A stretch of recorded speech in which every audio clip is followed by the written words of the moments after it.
Bapak Agus Harimurti Yudhoyono, Minister of Foreign Affairs of the Republic of Indonesia, His Excellency Bapak Sugiono, and Minister for National Development Planning, Head of Bappenas, His Excellency Bapak Rahmat Pambudi.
Excellencies, distinguished guests, ladies and gentlemen, Assalamualaikum warahmatullahi wabarakatuh.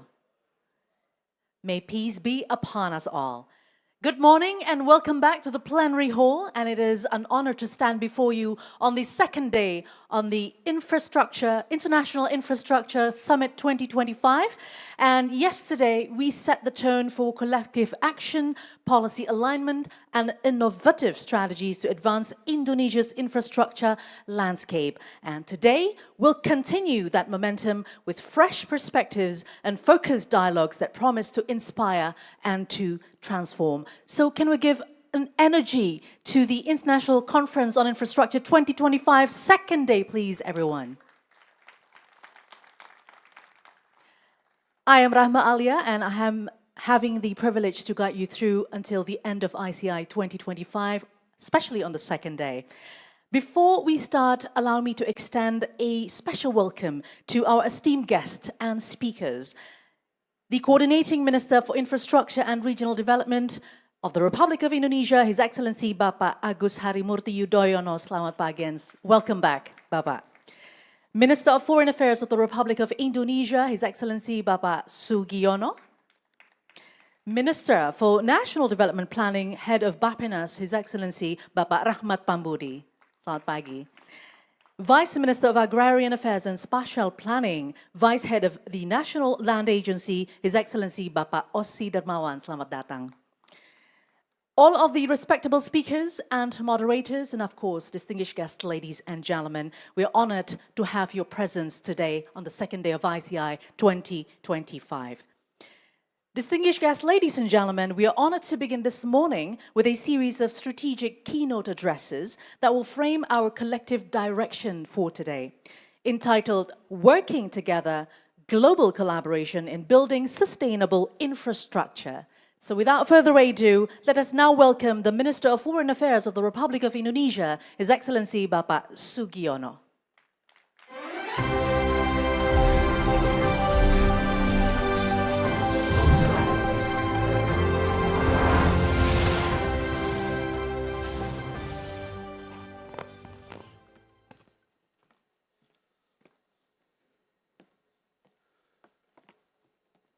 Coordinating Minister for Infrastructure and Regional Development, Bapak Agus Harimurti Yudhoyono, Minister for National Development Planning, Professor Rahmat Pambudi,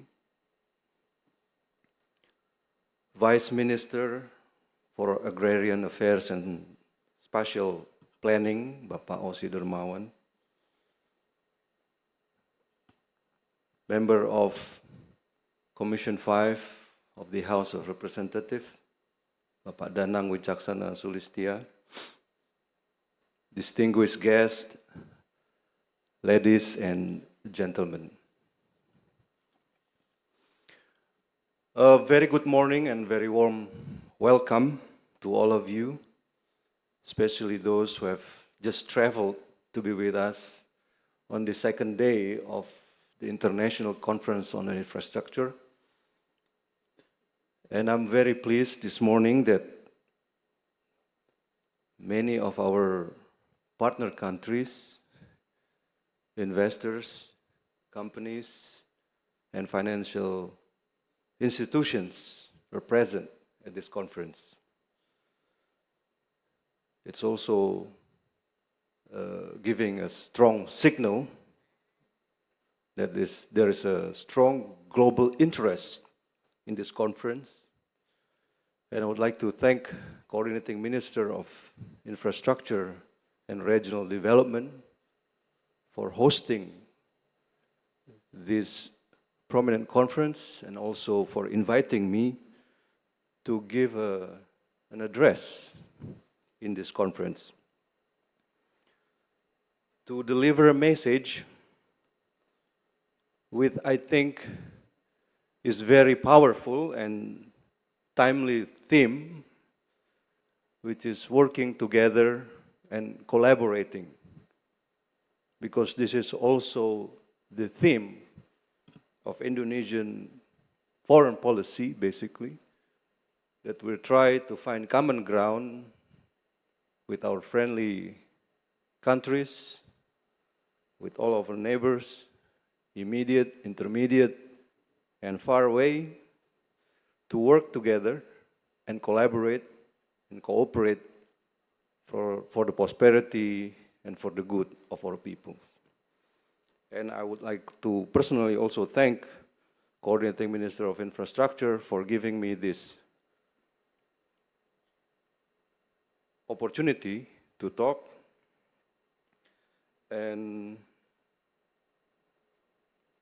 allow me also to deliver my address for this conference. Distinguished guests, ladies and gentlemen,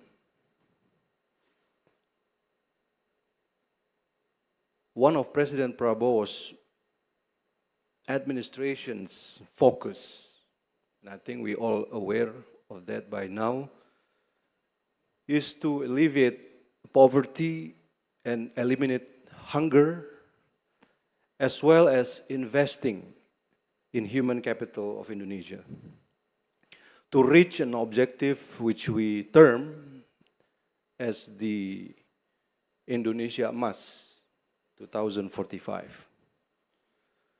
To name some of the programs are the free nutritious food for the welcome Excellency Chair of National Economic Council, Bapak Luhut Binsar Panjaitan.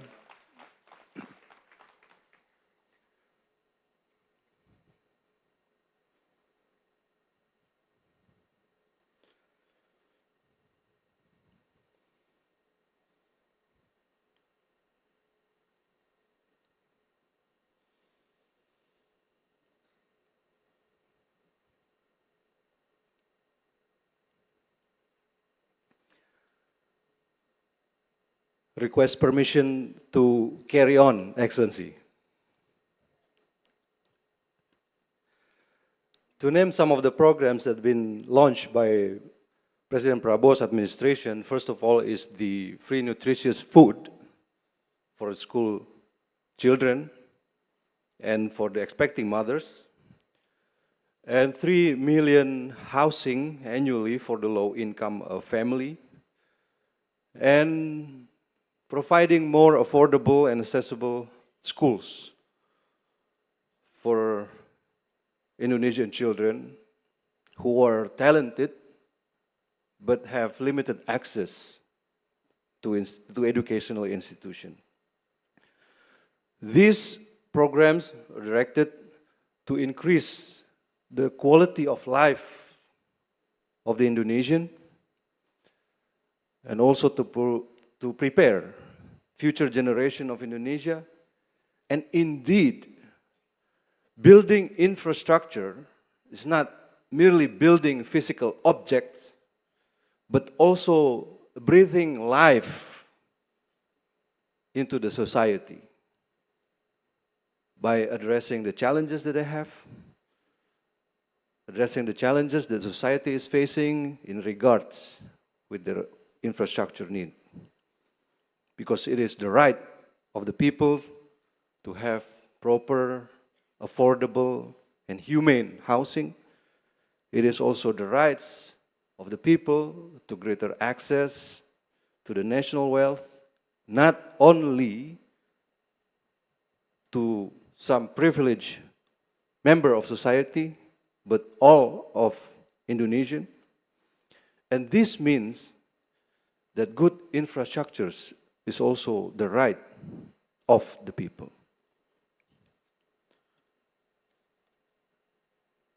And to be able to address the challenges that we have in facing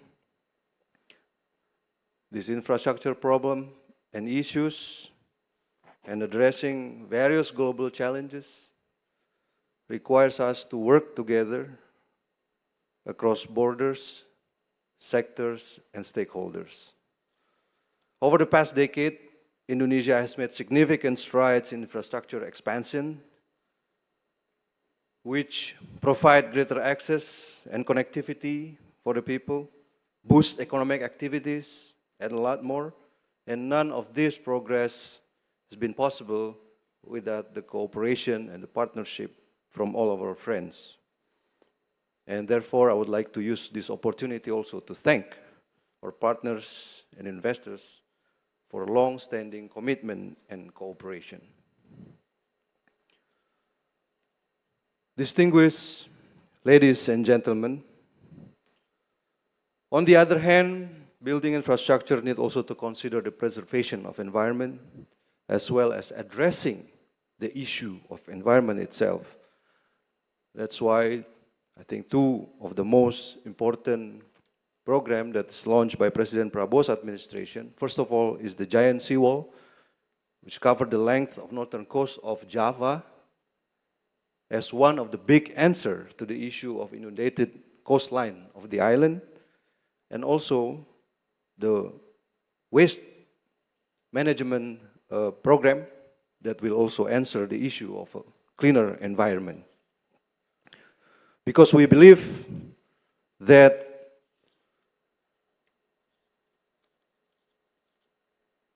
there needs to be a balance between pursuing a right of development and the responsibility to protect our environment. And therefore, sustainable infrastructure is more than a rhetorical goal. It's also a bridge between nations, a foundation for collective resilience, and concrete manifestation of shared responsibility. Ladies and gentlemen, distinguished guests, of course, these all come to one big question: how we finance, how we can fund this infrastructure goal that we all have. Indonesian government, President Prabowo has established a Danantara to consolidate all the government assets that will also be the vehicle for investment as the new Indonesia's sovereign wealth fund. We're also aware of the issues that there are some regulations in Indonesia that hinder the process of investment in Indonesia. That's why Indonesian government has also streamlined the regulations, improve the ease of doing business, and remain committed to strengthening legal certainty and transparency. Ladies and gentlemen, because I see the timer, it already shows that my time is up. Allow me also to address one thing in relations with the field of work that I am entrusted, that the Indonesian government and firms have also been actively contributing to various infrastructure projects abroad, mostly in Global South, to name a few, developing the metro skyway system in the Philippines, and offshore projects in Senegal and Mauritania, bridges in Taiwan, housing in Algeria, and a presidential palace in Niger. These projects showcase the global reach and competitiveness of Indonesia's state-owned enterprises through the State-Owned Enterprise Go Global initiative.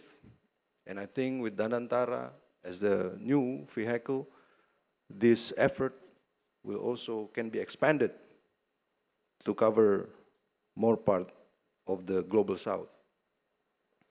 And also in 2019, we also initiated the Indonesia-Africa Infrastructure Dialogue, resulting in considerable agreement based on inclusive collaboration that leads to one conclusion, that Indonesia is a reliable partner in infrastructure development, both domestic and overseas.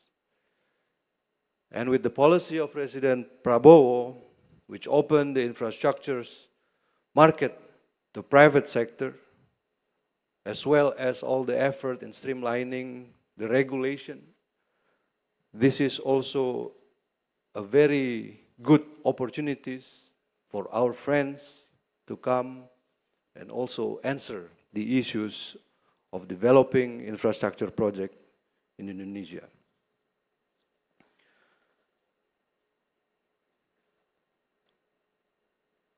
Indonesia, like many developing nations, faces a significant infrastructure financing gap. Indonesia need $280 billion by 2030 for climate action, and only 30% can be achieved by public funding. And the rise of inward-looking policies may potentially also impact the international development cooperation. That's why I mentioned that we have to find a common ground for us together to cooperate in order to be able to overcome these issues.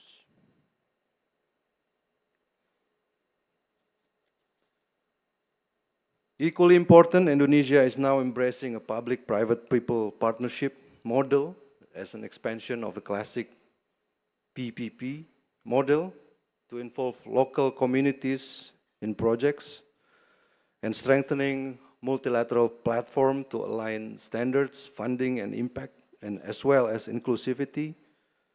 We're committing to a just inclusive transition by ensuring infrastructures to support the poorest and the most vulnerable. I've already mentioned that infrastructure projects and infrastructure building, not necessarily just building physical object, as well as breathing life into society and increase the quality of life of Indonesian, which also align with the Sustainable Development Goals of the United Nations. And in the spirit of working together, I extend a heartfelt invitation to all global stakeholders to join us in building sustainable infrastructure. We stand ready to facilitate and look forward for meaningful and tangible collaboration.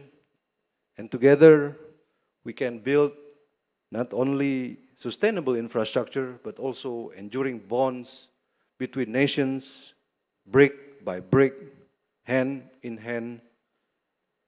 And together, we can build not just roads and bridges and houses, but also resilience, prosperity, and trust.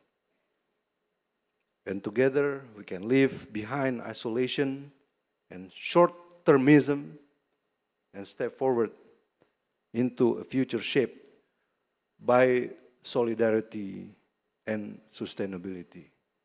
And welcome again to the new era, new chapter of Indonesia Infrastructure Program. Thank you very much. Thank you very much, Your Excellency, the Minister of Foreign Affairs of the Republic of Indonesia, His Excellency Bapak Sugiono, for the insightful and valuable remarks, as well as welcoming to the new chapter of infrastructure development in Indonesia. And would like to also extend a warm welcome to the Chairperson of the National Economic Council, His Excellency Bapak Luhut Binsar Panjaitan. Thank you so much, Bapak, for your support and for gracing this event. So therefore, Excellencies, distinguished guests, ladies and gentlemen, we continue with our third keynote, Indonesia Economic Outlook, Long-Term Strategies for Inclusive and Sustainable Growth. And it is our honor to invite to the stage the Chairperson of the National Economic Council, His Excellency Bapak Luhut Binsar Panjaitan.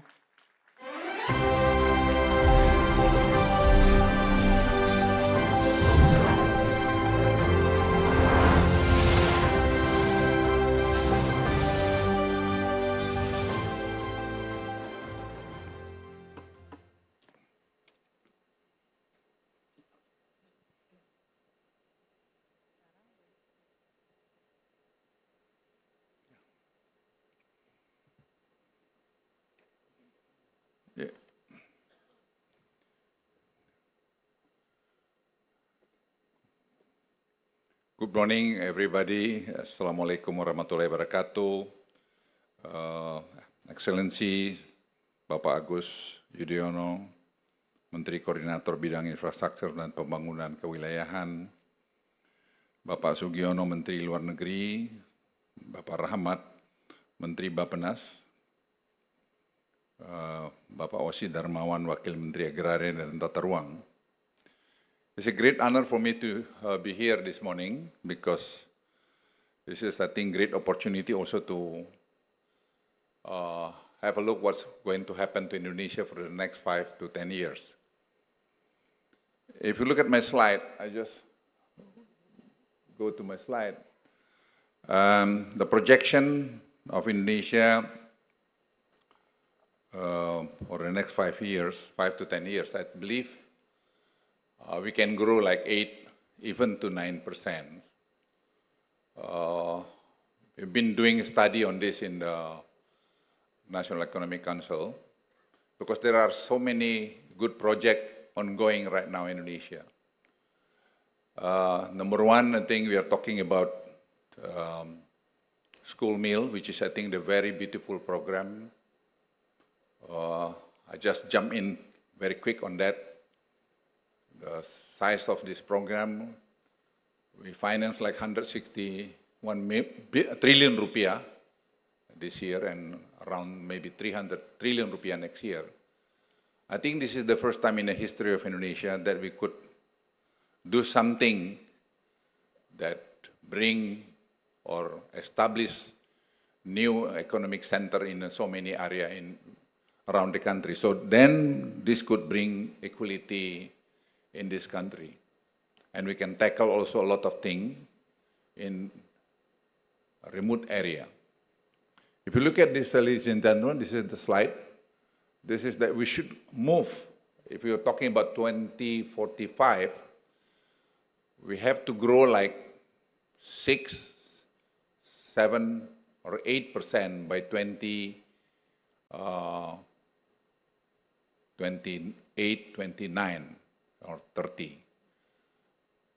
This can be achieved if we work detail and then we focus on that special project of President Prabowo, school meal, and we are talking about downstreaming of the agriculture. We can do a lot. We have a lot in Indonesia, and we still have like downstreaming of nickel ore and others.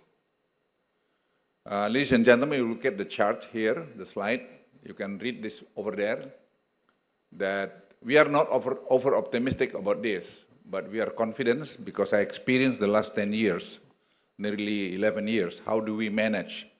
If you establish a strong, good, professional teamwork, we can tackle this one. We can achieve this target, the 8% growth by 2045. 28, 29. I still remember and how do we tackle COVID at the time, back to the year 2022, nearly chaotic around the globe. But Indonesia has a very strong team. And we work as a teamwork, and we are very successful to manage how to contain COVID at the same time the economy is still moving. That's, I think, the art of this country at the time, how to deal with this issue. Now, if you look at the global, next slide, please. The imminent global shifts and trade tension in Indonesia economy remains resilient. We're going to have a meeting this morning around 9:30 in the council. How do we respond what happened in US and what happened in China? How much the impact toward Indonesian economy? So this is, I think, a recommendation we are preparing to the president, because the volatile things in US, but at the same time, China has also the problem. It's very hard to predict, but we have to prepare the worst and the best scenario in order to respond to this situation. You look at this also, the fragile economic growth in Europe, and I think US could, this is our prediction, could reduce their presence in Europe, but at the same time, Europe has a problem also with Russia. So this kind of situation, if you look at also some books written by Ray Dalio, then you can see the cycle, the big cycle of this situation today. If you look at also the slide, economic growth projection by country, this is the slide. We have to keep our growth above 5% in order to achieve the 8-9% by 2028, 2029. The question whether this is doable or not. I can say yes, doable, but we have to work together. Detail cannot be just give the instruction, but we don't go to detail to this project. That's why infrastructure is so important. Infrastructure cannot immediately give the response to the economy, but we learn the infrastructure, for instance, that we built in Sumatra to Bengkulu. The result, after 6 years, you see the demand of electricity hike very much. The infrastructure in Java also changed the picture of the industry in Indonesia. Labor-intensive industry, very important for Indonesia. Some people said about the garment and footwear decline in Indonesia, which is not true, because we were so surprised last time that from China, they relocate some of their industry to very small city in Java, like in Jawa Tengah. They don't go to the special economic zone. They go to the small city because they said simple, the feng shui is very good there instead of here. So something like this we never predict. But you know how much they employ? They employ 10,000 people. So our prediction now, the people say that lay off a lot, yes, but at the same time, our prediction will come up with my slide later on, around 67,000 employees going to happen before end of this year. Now, Indonesia will continue to implement fiscal discipline while increasing productive spending. This is, I think, very important, ladies and gentlemen. This discipline fiscal is very, very important. So efficiency is very important. That's why the President Prabowo encouraged to move very quick on the government technology, which is not right now ongoing. The President insists to launch this by this coming August. If you remember, maybe like 2 months ago, President Prabowo also launched already e-catalog, 6 version, which is, I think, a very good thing to manage the government procurement. Right now, 90% of the government procurement all through e-catalog, which is, I think, very efficient. We save like 30 to 40%. And we learn from our experience in COVID. We have a Peduli Lindung, and then now we have a e-catalog. And Simbara, all the mineral right now through the system. So we have to work based on the system. So I believe with the government technology, hopefully we can start to test this system by end of this year through bantuan langsung, so the bansos. This is, I think, one of the programs that we understand, the direct transfer, cash direct transfer to the people who qualify to get this transfer. This is, I think, the size that you can see. And Indonesia has made continuous progress strengthening connectivity by land and air and etc. This is, I think, very important, talking about cost. At the end, why the people want to invest in Jawa Tengah, Central Java? Simple reason. Because they have a good infrastructure from Java to like Jakarta or to Patimban. Patimban, we have a seaport over there. And we have airport in Kertajati. So the infrastructure connectivity is very important in order to reduce the cost. So ladies and gentlemen, if you invest in Indonesia today on infrastructure, that's the right time to do. Of course, it takes some time to see the return because but some toll road in Java is very lucrative business to invest. But we offer also to you later on about the infrastructure in Sumatra, toll road from South Sumatra to Medan. Improved connectivity drives the spread of industrial development. I mentioned already this one. And if you look at this one, number of employees that we created because of this, some people pessimistic, but I can tell you honestly, we are very optimistic on this. At the end, people, the investor look at whether they can get return or can they get benefit or profit from their investments. As simple as that. So that's why a number of investors also right now increasing quite good. We don't have much problem in that. I went to China. I just back from China 3 weeks ago. I've been discussed also with some of my friends, colleagues in China. They're willing to do that, to invest in Indonesia, to relocate some of their industry to Indonesia because facilities in Indonesia also very good. And ladies and gentlemen, Trans Sumatra, the other infrastructure to offer to you, the completion, 1,000 something kilometer.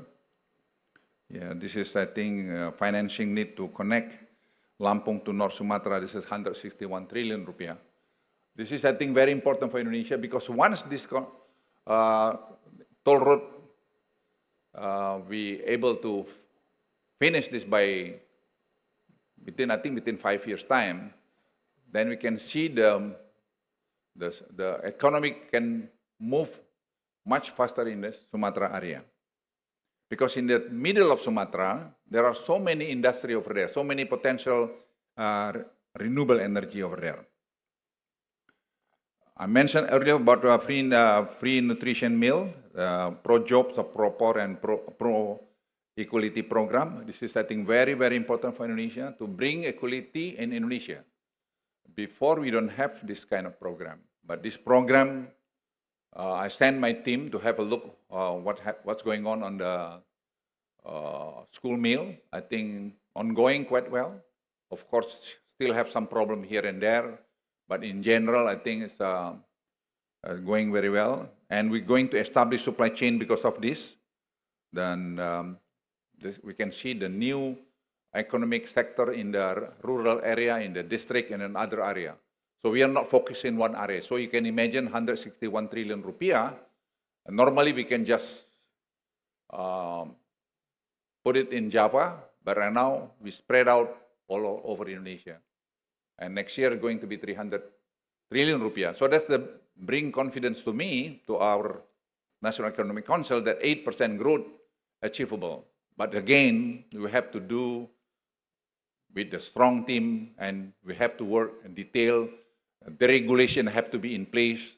We are working very hard on this issue, and I reported to the president, the regulation should top down, otherwise it's not going to work. That's my experience. So this not easy, but doable. If we work together, I think we can achieve these dreams.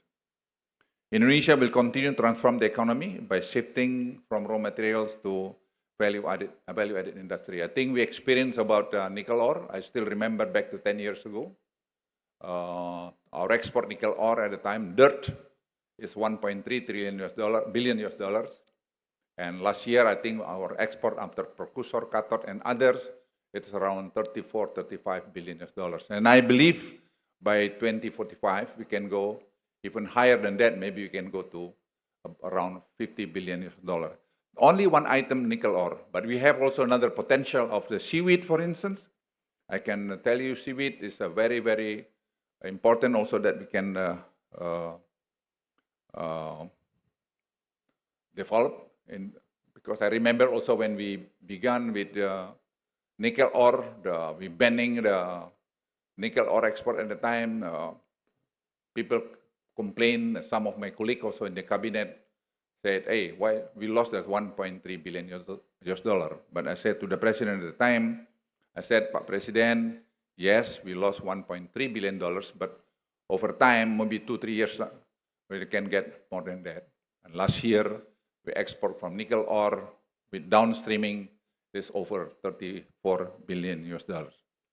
This is, I think, the seaweed. We have been doing study the last 3 years. I involved directly to this seaweed, and I was so surprised when we were in UN. The UN also formed a task force on this seaweed, and 2 weeks ago, I received the researchers from US University that they are also interested in this program, and they were so surprised that we have also already the research center in Bali, in North Bali, and also in Lombok. I think this one is moving very well, and we have the area this, and we are also closely established collaboration with India Institute of Technology, and we understand right now we can produce biostimulants and healthy foods and biodegradable plastic, and seaweed also carbon sink.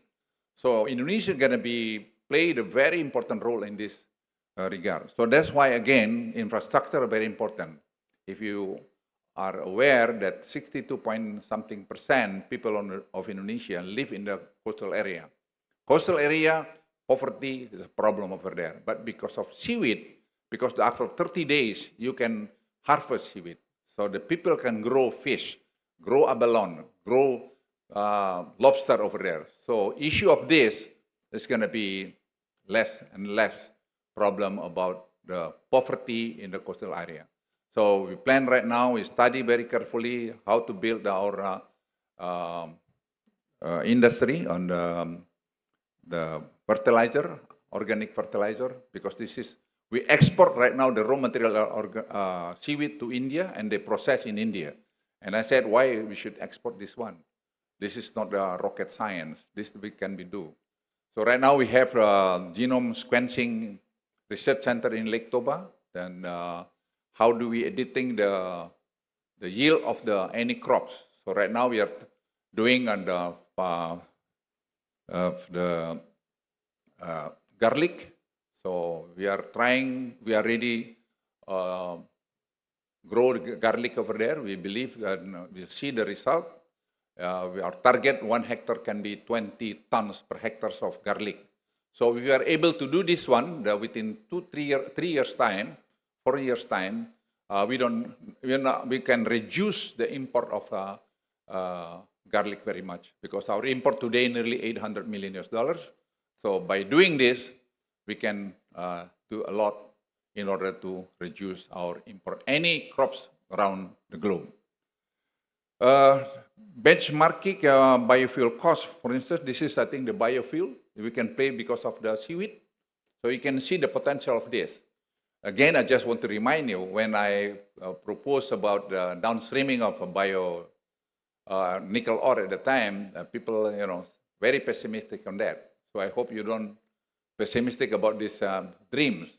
I am pretty confident Indonesian people, a lot of smart and good heart.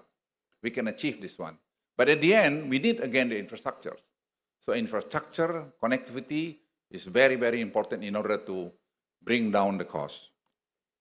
Ladies and gentlemen, unlocking the next opportunity with Frankenstein's downstreaming. This is a very important.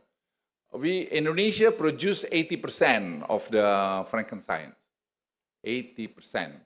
And this is like 35,000 hectares in Lake Toba. We were so surprised about this. We didn't know that before, that Indonesia supply 80% globally. The market of this today is like $23 billion. So you can imagine, ladies and gentlemen, this is the potential for Indonesia. But again, infrastructure is the bottom line. If you don't have a good infrastructure, how people can go there?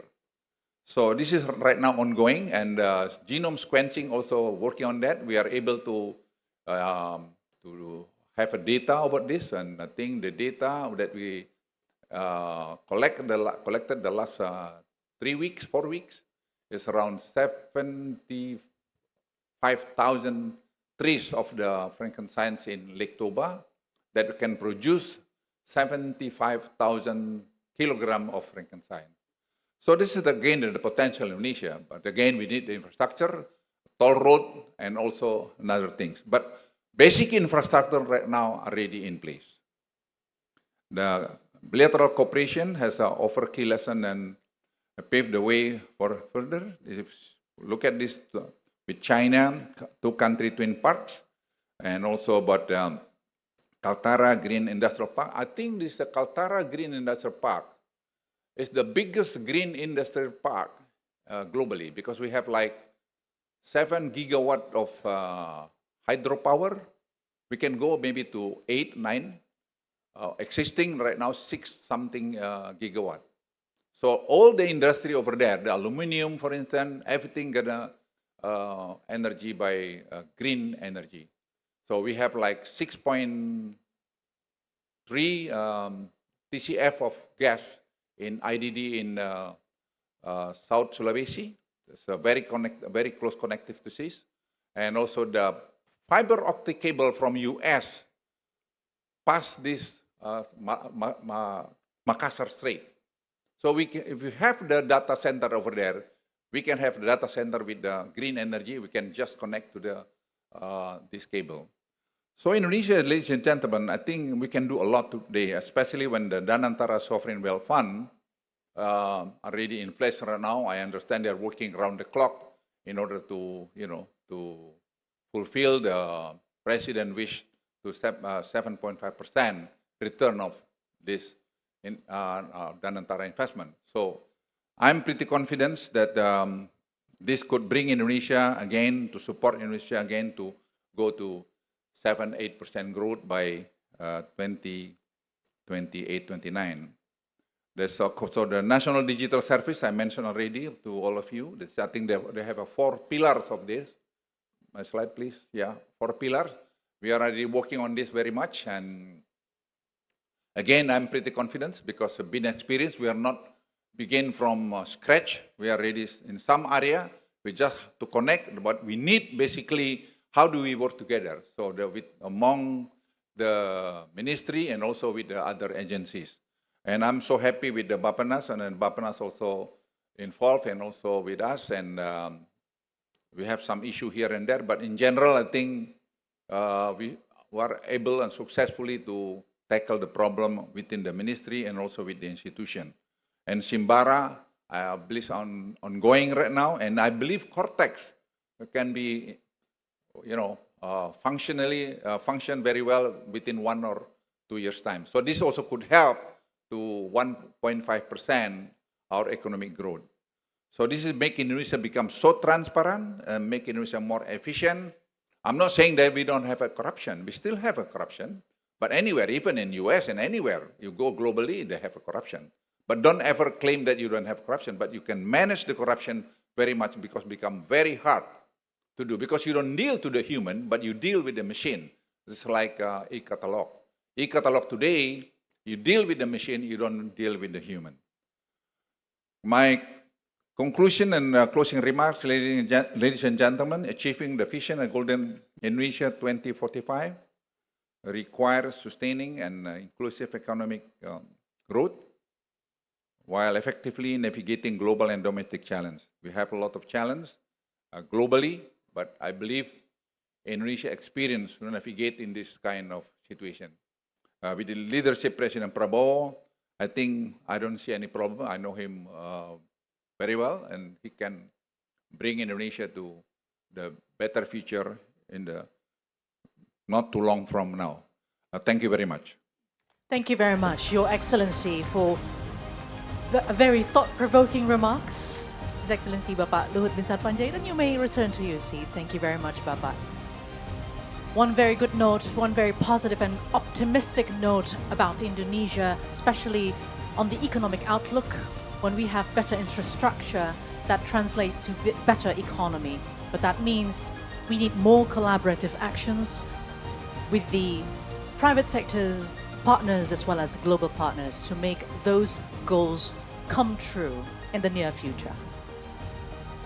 Once again, we thank very much for your support, His Excellency Bapak Luhut bin Sarpanjaitan, for your unwavering support as well through infrastructure and especially to this event.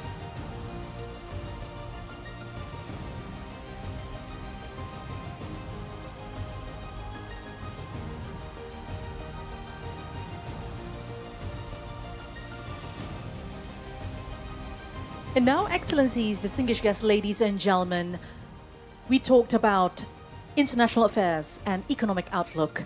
Now we proceed to our next keynote address, which will outline a national strategy for a climate-resilient infrastructure future, which is very relevant to a lot of countries, and especially Indonesia as well, that sits in a ring of fire. So a pivotal component in ensuring Indonesia's development remains robust and sustainable.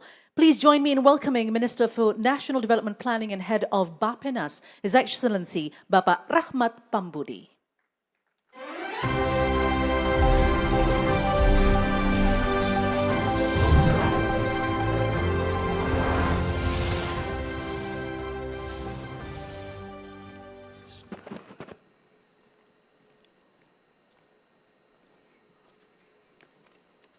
A very good morning. Excellencies, Bapak Sugiono, Minister for Foreign Affairs of Indonesia,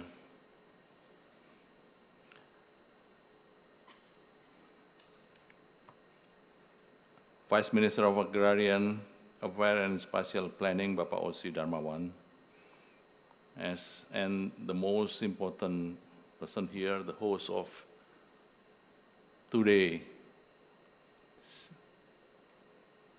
Sustainable Infrastructure for the Future, Bapak Coordinating Minister for Infrastructure and Regional Development, Republik of Indonesia, Bapak Agus Harimurti Yudhoyono. I think it's not easy to make a speech after the two gentlemen already finished actually, but let me also give something that may be important to all of distinguished guests, ladies and gentlemen. Yes, Bapak Luhut bin Sarpanjaitan, as the National Economic Council of Indonesia, told us that we have to reach very high economic growth. Not only high economic growth, but also sustainable and more quality for sustainable economic growth. And without high, sustainable, and quality of economic growth, we cannot passing for middle income trap. And it will be very dangerous for Indonesia as a big nation with a 4 number in the population. Excellency, ladies and gentlemen, especially Coordinating Minister for Infrastructure and Regional Development of Republic Indonesia. In our history, we learn that we can achieve very high economic growth. Even we can achieve double economic growth. We also combating poverty from 70% become less than 10%. We also develop our school, elementary school, secondary school, and high school. And again, we can develop our nation, our country, that we can achieve as a model of not only model in Asia, not only model in Asia Pacific, but model in the world. We can achieve, we can improve our production of our staple food. We can achieve to improve our production, not only staple food, but we can achieve to improve a lot of things to give our people their feed, like a milk, poultry product, beef, agriculture product, and many things. As also, we can also build our schools, we can build our hospital, we can build our market. That's the only thing why. The only thing we can do this because of we built our infrastructure, especially physical infrastructure. Yes, we are not as rich as now. I still remember when I grew up, Indonesia is not as rich as now. But, Bapak Sugiono, we can build our physical infrastructure, not toll road, not the big road. Because a big road, when I was very young, the big road, the best road is built by American, what we call it Jakarta bypass. But at the time, we built access road, rural access road. We built airport, even though very simple, but it's reliable. We built port, yes, not the big port, not the port for container, but the port for our fisheries. That's what Pak Luhut told us. Connectivity. That was Pak Sugiono told us. This is what we need. Infrastructure to improve the quality of our people. Infrastructure to improve the quality of our education. Infrastructure to improve the quality of our population health care. That's why I work together with the Minister for Infrastructure and Regional, Bapak Agus Yudhoyono. Sometimes I told Pak Agus, please, even though I'm the Minister of National Indonesia Planning, I'm happy if I work as his assistant. Because why? Without the reliable infrastructure, we cannot develop our nation. Our president many times tell me, Indonesia is a big, very big. If we put our map in Europe, and then Aceh in London, and Merauke in Istanbul. How big Indonesia? So this kind of a nation like Indonesia only can be developed, only can achieve as a developed countries if we develop infrastructure. In Bappenas, we think not only physical infrastructure. We also plan to develop what we call it social infrastructure. Another infrastructure, we also call it economic infrastructure. And now, in the era of digital, we also develop digital infrastructure. But again, the most important thing still physical infrastructure, that is under the Minister of Infrastructure and Regional Development, Bapak Agus Harimurti Martoyo. Pak Agus Harimurti Yudhoyono. So, Pak Agus, I don't want to waste all the time. We already prepared what I speak, but again, if I deliver speech, not as good as Pak Luhut, not as good Pak Minister of Foreign Affairs, so let me finish my speech, and then better I make a copies of the speech. And again, I want to tell all of the audience, yes, I'm a professor in Bogor Agriculture University, but today I'm not stand in the front of my student.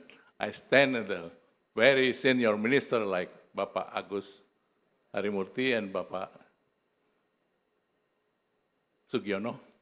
So let me finish.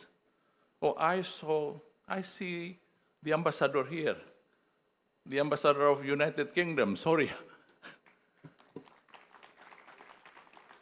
Welcome, and so please work together with us. Excellency Ambassador, you can imagine work from London to Istanbul in one country. That's Indonesia. Again, thank you very much. I'd like to stop my speech and hope I can also copy all of the PowerPoint and also my speech already written here. Thank you very much.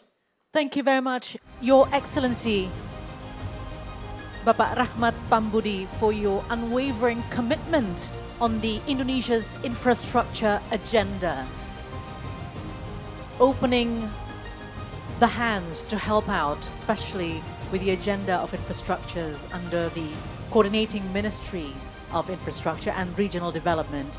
We do feel very grateful for your presence, His Excellency Bapak Rahmat Pambudi. And ladies and gentlemen, we now invite you to please remain comfortably seated as we prepare the stage for our next session, a strategic panel discussion that marks a key moment in today's plenary agenda. And the theme of the upcoming panel is Resilient by Design, Building Urban Infrastructure to Protect People and Planet. And this conversation will bring together distinguished policymakers, international partners, urban experts, and practitioners who are actively shaping Indonesia's infrastructure response to climate change and urban pressure. Urban centers such as Jakarta and Surabaya are currently experiencing complex and compound challenges like land subsidence, with some areas sinking by as much as 20 centimeters per year. Air pollution, where in Jakarta, over 80% of days from the year 2019 to 2024 have exceeded national health standards, and the constant threat of coastal flooding, water insecurity, and rapid urbanization. And these challenges demand not only innovative design, but systemic and inclusive infrastructure solutions designed for resilience, driven by data, and sustained by collaboration.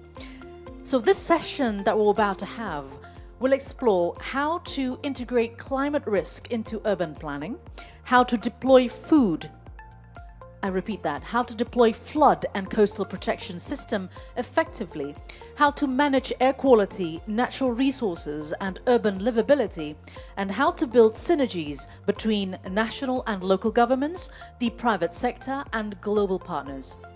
As the technical team now continues staging the setup, we invite you to take a moment to reflect on the role that infrastructure plays in not just shaping the cities, but protecting lives as well as future generations. All right, so we thank you very much for your attention and patience for the next segment. The panel discussion will commence very shortly. And now allow me to introduce the theme for the next segment or the next session. Resilient by design, building urban infrastructure to protect people and planet. So cities across Indonesia face intensifying climate challenges from flooding and land subsidence to poor air quality and coastal risks, as mentioned before. This session will explore how urban infrastructure can be purposefully designed to withstand and mitigate these pressures through resilient planning and cross-sector collaboration. And to lead the strategic conversation, please welcome our moderator, Managing Director and Partner, Boston Consulting Group, or BCG, Bapak Haikal Siregar. Let's give a big round of applause for our moderator for the session. And also, I'd like to introduce our speakers. Deputy Coordinating Minister for Basic Infrastructure, Rahmat Khaimuddin, from the Coordinating Ministry for Infrastructure and Regional Development. Country Director, ADB Indonesia Resident Mission Southeast Asia Department, Jiro Tominaga, please come forward as well. Chief Representatives of JICA Indonesia, Takeda Sachiko. Project Manager at Witteveen Plus Boss, Victor Koenen. Faculty of Civil and Environmental Engineering, or ITB, a professor from that university, Professor Andojo Wuryanto. And also Head of the Department of Civil and Environmental Engineering from the Faculty of Engineering, Universitas Gadjah Mada, Professor Teuku Faisal Fatoni. Welcome all speakers and moderator to the stage. And with this, I'd like to hand over the stage to our moderator. Please take it away. Thank you. And ladies and gentlemen, thank you for being here today. And my panelists, thank you a lot for bringing the time. This is such a big topic and such an important topic that we'll cover a lot of things, but we'll also have a lot of thematic deep dive sessions after this where we'll go deeper into the session. So today, I first have to apologize that I'm going to be a very strict timekeeper because we're going to be discussing quite a strategic range of topics with only 35 minutes to do so, right? I think on this one. And so let me just jump right in on this one. So, Pak Rahmat, we've heard a lot about this, right? And I think the background context and the MC had introduced the problems quite strongly, right? And it's obvious that resilience is a top of mind agenda for Pamenko, right? And also for the Indonesian government. Lots of studies have also been done, right, on that one. But in a nutshell, could you summarize, like, what's the nature of the challenges that we face, right? And, you know, what are the cross-sectoral plans that the government already has in? Thank you, Pak Haikal. Very difficult question to answer. But maybe let me quickly step back and see what is the problem we are facing, right? The last day or so, we've been talking about building infrastructure, building roads, building bridges, building connectivity. But all of that cannot happen if we don't build resilience in our environment. So for example, if you don't have land, you don't protect your land, how can you build the roads and bridges and your ports? And also, quite importantly is that not only about the land or the infrastructure, we also need to think about the people. And the people, what do they need? They need food, they need water, they need fresh air to breathe, right? So we need to ensure, to be resilient, we need to make sure that our infrastructure is also able to provide enough water, both quality and quantity, not too little, not too much, and not too dirty, so that people can do it for food supply, for industry, as well as for daily use. And basically, what we need to do is protect the air quality. For example, we all breathe air, and if the air quality is bad, then the people will all get sick. So all of that problems, how can we protect the land? How can we protect the water resources? How do we protect the air quality? Definitely is the key things that we want to do in the government. And in Indonesia, it's all done by different ministries, both local and central government. So Pak Rahmat Pambudi has explained, both in his speech and I'm sure in his presentation, and his beautiful long-term and mid-term planning, all of the interventions that need to be made. The job is to execute it and to create a coordination for that to happen. So maybe before I take all the time, let me stop here and then pass it to the others first. Thank you, Pak Rahmat. And I think it's very interesting to hear kind of like the priorities across the sectors, right? And I guess you mentioned also the collaboration required across the different players, right, on this one. Jiro-san, I understand ADB has actually been active a lot in this space, right? And a lot of the work that Rahmat mentioned, I think ADB has actually been also involved in, right? What's your view right now on the Indonesian plans on building this, especially in cities where on the coast where there's actually real challenges we're facing today, right? And I guess specifically, what are the investment gaps that need to be closed? Thank you very much. I think Rahmat just kind of laid out all the sort of the agenda and priorities that Indonesia will need to face. So I could just say I agree, and we can move on. A little bit of a contribution to the discussion. I think I can think of three sort of high-level, if we step back, high-level sort of agenda type of thing for urban resilience, and then also in adaptation field. I think one is protecting the people. Yeah, I think it's really because of the climate change, etc. The natural disasters, with or without climate change, I think Indonesia is always vulnerable. So you have to have the infrastructure and system to protect the people living in the urban area. And second is that it's very, urban centers is really the centers of economic growth. And then also innovation. So propelling growth, and then that's also with the 8% growth, etc., which is very aligned with the priorities. And at the same time, the poverty reduction. The urban area is where we see, there's really a confluence of different poverty issues kind of converge. It is about the poverty, of course, income, on opportunities, education, public sector, sort of. So I think that's, the protecting and then also making sure that the infrastructure in urban area, that propels growth and then poverty reduction. And finally, of course, the preserving the environment. Because a lot of people live, that is also have the consequences. It's about the pollution, it is about the waste management, etc. So all these things is a very kind of holistic spatial approach is probably needed to deal with these issues on urban. Now you also mentioned about investment gap. Yeah, I think if you talk about the item by item, there can be a lot of gaps that we can find on an investment in urban flood management and coastal protection, seawall barrier, land subsidence is going to be, I'm pretty sure it's going to come up later.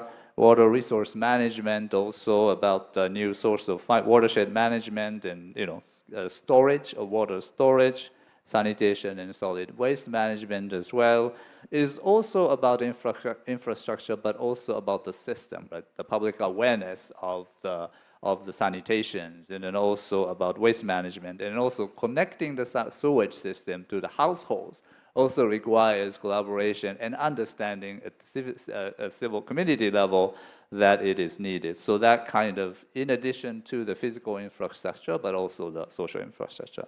So, but I think if we want to come sort of a little bit high level of what can be done in the gaps or the area that we can improve, I think one is of course the coordination. I think it's because in urban issues, it is a challenging issue because there are so many, say, cooks in the kitchen.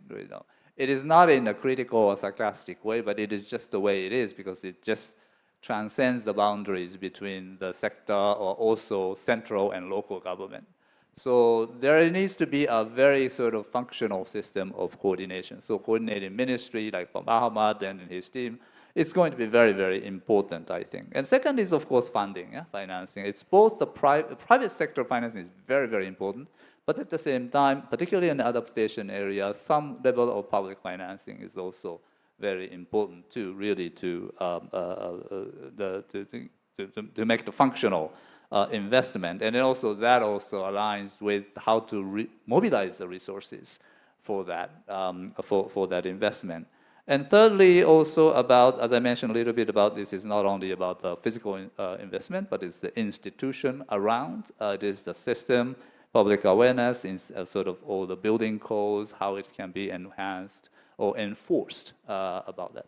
So I think this, in a way, I think it's a very, again, coming back to the spatial sort of approach, and then high level and coordination in a very comprehensive and holistic approach will be needed, and then a coordinatory role of some of the ministries, and particularly with the coordinating ministry, I think is going to be very, very critical.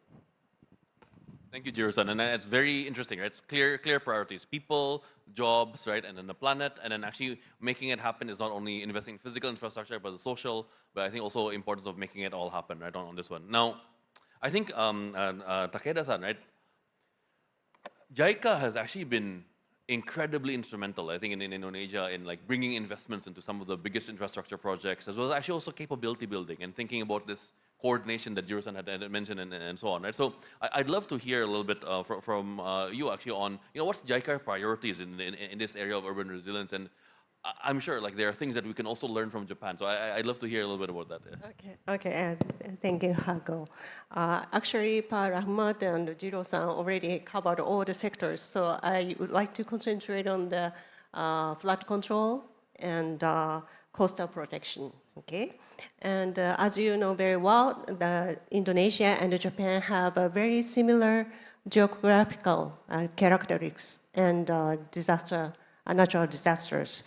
And in fact, Tokyo, like Jakarta, used to have land subsidence issue due to the pumping up of the groundwater. And then the government intensively invested in the water supply system development. And then the government also enacted the law prohibiting the pumping up of the groundwater. In the end, as a result, by the time maybe 1970, Japan was successfully prevent the flooding in those areas which used to experience inundation whenever it rains. So as for the flood control project, I think we are implementing the several cities, the flood control project, but in the highly urbanized or densely populated cities like Jakarta and Tokyo, it's necessary, it is extremely difficult to construct the new infrastructure. So the effective use of the underground space is necessary. So in case of Japan, the construction of underground floodway or discharge channels prevented the flooding in Tokyo. So JICA currently proposing the similar measures to combat inundation or flood control in Jabodetabek. And then in terms of the coastal protection, we think it's important to balance or combination of the protection, utilization, and the environment. I think the priorities among these three issues could be depending on the characteristics of areas and land use conditions in hinterland. In urban area, we propose the measures to protect human lives, livelihood, and critical infrastructure for economic activities. In the regional area, we propose the measures more financially, economically viable, and nature-based through the beach nourishment and the use of green infrastructures such as the mangrove planting. In fact, JICA supported the development of coastal restoration and improvement project in Bali beaches.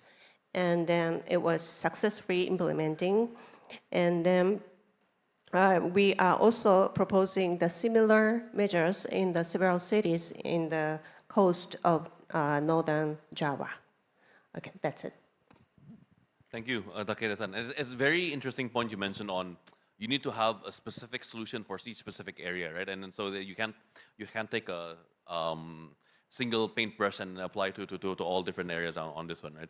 If I can jump a little bit to Professor Faisal, right, on that one, because I mean, not only are you a professor of civil engineering, you're also the director for technological innovation on this area, right? Like, so I actually love to hear a little bit on what's your perspective, right? Like on what's the priorities do you think in order to actually build this climate resilient infrastructure? Yeah, thank you. So I want to strengthen what has been explained by Takeda-san. Yeah, it's very interesting in how we deal with the infrastructure planning for climate resilient, especially in coastal areas. So I want to highlight 4 key points or priorities that we have to do. The first one is the climate vulnerability in infrastructure cities. Yeah. Just now it has been explained by Takeda-san that we have a problem in Indonesia for coastal area like major city, Jakarta, Semarang, Surabaya, even in Makassar and Manado for land subsidence and also low-lying area in North Jakarta as well. So we need to pay attention on that. Even in IKN, yeah, it is located inland in East Kalimantan, but it's surrounding by the coastal ecosystem and also river deltas. So that's also potential for climate variability. So this city represents both administrative and economic hub that making the need for resilient in infrastructure. And then the second one is what is the impact of climate change? Yeah. I can explain that there's so many, but first thing is sea level rise, of course. Yeah. And the second one is tidal flooding. We know it as ROP, yeah. And then salt water intrusion. So this threatening the freshwater supply and agriculture. And the fourth one is land subsidence, and then storm surges and extreme weather, and also ecosystem degradation. So that's the impact. And the next, the third priority is what should we do? What is the mitigation effort to overcome that problem? The first one, I suggest to that we take a look at the nature-based solution. So by rehabilitating the mangroves, the wetlands, and coastal forests to act as a bioshield. The second one is for restoring natural drainage and estuarine system. And then the second mitigation is hard infrastructure. So just now the coordinating minister, yeah, Pak Rahmat has been explained that we need to deal with physical infrastructure and also the human, yeah, or the people living there. For hard infrastructure, we could propose to construct the coastal dikes and seawalls, yeah, like National Capital Integrated Coastal Development project in Jakarta that our colleague from Wittepenbos will explain later. And then elevated road, housing and urban drainage, and also multifunctional lift, combining transport and flooding protection. And then the third mitigation is integrated water management. In short, the fourth one, urban planning and zoning, and then hybrid solution. And then the last one is key challenges. So the first one is institutional fragmentation. So this is the big responsibility from Pak Rahmat as the Deputy Coordinating Minister for Basic Infrastructure to coordinate the gaps and silo between national, provincial, and district governments, Pak Rahmat, especially for national level. And then we have also like overlapping regulation between ministries and local government, of course. And the second key challenge is data and capacity gap. And then the third one is funding limitation. And then will be discussed in thematic session. and then social equity, and the last one is public awareness and behavior change. So I think that's the key point I want to highlight. Thank you. I think that's an interesting point, and it's actually a wide-ranging set of points, right, on that one. It also reminds me a little bit of actually one of the points that I think that Takeda-san had said earlier, a little bit on spatial planning, or Jiro said as well, on bringing it all together, right? And I know, Prof. Andoyo, right, like you have a very strong perspective on this, right? Not only do you have a lot of experience actually on coastal protection, but actually really on spatial planning to bring it all together. So I actually love to hear from you a little bit on this, right? So in developing this resilient infrastructure, right, what's the role of spatial planning, and how can it actually make it all happen? Yes, thank you for the time. Okay, your key point is spatial planning. And I would also take from Pak Rahmat about the importance of resilience. I take that to Jakarta.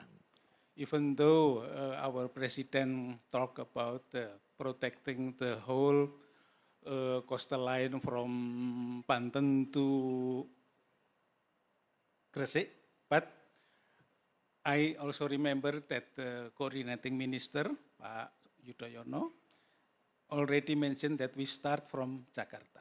And in Jakarta, we have an interesting history.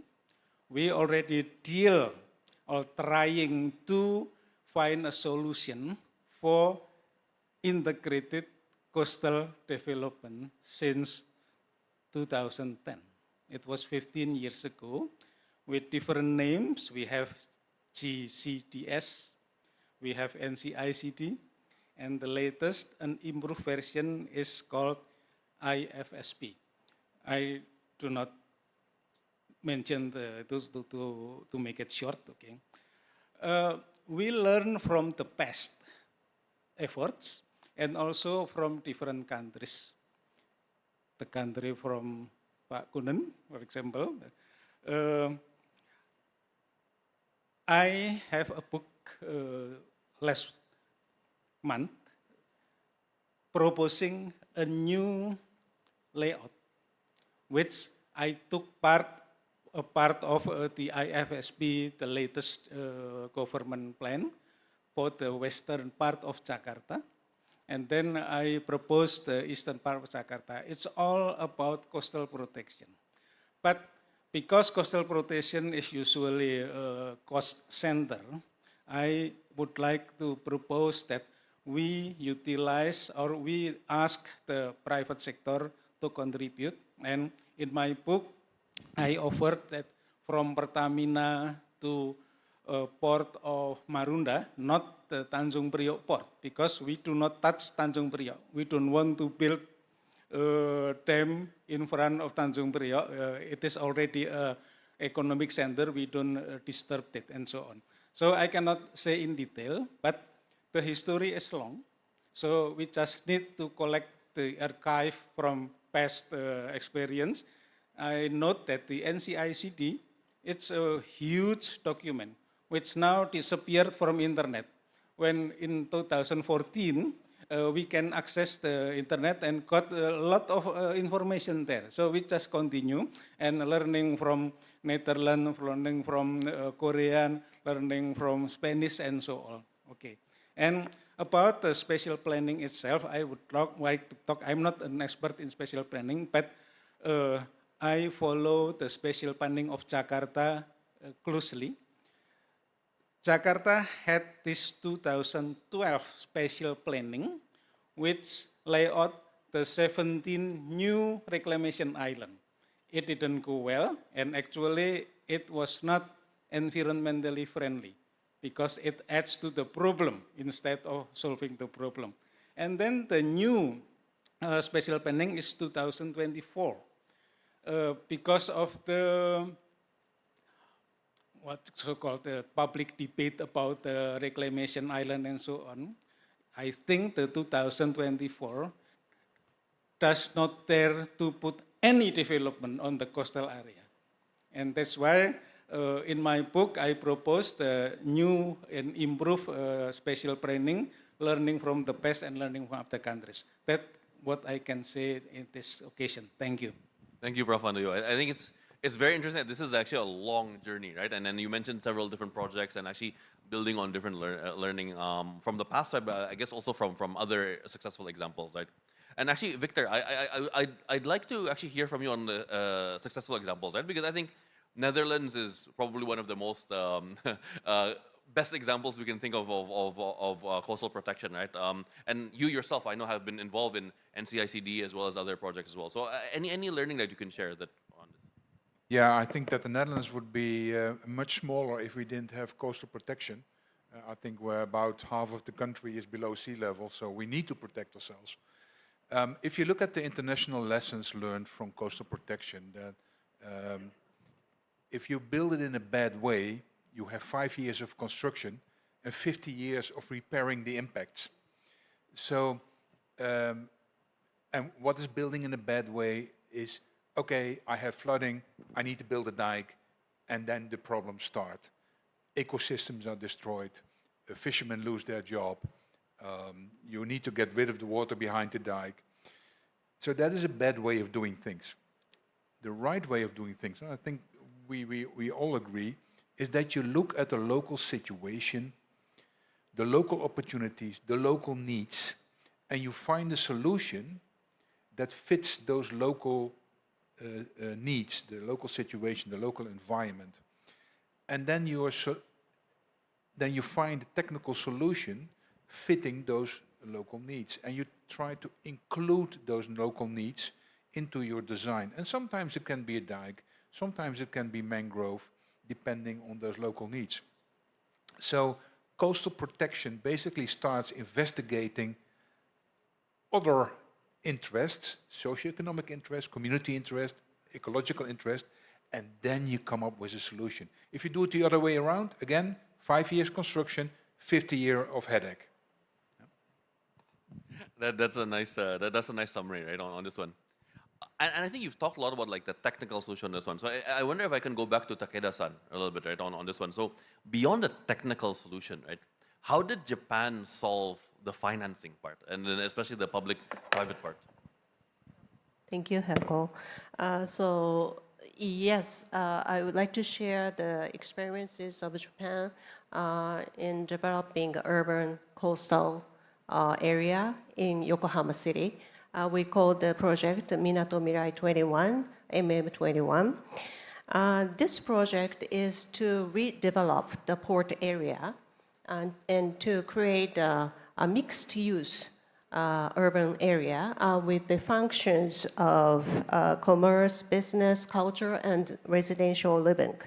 Another feature of this project is to focus on sustainable urban development, incorporating the disaster prevention and energy conservation, as well as environmental protection.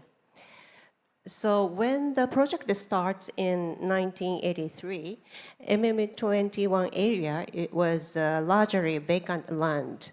But now it has become one of the leading tourist destinations in Japan, and also attracting the events like international conferences and leading private companies. So what was the mechanism for public-private partnership? In this project, Ministry of Transportation, current EMILIT, and Yokohama City took the lead in coastal reclamation, land development, and in construction of basic infrastructures such as roads, parks, and utilities, electricity, water. And then the Yokohama City also commissioned UR, which is a public entity specialized in the urban development and housing projects, to implement land use planning and development. So at this stage, numerous disaster prevention measures as well as environmental protection measures were incorporated and implemented. Then, once the investment environment was established, the UR and the local private developers attracted private investment in this area. So the next question is, how did they finance this land development project? So they established a mechanism to generate revenues from the sales of land, reserved land, whose prices increase after the project. So covering the initial investment costs and allowed the project to be implemented with the minimum government funding. So what was the effect of this project? In 2020, as of 2020, 1,850 companies are located in this area, creating 125,000 employment. And the number of visitors annually is 83 million people. And then the tax revenue of the Yokohama City amounts to 18 billion yen, which is 125 million US dollars. So the economic impact of this area development is tremendous. But when we develop this kind of projects, which require disaster prevention and environmental protection, the lesson tells us it's very, very necessary to carefully examine the extent to which the public sector entrusts the private sector with those responsibilities. Thank you, Takeda-san. I think it's very interesting on how kind of like public investment takes it to a certain point and private investment continues, right? As well as UR, so Urban Renaissance, right? Agency that you talked a little bit about, right? Maybe just switching to Jiro-san a little bit on this. Any other international best practices you think that we could learn from to think about how do we bring funding and make these projects happen that Indonesia can apply? Well, thank you very much. I think this, when we were listening to Minato Mirai, I used to live in Yokohama, so kind of remember the place and then also the excitement that was taking place when this place is really taking off. Yeah. So I think yes, definitely this PPP type of and also private sector and land value capturing. It is going to be. I cannot tell you any kind of specific international sort of good practice at this point because, as was mentioned earlier, that every city will probably have a very different circumstances that they need to sort of customize. Yeah. But at the same time, I also believe that also a lot of ideas and technologies exist. And then the matter is really sort of converging the efforts towards some objectives so making the systems also kind of conducive for private sector financing to come in, and then also bringing in the sort of the system for public financing to catalyze that sort of investment. I think that's going to be very important. So very sort of specific sort of project design level knowledge, as well as the overall sort of system development type of big plan. I think that will probably need to be combined in order to have successful cases in the urban resilience. Thank you for that. So in the last few minutes, I want to go back to Pak Rahmat, right? Because we've heard a lot, right? I think in the past half hour, and actually, to be honest, it's a very, very complex problem, right? But I'd love to hear from you on, from what we've been hearing, like what are some of the most important takeaways you think that you and sorry to put you on the spot, that you would want to bring back and actually make happen in Indonesia? Yeah, thank you, Pak Hekal. Well, to be honest, I will walk out of this podium much more optimistic than when I step up, to be honest. But it's clear for me that building resilient infra, resilient like coastal protections and others, right? It's going to be difficult, it's going to be expensive, and getting it wrong is going to be very, very dangerous. I think that is the key message here, right? However, what makes me optimistic is that this is not an insurmountable problem. some people has solved this problem, right, in other countries. I've seen, I'm very happy to see two of our professors here come up with very structured way of thinking and some solutions. So then we know that the smartest people in the country has thought about these problems as well. So some of these materials that we need to solve this problem is already here. Then we hear also that people from ADB, from JICA, and technically, Wittef and Bos, for example, have shown that there is a solution for these technical problems. But of course, we need to be quite careful. We need to create a customized solution for each. We need to split on, sometimes we want to do something quick, but I think it's better to do something right than be quick, right? I think that's the key lesson. And there's also a way to finance this. Obviously, public funding will be required. And I think in this forum it's very good to explain to the Indonesian people that we may need to allocate certain public funding to catalyze this project, to get more data, more information, to design it better. But also, there are ways to monetize or to attract private sector investment. Of course, that it will require changes on the environment. You need to reclaim, maybe you need to move people. Obviously, we need to do it in the socially, environmentally responsible manners. But there are cases whereby I think in Diminato Mirai, it looks like they're break even at least. They can capture the value from the project. So, yeah, as I said again, I'm very optimistic. The materials, I think, is here. The support from our internal and external parties are here. I guess now it's my job to try to coordinate with my ministry. Now I don't think I will sleep tonight.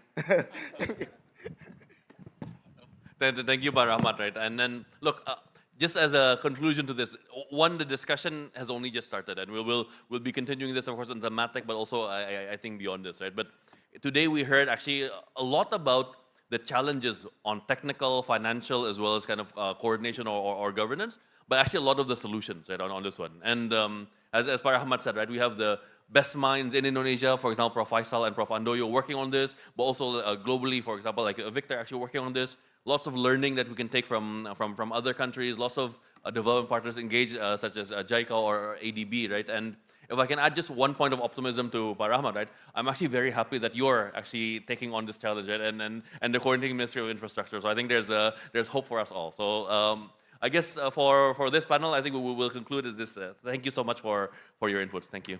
Thank you very much, moderator Bapak Haikal Siregar. Thank you to have led the moderated session. We invite everyone to please rise and move maybe 1 or 2 steps just to take center stage for some group picture. A very comprehensive discussion where we have policymakers, we have international partners, urban experts, practitioners, and discussing about urban infrastructure to protect people and planet. And we believe even though there are a lot of obstacles, but we will find the answer if we collaborate together. So once again, thank you very much, speakers. Thank you, moderator. We highly appreciate your time and insights on this session.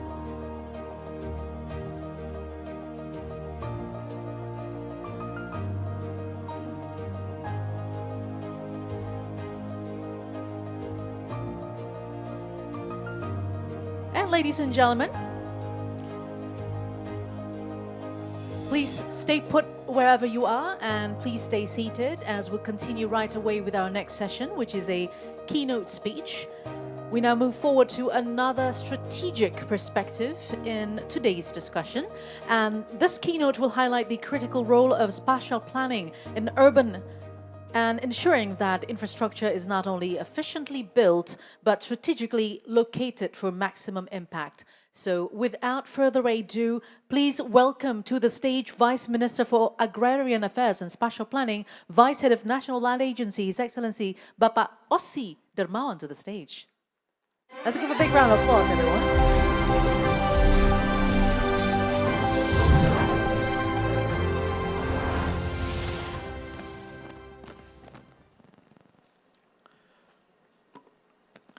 Assalamualaikum warahmatullahi wabarakatuh. May peace be upon us all. Distinguished guests, excellencies, ladies and gentlemen, it is a great honor for me to deliver this keynote address on behalf of the Ministry of Agrarian Affairs and Special Planning, National Land Agency of the Republic of Indonesia at this esteemed international conference on Infrastructure 2025. Allow me to begin by expressing our appreciation to the Coordinating Ministry for Infrastructure and Regional Development and all stakeholders who have made this important event possible. This year's theme, Right Infrastructure in the Right Place, Special Planning for Impactful Infrastructure, could not be more timely. Our world is changing rapidly, and so must the way we plan and build our infrastructure. Ladies and gentlemen, infrastructure in its physical form is what we see: roads, bridges, ports, airports, energy grids and homes, etc. But behind every successful infrastructure project, as mentioned also by the previous panel, is something invisible but crucial, which is one of them is spatial planning. Spatial planning ensures that infrastructure is built in the right place, for the right people, at the right time. Indonesia is a vast archipelago of over 17,000 islands, and spatial inequality and development disparities are still real and persistent. So to address this, our ministry developed a national spatial plan that aligns with our national vision, Golden Indonesia 2045, to create inclusive, equitable, and sustainable development across the archipelago. And this spatial planning serves as a unifying blueprint to ensure that no region, no community is left behind. Ladies and gentlemen, the Ministry of Agrarian Affairs and Special Planning, National Land Agency, serve as the national authority in spatial planning and land affairs. We have the mandate to regulate land use, spatial planning policy, and land registration, all of which are prerequisites for infrastructure matters. And then, this is the crucial question then: why is integration of infrastructure and spatial planning policy is important? Because of course, infrastructure needs land, but not just any land, because it needs legal certainty, it needs accessibility, it needs clear zoning, and it needs harmonization with environmental and social considerations. That is why our ministry, working with all ministries and also other institutions, are aiming to one spatial planning policy, a unified approach that integrates land use, sectoral planning, and development goals into one comprehensive spatial governance framework. This integration is the foundation of impactful infrastructure. Ladies and gentlemen, building right infrastructure in the right place means putting people first. Because to truly serve the public interest, we must ask some fundamental questions, such as, are we connecting underserved communities? Are we building hospitals where the sick are? And are we providing affordable homes where a job exists? But for sure, we have made progress. Over the past years, spatial planning in Indonesia has played a transformative role in designating growth centers in eastern part of the country, and then facilitating land acquisition for strategic national projects and safeguarding coastal zones through climate-informed zoning. One recent example is our new capital city in East Kalimantan, where spatial planning enabled site selection, land consolidation, green buffer zones, and resilient infrastructure layouts that reduce disaster risk and optimize energy efficiency. Infrastructure today must also withstand the challenge of tomorrow. I learned a lot from the previous panel where we do know that between 2020 until 2025, Indonesia experienced over almost 7,000 flood events. And these disasters not only cause human suffering, but destroy infrastructure investment. That is why special planning must also be climate resilient. And special planning is our frontline defense. Our ministry has introduced climate adoption layers into regional special plans, including hazard mapping, and then secondly, zoning regulations that prevent settlements in risk areas, and last is green open space allocations in urban area. Of course, we understand this is not perfect at the moment, but we continue to improve and improve for the better of Indonesia. We are also incorporating nature-based solutions such as mangrove rehabilitation and watershed management into our special and infrastructure plans. For us, this is more than environmental policy because it is a future-proofing development. Ladies and gentlemen, we believe that the future of infrastructure depends on the future of land governance. Digital transformation, for me, is very essential. Our initiative like Gistaru is creating a comprehensive spatial planning database of land parcels across the country. And then we are also accelerating land certification through systematic land registration, or what we call as PTSL, which now covers more than 100 million parcels of land, in which land certificates are issued in electronic form. This provides legal certainty for infrastructure developers and improve in the ease of doing business. Meanwhile, the other platform, Bumi ATR BPN, offers open access to special plans and land data to the public and investors alike, because we want the public to be involved as our checks and balances system for our ministry. So, in conclusion, with digital innovation, we try to bring transparency, we try to bring efficiency, and also we try to bring trust to infrastructure planning and execution. Ladies and gentlemen, distinguished participants, no infrastructure agenda, of course, can succeed in isolation. That is why our ministry collaborate across ministries and local governments through our special planning integrated platforms. And also, we collaborate across with the private sector to public-private sector partnerships. And then also, we collaborate across international development partners for technical assistance and financing models. We believe in inclusive infrastructure where the voices of women, voices of indigenous people, and the poor are heard and reflected in the infrastructure we build. And let us remember, when spatial justice is achieved, then the social justice becomes possible. To conclude, let us not be satisfied with building more, let us commit of building better. Because better infrastructure means plan with care, grounded in data, designed for resilience, and deliver with integrity. As we move forward, the Ministry of Agrarian Affairs and Special Planning, National Land Agency ready to support national and global effort in ensuring infrastructure equity, in embedding special planning in policy and execution, and also in promoting climate adaptive development pathways. Let us design not just for today, but also for the generation who will inherit what we build.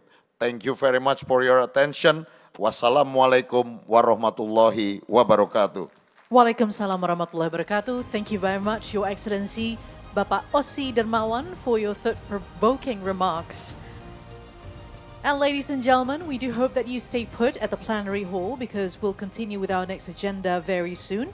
Just some information regarding the thematic sessions that are happening in other rooms. You can check out Merak 1, Merak 2, and Merak 3 rooms for their thematic sessions and for the themes as well as the timetables. You may contact our committees for more information. And also, just to remind you, if anyone is needing translation devices, we make them available, and they're there on the left side from your side at the door as you enter, so you may collect the devices from there. We have 4-channel, which is channel 0 for floor, which is the original audio, channel 1 for English, channel 2 for Mandarin, channel 3 for Bahasa. And after this, we are going to have a very interesting address as well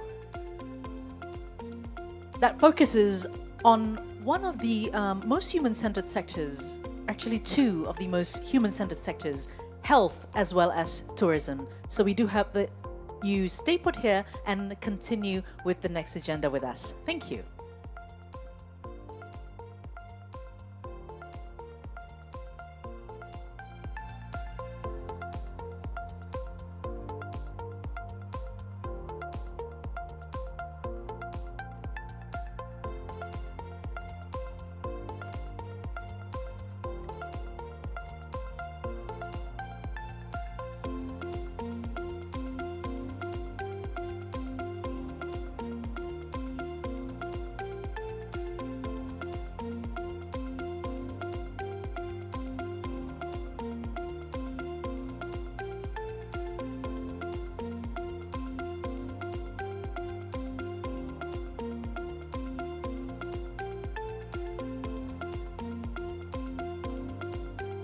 A warm welcome to the Minister of Health of the Republic of Indonesia, His Excellency Bapak Budi Gunadi Sadikin.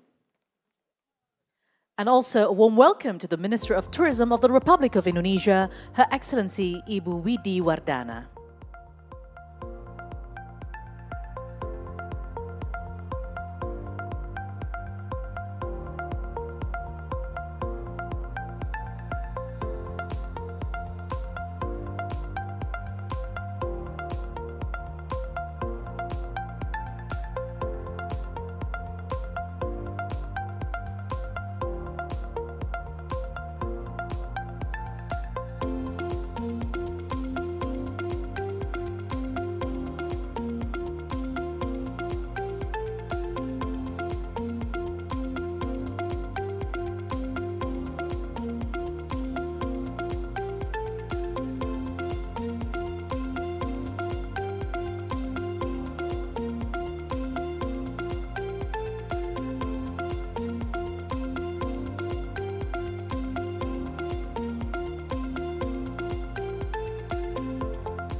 And ladies and gentlemen, welcome back if you just come back to the plenary hall, and thank you for being patient if you're here from the beginning of the sessions. And let us continue this session. Now we turn to the tourism sector. We have the minister already here among us, a cornerstone of Indonesia's national identity and a catalyst for regional growth. We are very excited when it comes to health as well as tourism. So without further ado, in the next address, would like to welcome to the stage Minister of Tourism of the Republic of Indonesia. I repeat myself, Minister of Health of the Republic of Indonesia, His Excellency Bapak Budi Gunadi Sadikin. Let's give a big round of applause.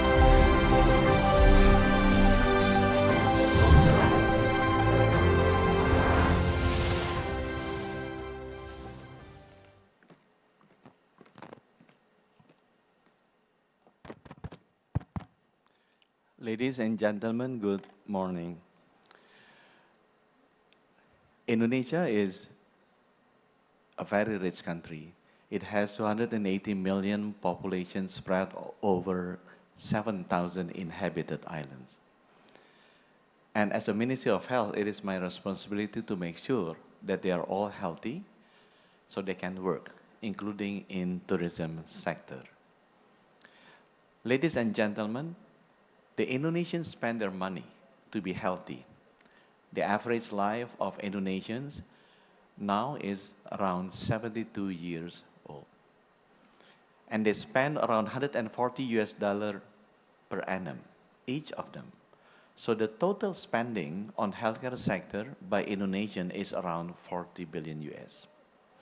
So the first idea that I would like to promote to Ibu Widi, talking about health tourism. Yeah. This 40 billion US dollar will increase every year because Indonesian populations are aging. You know, our closest country, Malaysia, the average life is 76 years old. And they spend around 430 US dollar every year, each of them.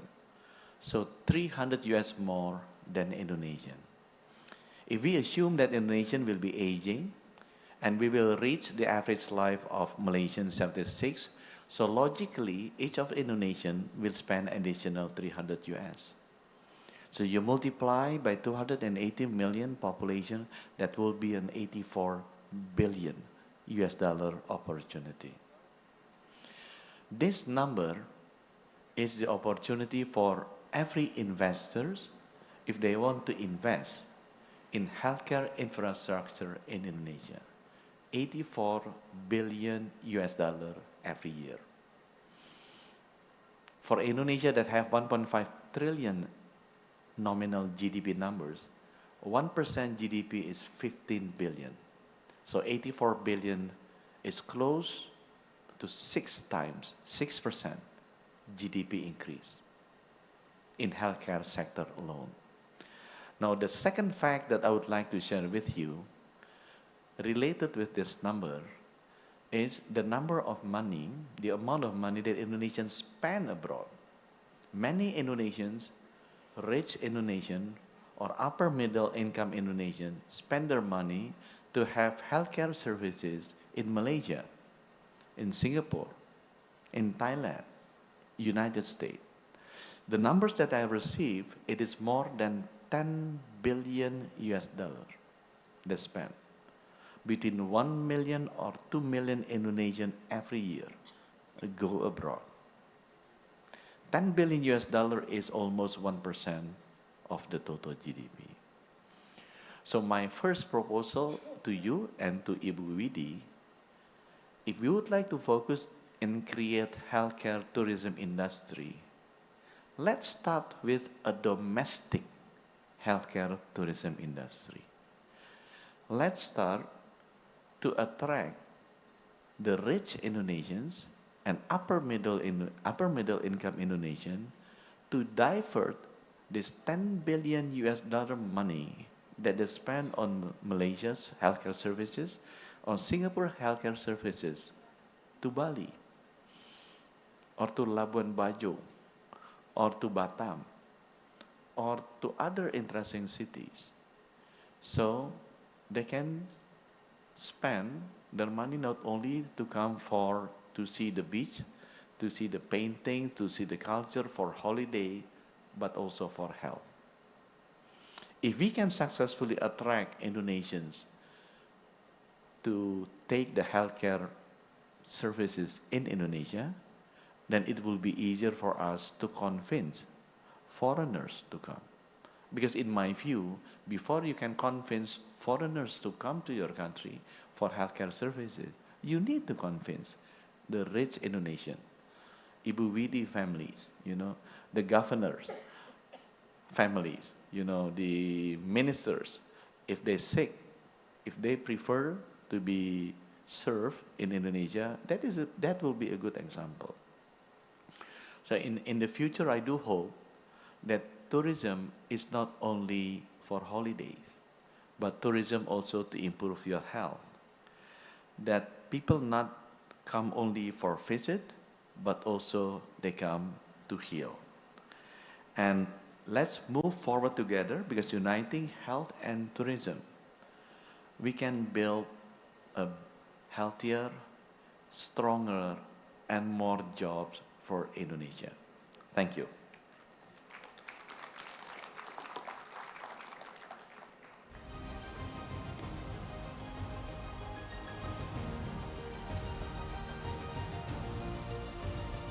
Thank you very much, Your Excellency. Bapak Budi Gunadi Sadikin. So we have to start with us before asking other people from outside Indonesia to come for healthcare tourism. So it is indeed a very dear matter to us, both healthcare and tourism, and infrastructure for well-being and destination development plays a pivotal role in enhancing quality of life and national competitiveness. So the next one will explore about strategic synergies that unite healthcare, hospitality, public space planning into a cohesive development agenda. And for the next opportunity, let's welcome to the stage Minister of Tourism of the Republic of Indonesia, Her Excellency Ibu Widianti Putri Wardana, for the address. The floor is yours.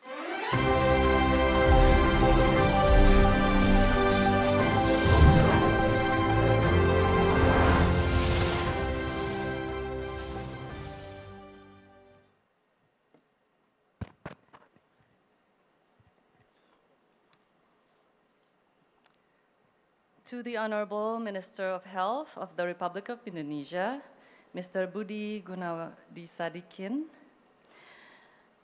distinguished panelists, ladies and gentlemen, Assalamualaikum warahmatullahi wabarakatuh.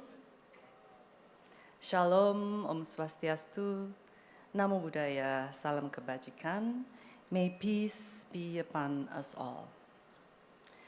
Let me begin by expressing my sincere appreciation to the Coordinating Ministry for Infrastructure and Regional Development for advancing this critical conversation on infrastructure. I also appreciate the inclusion of tourism as an essential part of this discussion. Today's session reflects a shared purpose: to build infrastructure as an enabling force for tourism, one that connects people to place, fosters pride in local heritage, and when developed responsibly, drives inclusive and sustainable growth. Tourism brings our stories to the world and fuels our economy. In 2024, tourism contributed just over 4% to the national GDP, driven by foreign and domestic travel, and supported the livelihood of over 25 million workforce. This positive momentum continues this year to date. Foreign tourist visits grew 9.15%, while domestic trips by 23.2%. This should allow us to achieve our national and annual targets: 14.6 to 16 million foreign tourist visits and over 1 billion domestic trips, with the tourism sector contribution to GDP expected to reach 4.6%. This goal is not far-fetched, as tourism contribution to the economy had nearly reached 5% prior to the pandemic. By 2029, we aim for tourism to contribute 5% to GDP, with a workforce of 29 million, driven by 20 to 23.5 million foreign tourist visits and 1.5 billion domestic trips. But growth alone is not enough. We must build tourism with intention. Tourism must be a force of equitable development and deliver long-term impact by becoming an industry that is adaptive, resilient, and sustainable. We all know that Indonesia is immensely rich in tourism potential, one of the world's most diverse in nature and culture. Our potential is truly unparalleled. In the Travel and Tourism Development Index, issued by the World Economic Forum, Indonesia's natural resources pillar scores outperforms the rest of the ASEAN countries. Yet, our tourism foreign exchange remains below of those countries, highlighting how much work lies ahead to unlock our full potential. A closer look highlights key areas requiring our attention.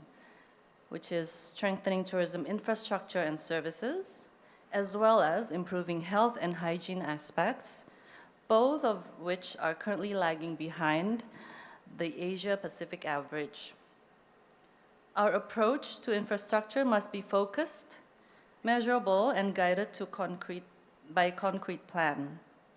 We have a detailed roadmap for each priority destinations in the national plan. In the case of Borobudur, Yogyakarta, and Prambanan, in the current 5-year plan, phased development is being made towards better connectivity and accessibility to the main transport hub. And it is not just about the major infrastructure, such as road, electricity, or airports. Tourism also depends on visitor-centric essentials, such as sanitation amenities, public facilities, and information centers. These are what makes tourism not only accessible, but also enjoyable. Ladies and gentlemen, we fully recognize that infrastructure development comes with its own set of challenges. We have an inherent challenge from Indonesia's geography, the logistical difficulty having a vast archipelago, and many areas are remote and challenging to access. Infrastructure development is also layered and interdependent. Sanitation, for instance, relies on clean water access, which remains a challenge in certain destinations. Community readiness is also another crucial aspect, as infrastructure is only impactful if the people are prepared to sustain it. Investment gaps persists, which many investors possibly being discouraged by the uncertain investment climate and the long-term investment horizon. Moreover, execution challenges such as unresolved land status, compliance with environmental assessments should also be anticipated to ensure timely implementation. These are real issues, but not reasons to hesitate. They are reminders for us to plan thoroughly and act strategically. Infrastructure also opens new frontiers. It opens the new tourism themes that is growing in demand today, including health and wellness tourism. With this view, Indonesia developed the Sanur Special Economic Zone and Batam International Health and Tourism Special Economic Zones. These special economic zones are being designed to provide integrated health services in tourism settings. If developed well, they could help retain domestic spending, like Bapak Budi was just mentioning previously, while attracting international visitors who also value holistic health experiences. With its nature, culture, and healing traditions, Indonesia has what it takes to compete in the wellness tourism industry. The Ministry of Tourism recently highlighted several leading projects in Osaka, Japan, potential investors and business partners. These projects range from traditional Indonesian spas to senior living facilities, generating strong interest from a wide range of potential investors, including medical companies. Like Pak Budi also mentioned that we also need to collaborate, that we did in 2022, initiated a collaboration to advance health and tourism starting with the Indonesia Health Tourism Guideline. Pak Budi, with many more opportunities ahead, it is indeed the time for us to begin our next phase of collaborations. So, ladies and gentlemen, let me underscore a key point. Collaboration is essential in advancing infrastructure development. We need bold and enduring private and public partnerships, innovative blended financing schemes, and community-led models that unite innovation, accountability, and a shared purpose. We have already seen this approach in action. The first is the development of special economic zones, stand as a strong example of public-private synergy. Secondly, Through the Indonesia Tourism Development Project, we are mobilizing capital to build infrastructure in key destinations. Thirdly, private sector contributions, like those of Nihisumba, demonstrated how business and philanthropy can collaborate to advance basic infrastructure. Through partnerships with the Sumba Foundation, they have helped expand access to clean water, support education programs, and reduce the impact of malaria in the surrounding communities. Fourthly, the community-driven initiatives like Kelompok Sadar Wisata are also being advanced, ensuring development that benefit the local community. The private sector brings agility, expertise, and scale. The government provides vision, policy, and safeguards. Only through collaborations, we can build infrastructure that deliver lasting value. I look forward to hearing how we can explore and further advance these ideas in today's session. And ladies and gentlemen, at last, I invite all stakeholders to co-invest in Indonesia's tourism future. Indonesia is determined to transform its immense potential into tangible success. Join us in building infrastructure that is more for advanced tourism and our common prosperity. Thank you. Thank you very much, Your Excellency, Ibu Widianti Putri Wardana, for your remarks, very insightful and valuable, and it's also an invitation for collaborations with the Indonesian government to upscale our health and tourism sector, not only in the major infrastructures, but also in the soft ones, because when it comes to tourism, you want to feel everything from A to Z. Once again, we are very grateful that we have two eminent leaders who have opened this thematic sessions, and they both are the forefront of this transformational journey, and hopefully all of us are inspired as well from the addresses that they did. Thank you once again. And now, ladies and gentlemen, we do hope that you stay here, because we'll continue right away with our next thematic session.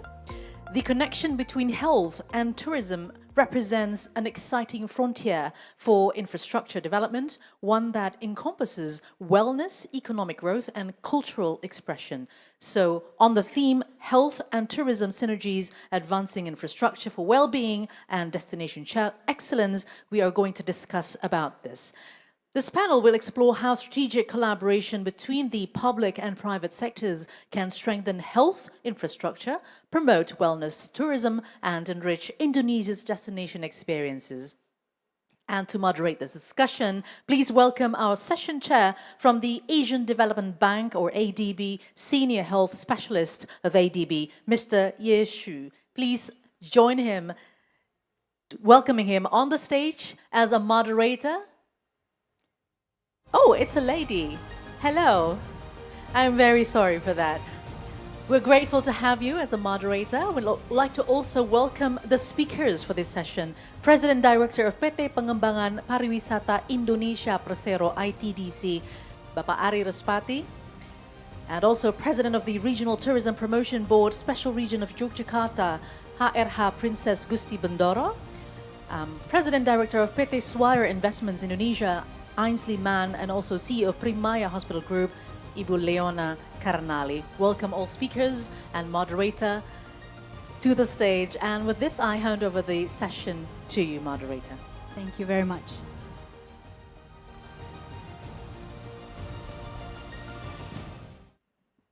Good morning, ladies and gentlemen. It's such a pleasure to be here in this panel that will discuss the synergies between tourism and healthcare.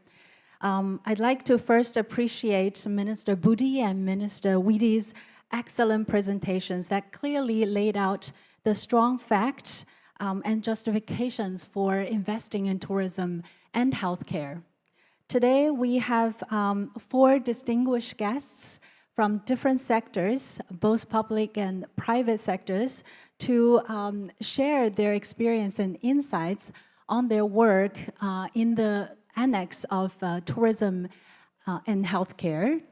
First, allow me to introduce our speakers one by one and allowing them to introduce their work briefly. Maybe we can go with the ladies first.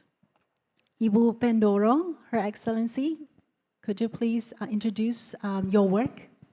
Yes, thank you. Hi, I'm Bendoro, and I'm the head of the tourism board in Yogyakarta.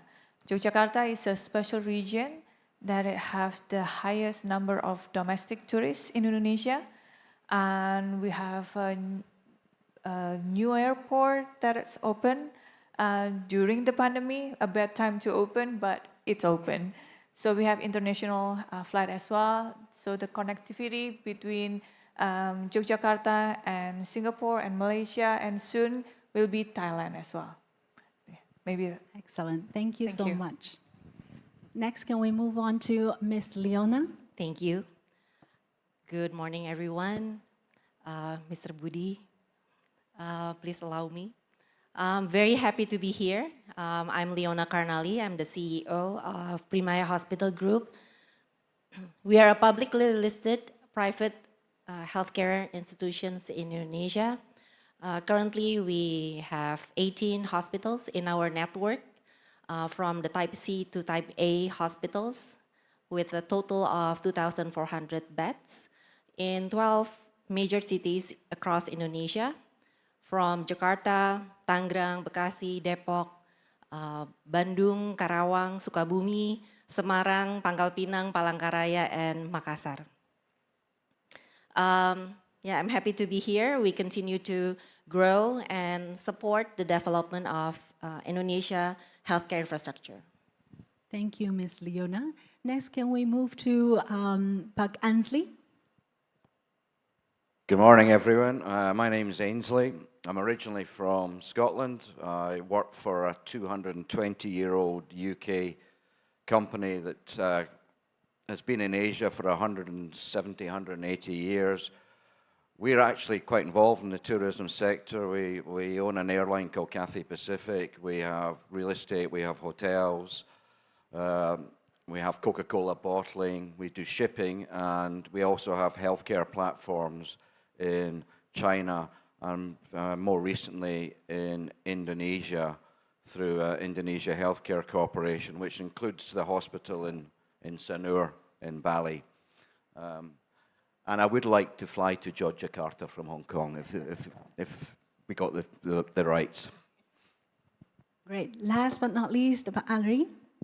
Thank you, The Excellency, Bu Menteri, Pak Budi. My name is Ari Respati. I'm currently the President Director of ITDC. ITDC is a tourism development company. Right now, we are overseeing the precinct of Nusa Dua, Mandalika, and Golomori Labuan Bajo. Thank you so much. Let's start with the healthcare situation in Indonesia. So my first question goes to Ms. Leona. Could you tell us a little bit about how Primaya Group is working in Indonesia in terms of servicing the higher income group and reducing Indonesians from seeking healthcare abroad? Thank you for the question, Ms. Yesu. So with a network of 18 hospitals across 12 major cities in Indonesia, Primaya Hospital Group positions strategically ourselves as the leading healthcare provider in Indonesia, providing health services accordance to international best practices, as we have been accredited internationally by Joint Commission International since 2014, and combining the clinical excellence and patient-centered care, we put ourselves as a strong player in the global health tourism market. But when we talk about health tourism, I totally agree with Mr. Budi, our minister.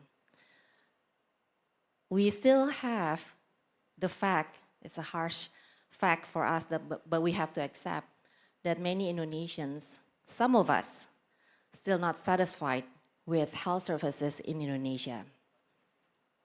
So this is a huge homework for us. So when we see health tourism, it's not only about the commercial opportunity, but more importantly, to elevate the overall healthcare standards, service standards, medical standards, clinical standards in Indonesia. So for high standard quality healthcare, how do we achieve it? It's not only about hospitality or quality and patient care, but we have to have a complete medical services in the country. We need to have affordability, accessibility, availability of advanced medical equipment, medicine, and treatment. All of Primaya hospitals are general hospitals with multi-specialties. So we are uniquely equipped to provide comprehensive medical services from screening to procedures to treatment done by our doctors. But we are also focusing on 6 centers of excellences most needed by the country. Heart center, brain center or stroke center, cancer center, sport and orthopedic center, nephrology center, which include kidney and prostate, and also metabolic, including diabetics. When we talk about cancer, why Indonesians go abroad, especially to our closest neighboring country? Just simply because we don't have enough scan in Indonesia. So thank you so much for Pak Budi's hard work and the team in the Minister of Health. We have new regulations that allow us to invest in more scans, especially PET scan. Once that's done, I'm sure many Indonesians will come back to Indonesia. Especially on top of that, we also provide better service, better communications to our patients. And beyond clinical excellence for Primaya hospitals, we also see the future of healthcare is not only clinical excellence, but also sustainability. So we have the initiative, and we have installed a large scale of solar panel on top of the building of our Primaya Hospital East Bekasi, spanning 2,800 square meter, generating 524,000 kilowatt hour clean energy. We reduce carbon emission annually of 469,000 kilograms. This is equivalent to the environmental benefit of planting 6,000 trees or more. And we do this, why? Because we aim to demonstrate that private healthcare can also lead not only in medical innovation, but also in environmental responsibility. And this initiative is increasingly important for our patients, especially who seek ethical, sustainable, more responsible, future-ready healthcare, especially in the context of global health tourism. Thank you so much, Ibu. I will come back to you for some follow-up questions. But now let's move on to Ibu Bendoro. Could you share with us, Your Excellency, what are the essential elements of a culturally rich and livable city, both for residents and tourists from your perspective?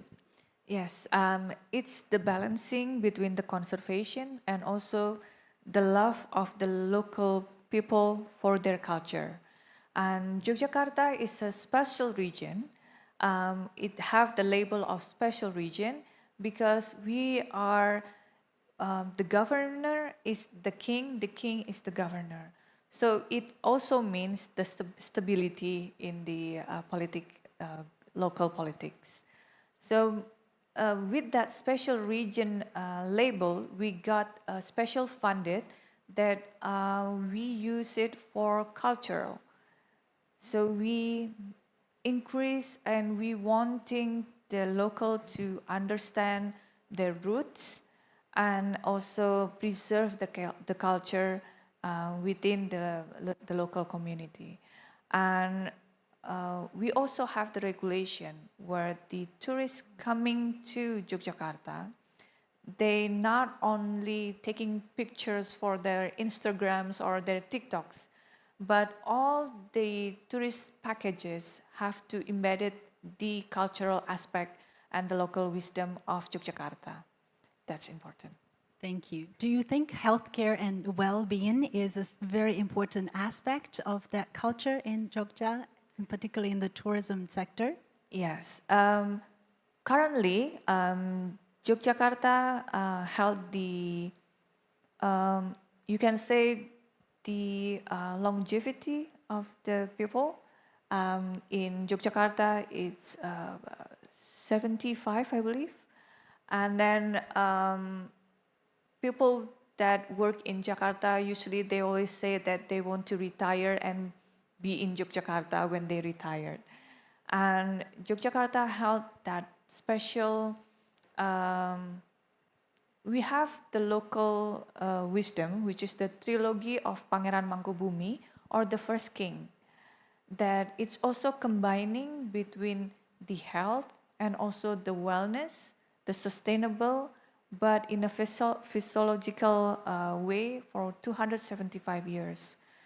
So we have Jamu, for example, in our hospital in Sarjito, they have special department that are using the local herbs, for example. And then we still produce a lot of jamu as well, the drinks herbs in Yogyakarta, and become the mission of the Ministry of Health as well to rebuild our old hospital into more modern and international hospital as well. And this is something that we hold strongly because we are the #1 domestic tourists that coming to Jogja. And we have all the academics or the university and most of the hospitals in Yogyakarta, the lands belong to the king. Therefore, it's for public services. Therefore, it is more stability for the tourists and in the health tourism sector to grow in Yogyakarta as well. Thank you for those points. Jogja is such a lovely city. Thank you. And I believe that if people want to retire there, they would also want to have excellent healthcare services available in the city. Yes. Yeah. Next, can I move on to Mr. Ari? From your perspective, I wonder what is the strategic development projects that your organization is looking at recently? Yes, I think in current days, the global landscape of tourism has changed rapidly. And I can sense that there is a growing demand for destination company like us, ITDC, to support and to extend our vision for healthcare, for recovery, wellness, and all other related about health. Like what we have experienced in one of our precinct in Nusa Dua, there's so many change on the business model ever since we welcome 2 hospitals right now in Nusa Dua. Right now, the expectation of travelers no longer only leisure and recreation. It's beyond that objective. So they come to our precinct, they come to our estate more for holistic objectives. And of course, like what mentioned by Pak Menteri Budi and also Bu Menteri Widi, that actually the health care is already part of the lifestyle of our travelers. And in responding those cases in the recent days, we also, it's our natural extension to our vision that as a development company, we need to provide those things. And we need to complete all the infrastructures. Of course, there's so many requirements in order to comply to those standards for the healthcare, not only for the infrastructures, but also for the digital infrastructures. ITDC right now is trying our best to fulfill those objectives of the travelers. I think that's it. Thank you so much. So then, Pak Ansley, as an international investor, could you comment on how do you see that international investors can coming into the healthcare space and take advantage of Indonesia's growing tourism sector to find new opportunities here?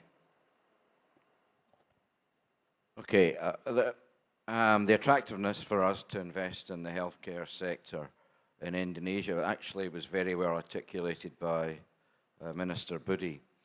Indonesia spends $130 per capita per year on healthcare, Thailand $300. If Indonesia was to double, it's $40 billion.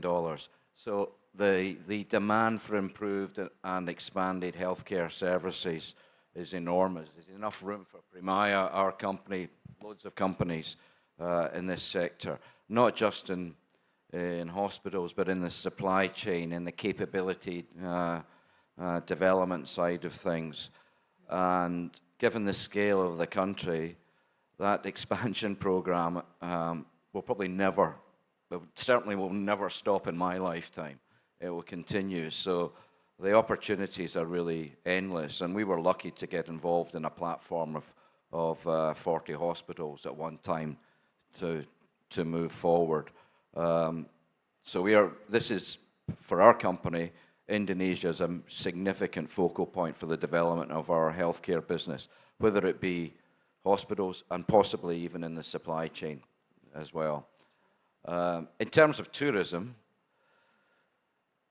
well, we have the hospital in Sanur, but I think both ministers alluded to the fact we have to win at home first. We have to improve the quality of healthcare at home. We have to convince Indonesians that we can provide world-class healthcare services.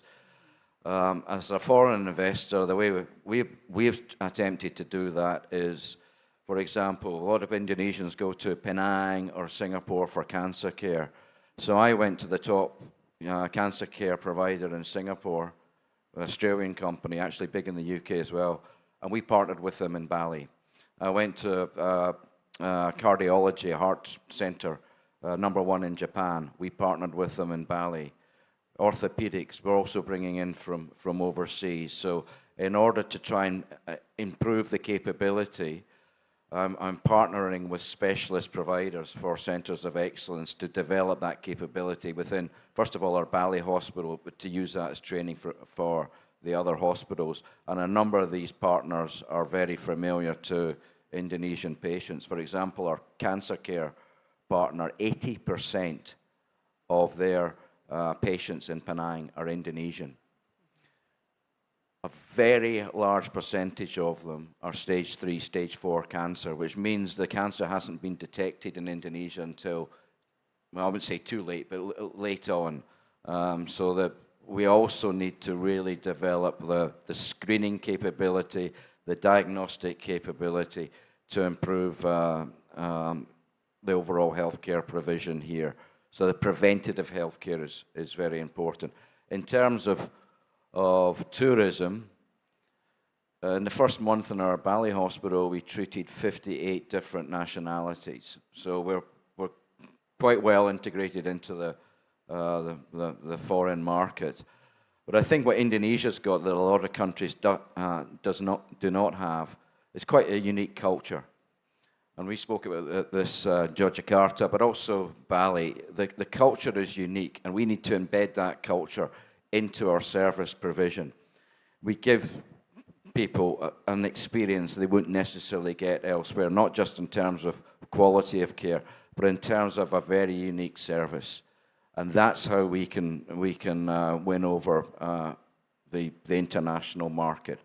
Plus, of course, if you want to recuperate, there's no better place to recuperate than Bali. You come for hip surgery from Australia, you want a nice place to recuperate, then Bali's perfect. So there's a lot we can be doing. As my company, we're involved in airlines, hotels, so we understand the hospitality and tourism sector as well. We understand the need to collaborate with the local government. We understand the need to collaborate with the local tourism boards, and we work actively with them. That's excellent. I fully agree with you that in addition to healthcare service excellence, the technical excellence, the hospitality and the unique culture experience is also part of this. My next question to you is actually in terms of advancing the infrastructure needed for healthcare, what kind of regulatory and operational challenges do you see in Indonesia's environment at the moment? So maybe Ibu Liana would like to start? Sure, thank you.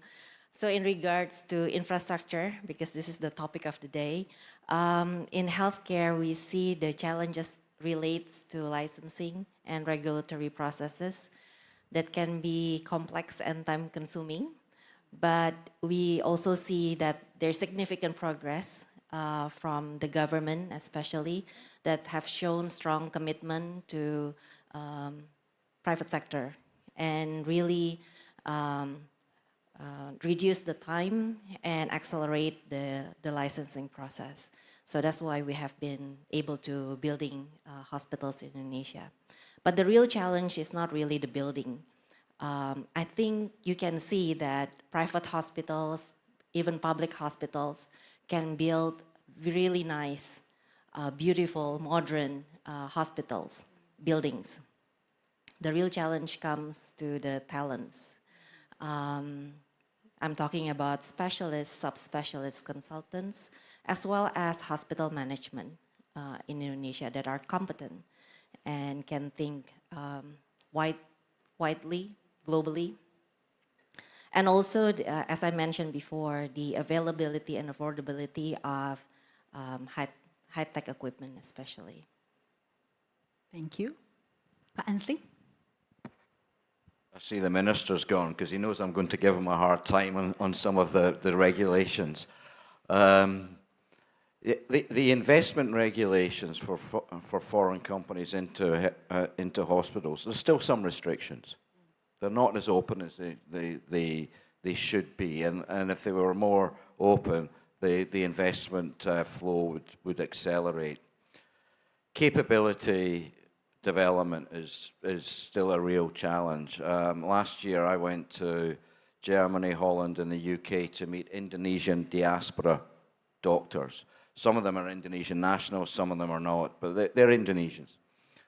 And they have been prevented for a long time from coming back here because of the adaptation process.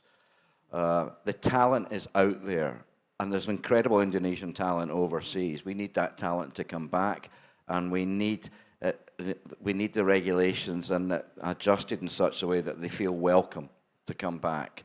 I know Kemenkes is working on this, and is giving the minister some tough press.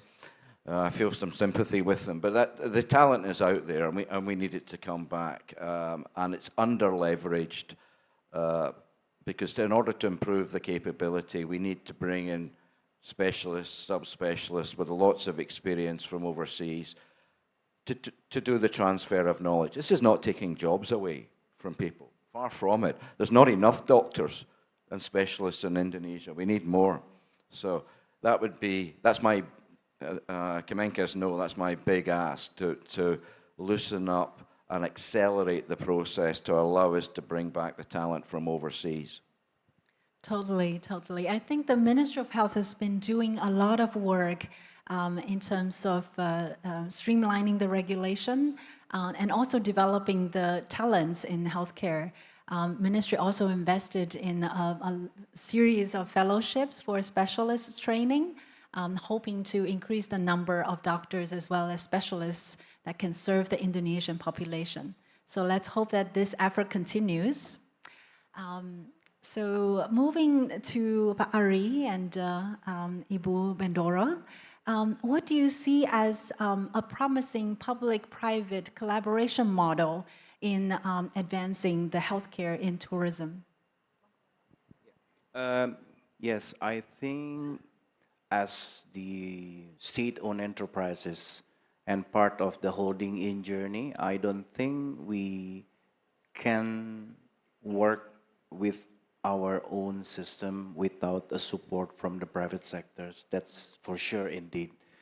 And knowing that actually the healthcare sector is also a part of the promising industry in the future, we regularly open most of the discussion with the investors. As per example, one of our estate, our precinct in Mandalika during the MotoGP, we welcome investors to build hospitals because there's so many, I'm not saying incidents, I'm saying about the room for opportunity that actually right now the circuit, our circuit in Mandalika, we have almost occupied 75% throughout the year. So we mostly facing so many accidents during those racing. And frankly speaking, we are very fortunate because we have a small clinic which is certified with the international healthcare standard. But what our intention is also to inviting the private investors to come. And this collaboration also will complete the customer journey of our precinct from A to Z. Thank you. Ibu Bendoro? Thank you. So health tourism, in the definition of tourism itself, it's not only about hospitals, but it's also about sports. It's also about wellness. And a lot of the private sectors are well ahead in this department. And in the tourism sector, mostly we are wait and see with the current Minister of Health doing so much movement that narrowing the restrictions that they have and everything.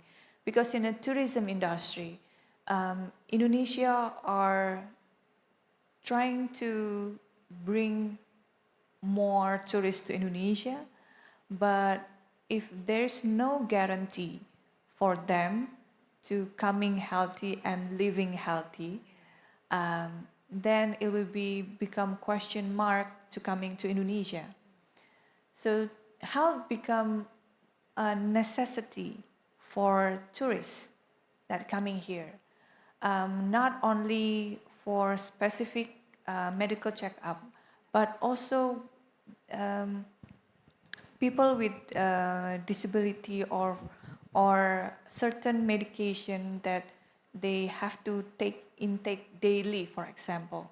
Then it becomes necessity for hospitals as well to become part of the journey of tourists in here.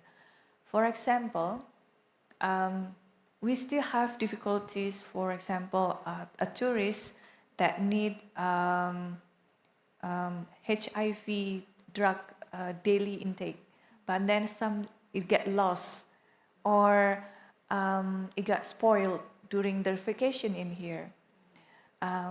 Then it's difficult for them to go to hospitals to get that.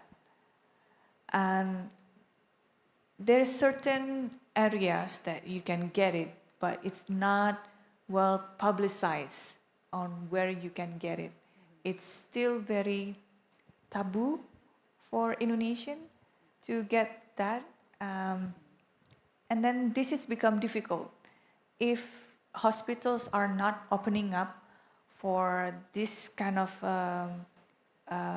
demand by the tourists, and the procedures are still very complicated for certain medication that needs daily intake for tourists, then the tourism sectors get held back because then we cannot provide the security for the tourists as well. So it's not a lot about the infrastructure itself, but it's more about the little needs of tourists as well that needs to be provided by the health sectors. Thank you. I'm curious, among the tourists to Jogja, for example, what percentage of the tourists are relatively young versus maybe elderly tourists? Because Jogja we have UGM, and which is the university that most of our ministers graduate from, and it's a big university. So a lot of people that studied in UGM, they come back to reminisce their memory in Jogja. So the gaps are not very far because we get the graduates all year round. They always come back. Mostly in Yogyakarta, the tourists are not only visiting Jogja once, but twice or 3 times in their lifetime.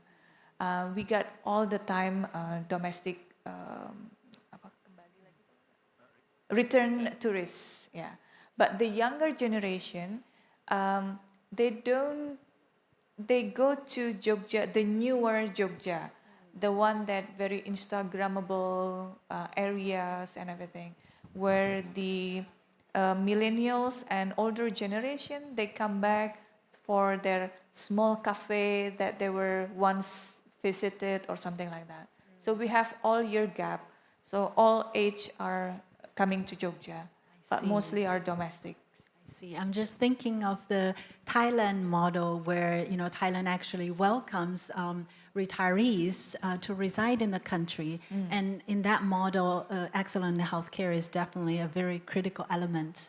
We are talking we are in Jogja currently, we are trying to discuss because a lot of the retirees are coming to Jogja and they buy land in Jogja.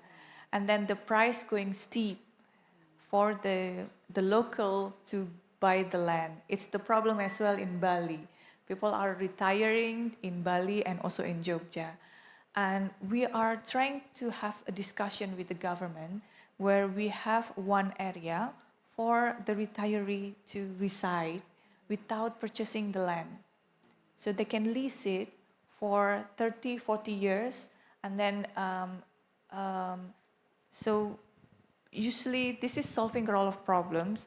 When the retiree, they can distribute the assets to the kids, the children, and then they can stay in that retiree area where it's a lease. So we are hoping this is as well can happen in Yogyakarta without increasing the price of land very steeply. Yeah. Then please integrate your hospital planning and clinics planning in that area. Yes. Yeah. Okay, so we have 1 minute left. May I invite all of the panelists to give us your closing remarks? Let's say in the next 5 years, what do you see as the biggest opportunity and areas that you will work on to advance healthcare and also tourism? Start from me? Yes, please. So as we have been hearing this morning, each of us has our own roles to help support the development of healthcare infrastructure in Indonesia and also healthcare in general in Indonesia. And if we continue to do so, I believe Indonesia healthcare will be up there and we will be proud of the Indonesia health services. For me, it's quite simple. It's about capability, providing we can get the right people in and attract them to work here. Also, in terms of infrastructure, improving the quality of, say, nursing schools, bring them up to an international standard, you will see a transformation in the quality of healthcare in Indonesia. And of course, from a medical tourism perspective, if I can get the capability up to compete with Bumrungrad, compete with Island Hospital, people will come here. Yogyakarta is a place where the domestic and the international visitors are growing all year round. And the next 5 years, we are targeting the health tourism and the wellness. So basically the health sector's tourism. Starting 3 years ago, Yogyakarta is one of the top priority destination for wellness. And every November, we have Jogja Cultural Wellness Festival, where our wellness festival are embedded with the local wisdom. So the traditional dance become the way to express and meditation for wellness. Something like this is our top priority for the next 5 years. Yeah, I think from the manpower perspective, this is a very opportunity for us to prepare the quality of the manpower. As we may aware right now, both sectors, healthcare and tourism, can be a powerful engine for the economic resilience in the next 5 to 10 years. So I think everyone's need to collaborate, and preparing the manpower is very important, the quality of the manpowers, and also make sure that meet to the standard international level. Thank you so much, all very well said. And so with this, thank you very much for your contribution to this panel. And I hand over to the MC. Thank you very much, Mrs. Yeshu, for leading the session. And we invite all speakers and moderators to please rise and move 1 or 2 steps forward for photos opportunity. So from Yogyakarta and other cities in Indonesia, we hope that healthcare tourism can actually grow. And Indonesia being very unique, we have to level up that uniqueness and sell that as a competitive advantage when it comes to healthcare tourism. And hopefully, with the right trajectory of infrastructure development, we can reach that international standard of healthcare tourism in Indonesia and can be replicated in many cities across this archipelagic country. Once again, we thank all speakers, moderator, for a very, very interesting discussion just before lunch today. You may all return to your seat. Thank you very much. And with that, ladies and gentlemen, our first thematic session, Health and Tourism Synergies Advancing Infrastructure for Wellbeing and Destination Excellence, is officially concluded. We extend our deepest gratitude to all speakers, moderators who have spoken on the stage before lunch today. And we thank you, everyone, ladies and gentlemen, for your kind attention and participation. Now, I think it's time to let you go for lunch. We have to remind you that if you use the interpretation devices, don't forget to return them just before you leave the room. You can definitely collect them back right after you come back from lunch.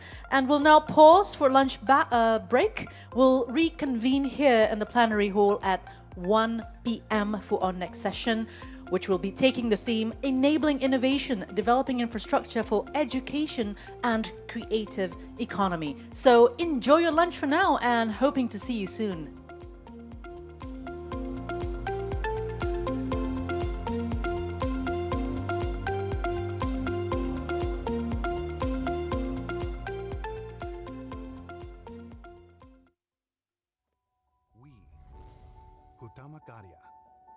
Present our innovations in the construction industry with every changing era.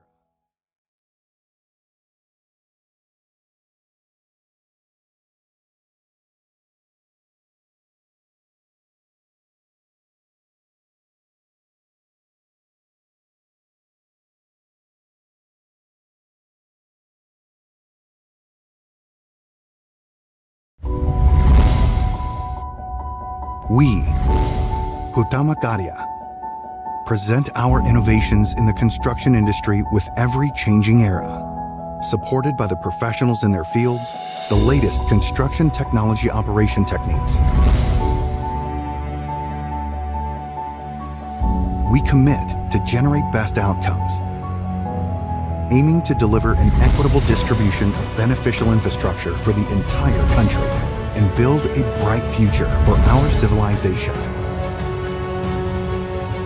Our flagship infrastructure works from bridges, buildings, dams, and sustainable toll road infrastructures, showcasing our high commitment to protecting nature and the environment.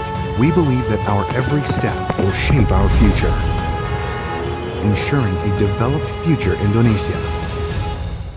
Hutama Karya, innovation for solution. Impian untuk hidup yang lebih berwarna, lebih dekat, lebih berarti.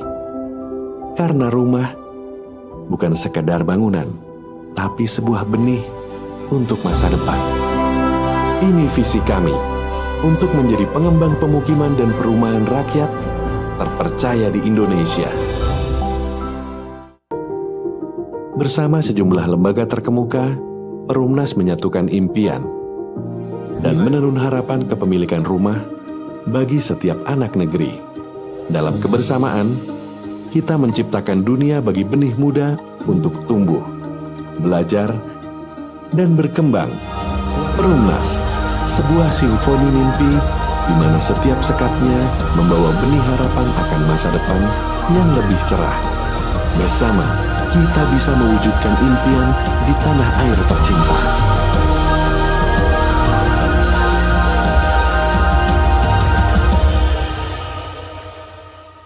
For more than 7 decades, PLN has carried out the state's mandate to electrify the whole Indonesian archipelago. With an installed power generation capacity of more than 75 gigawatts, PLN serves more than 90 million customers, in sharpening its vision as the leading electricity company in Southeast Asia. And as the #1 customer choice for energy solutions, PLN continues to develop programs on an ongoing basis, strengthening its role as the heart of Indonesia for the sustainability of energy supply and the transition to renewable energy. Now, PLN is entering a new chapter in its transformation, aiming to become not just a power and utility company, but also a technology company based on innovations. All of this is to improve service quality, strengthening the domestic industrial ecosystem, and increasing competitiveness in the global stage. The new PLN 4.0, unleashing energy and beyond. Ini cerita akselerasi kita yang selalu aja ada tantangan pas kita lagi melesat. Berat banget ya. Mau nyerah aja. Enggak kan? No lah, big no. Bagus. Ini waktunya akselerasi. Makin banyak tantangan, makin banyak jalan. Ya nggak sih? Yoi! Asal Niat! Nah, gitu. Kalau mau berakselerasi itu harus rame-rame. Rame ini? Yes! Mantap! Menyala bangku! Yeah! Gak cuma sekedar wujudin mimpi, tapi ciptain inovasi. Semangat akselerasi ngedorong kita untuk terus berkolaborasi, biar ngasih impact positif buat bangsa Indonesia. Ayo, wujudin swasembada energi dengan terus berakselerasi tanpa henti. Pertamina, energizing the acceleration, energizing you. Perubahan pasti terjadi. Tak bisa dihindari, taklukkan semua ambisi. Berjalan seiring perubahan, jelajahi semua kemajuan zaman.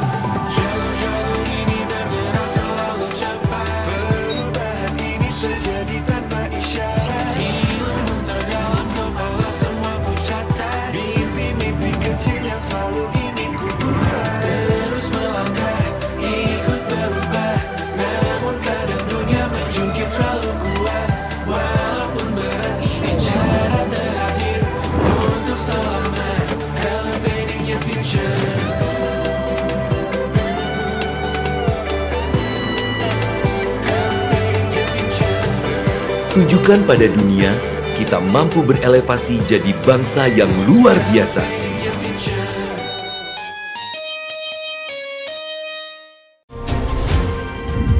Tumbuh kembang kami juga memberikan makna dan arti. betapa pentingnya peran kami yang tak pernah lepas dalam hadirkan konektivitas.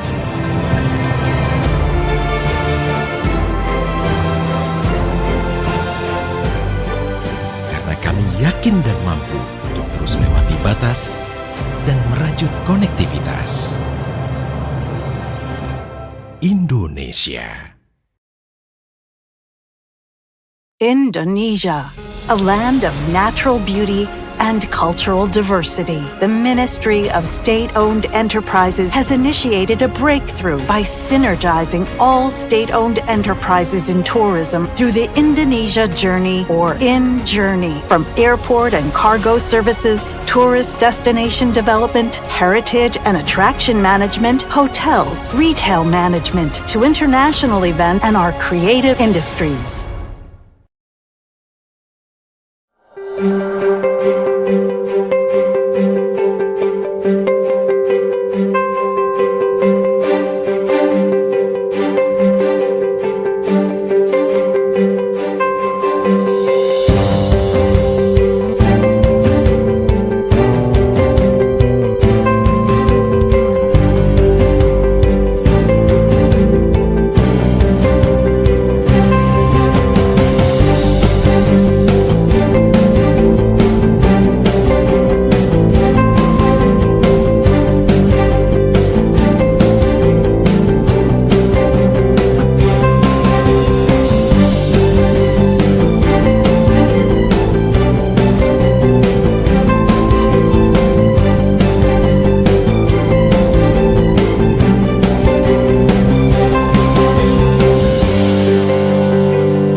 Kami percaya bahwa setiap hasil yang kami ciptakan adalah komitmen dari tanggung jawab kami menjawab perubahan. Perubahan menuju masa depan yang lebih baik, menciptakan mimpi menjadi kenyataan, mimpi bagi banyak orang, dan memberikan solusi untuk kemudahan.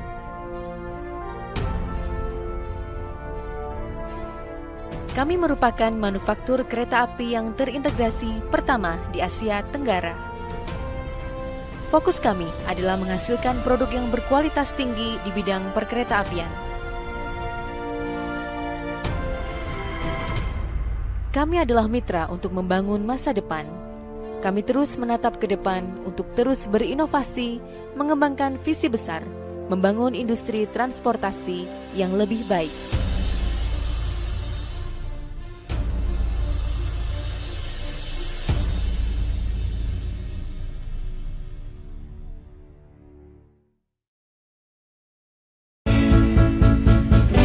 When convenience is out of reach, only limitations remain.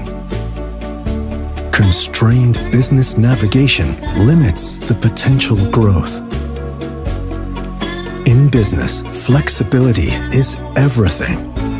It's time to unleash your business potential beyond limitation. BNI Direct is here to provide solutions. One unified digital platform with a diverse financial solutions to elevate your business to a whole new level.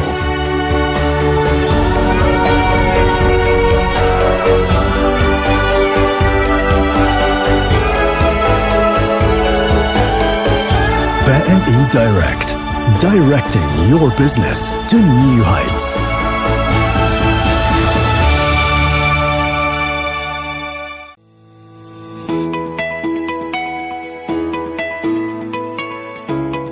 Indonesia is the world's largest island country, consisting of over 17,000 islands.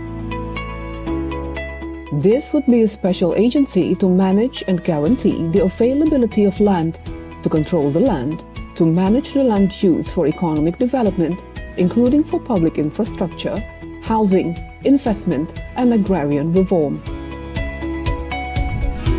Land Bank Authority is a special agency or sui generis entity established by the central government in December 31st, 2021, given special authority to manage land. Latar belakang berdirinya Badan Bank Tanah karena adanya ketidakseimbangan yang besar antara permintaan dan persediaan tanah, sehingga perlunya peran pemerintah untuk menguasai, mengendalikan, dan menyediakan tanah bagi pembangunan dan pemerataan ekonomi. In line with responsibilities given by the Indonesian President and Land Bank Committee of 3 ministers, Land Bank Authority has a vision and mission to being catalyst for Indonesian economic growth. Land Bank Authority vision is to become a trustworthy land manager based on good governance to guarantee economic growth and economic equality.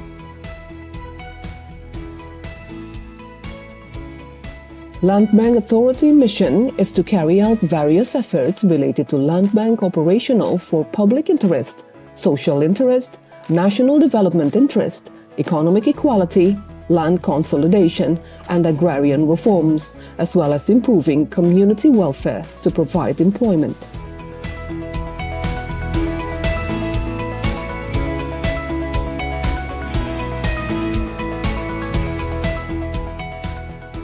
Land Bank Authority is given special authority by the central government to following functions, specifically planning, land acquisition, land procurement, land management, land utilization, and land distribution. Harapan Badan Bank Tanah yaitu menjadi lembaga yang terpercaya dalam rangka menciptakan ekonomi berkeadilan di bidang pertanahan untuk meningkatkan kesejahteraan rakyat. With the responsibilities given to Land Bank Authority, we are confident we can increase the economic growth and justice for Indonesian citizens.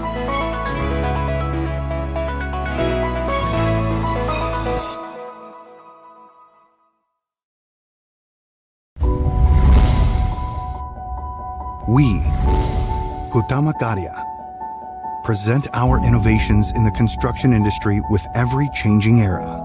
Supported by the professionals in their fields, the latest construction technology operation techniques. We commit to generate best outcomes, aiming to deliver an equitable distribution of beneficial infrastructure for the entire country and build a bright future for our civilization. Our flagship infrastructure works from bridges, buildings, dams, and sustainable toll road infrastructures, showcasing our high commitment to protecting nature and the environment. We believe that our every step will shape our future, ensuring a developed future Indonesia. Utama Karya, innovation for solution.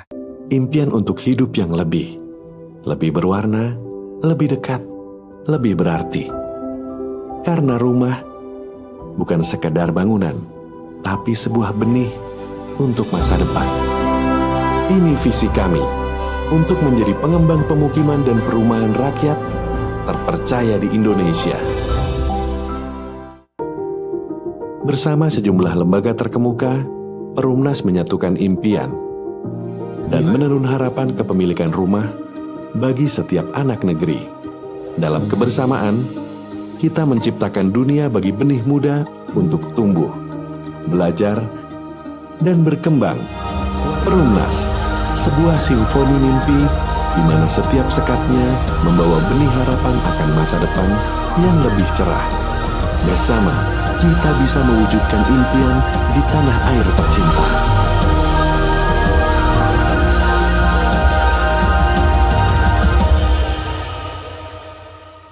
For more than 7 decades, PLN has carried out the state's mandate to electrify the whole Indonesian archipelago. With an installed power generation capacity of more than 75 gigawatts, PLN serves more than 90 million customers, in sharpening its vision as the leading electricity company in Southeast Asia. And as the #1 customer choice for energy solutions, PLN continues to develop programs on an ongoing basis, strengthening its role as the heart of Indonesia for the sustainability of energy supply and the transition to renewable energy. Now, PLN is entering a new chapter in its transformation, aiming to become not just a power and utility company, but also a technology company based on innovations. All of this is to improve service quality, strengthening the domestic industrial ecosystem, and increasing competitiveness in the global stage.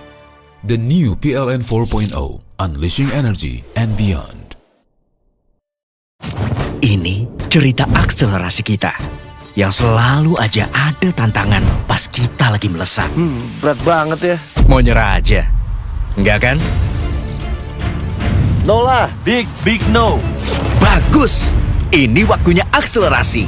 Makin banyak tantangan, makin banyak jalan. Ya nggak sih? Yoi! Asal... Niat! Nah, gitu. Kalau mau berakselerasi itu harus rame-rame. Rame ini? Yes! Mantap! Menyala bangku! Yeah! Gak cuma sekedar wujudin mimpi, tapi ciptain inovasi. Semangat akselerasi ngedorong kita untuk terus berkolaborasi, biar ngasih impact positif buat bangsa Indonesia. Ayo, wujudin swasembada energi dengan terus berakselerasi tanpa henti. Pertamina, energizing the acceleration, energizing you. Perubahan pasti terjadi. Tak bisa dihindari, taklukkan semua ambisi. Berjalan seiring perubahan, jelajahi semua kemajuan zaman.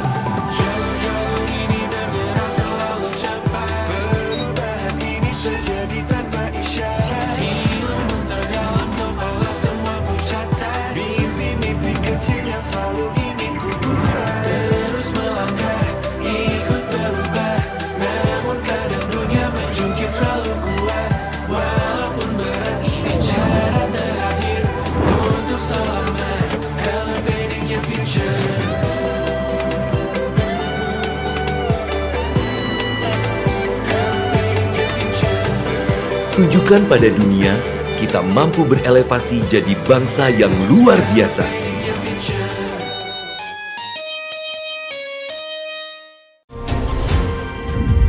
tumbuh kembang kami juga memberikan makna dan arti. Betapa pentingnya peran kami yang tak pernah lepas dalam hadirkan konektivitas.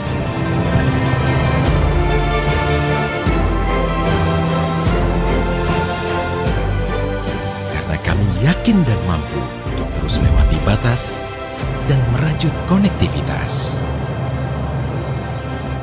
Indonesia. Indonesia, a land of natural beauty and cultural diversity. The Ministry of State-Owned Enterprises has initiated a breakthrough by synergizing all state-owned enterprises in tourism through the Indonesia Journey, or IN-Journey. From airport and cargo services, tourist destination development, heritage and attraction management, hotels, retail management, to international events and our creative industries.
Kami percaya bahwa setiap hasil yang kami ciptakan adalah komitmen dari tanggung jawab kami menjawab perubahan. Perubahan menuju masa depan yang lebih baik, menciptakan mimpi menjadi kenyataan, mimpi bagi banyak orang, dan memberikan solusi untuk kemudahan.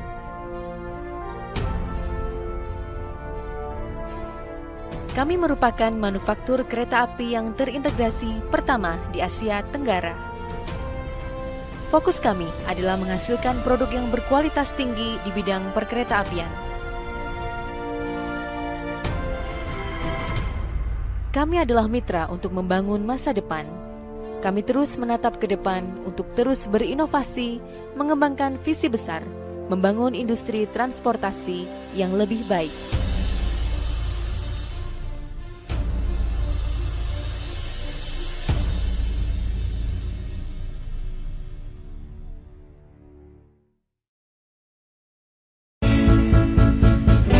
When convenience is out of reach, only limitations remain. Constrained business navigation limits the potential growth. In business, flexibility is everything. It's time to unleash your business potential beyond limitation. BNI Direct is here to provide solutions. One unified digital platform with a diverse financial solutions to elevate your business to a whole new level.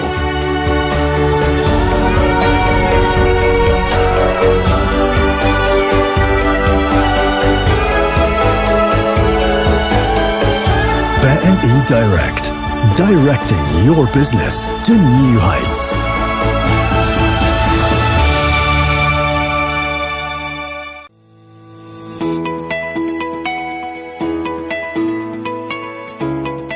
Indonesia is the world's largest island country, consisting of over 17,000 islands.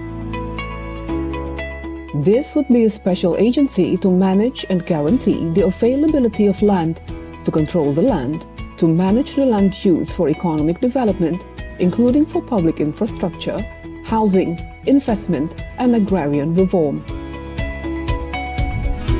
Land Bank Authority is a special agency or sui generis entity established by the central government in December 31st, 2021, given special authority to manage land.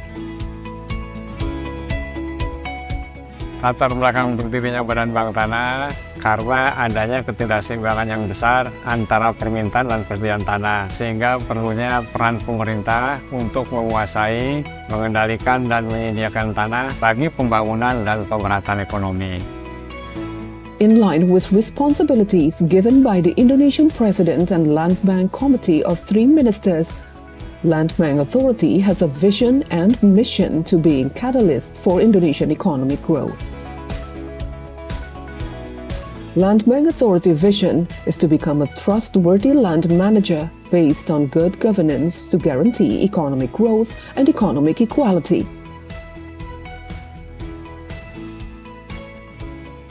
Land Bank Authority mission is to carry out various efforts related to land bank operational for public interest, social interest, national development interest, economic equality, land consolidation, and agrarian reforms, as well as improving community welfare to provide employment.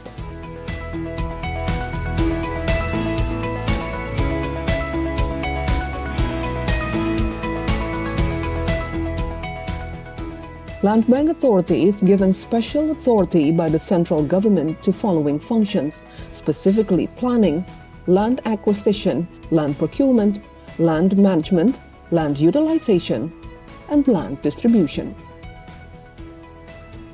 Harapan Badan Bank Tanah yaitu menjadi lembaga yang terpercaya dalam rangka menciptakan ekonomi berkeadilan di bidang pertanahan untuk meningkatkan kesejahteraan rakyat. With the responsibilities given to Land Bank Authority, we are confident we can increase the economic growth and justice for Indonesian citizens.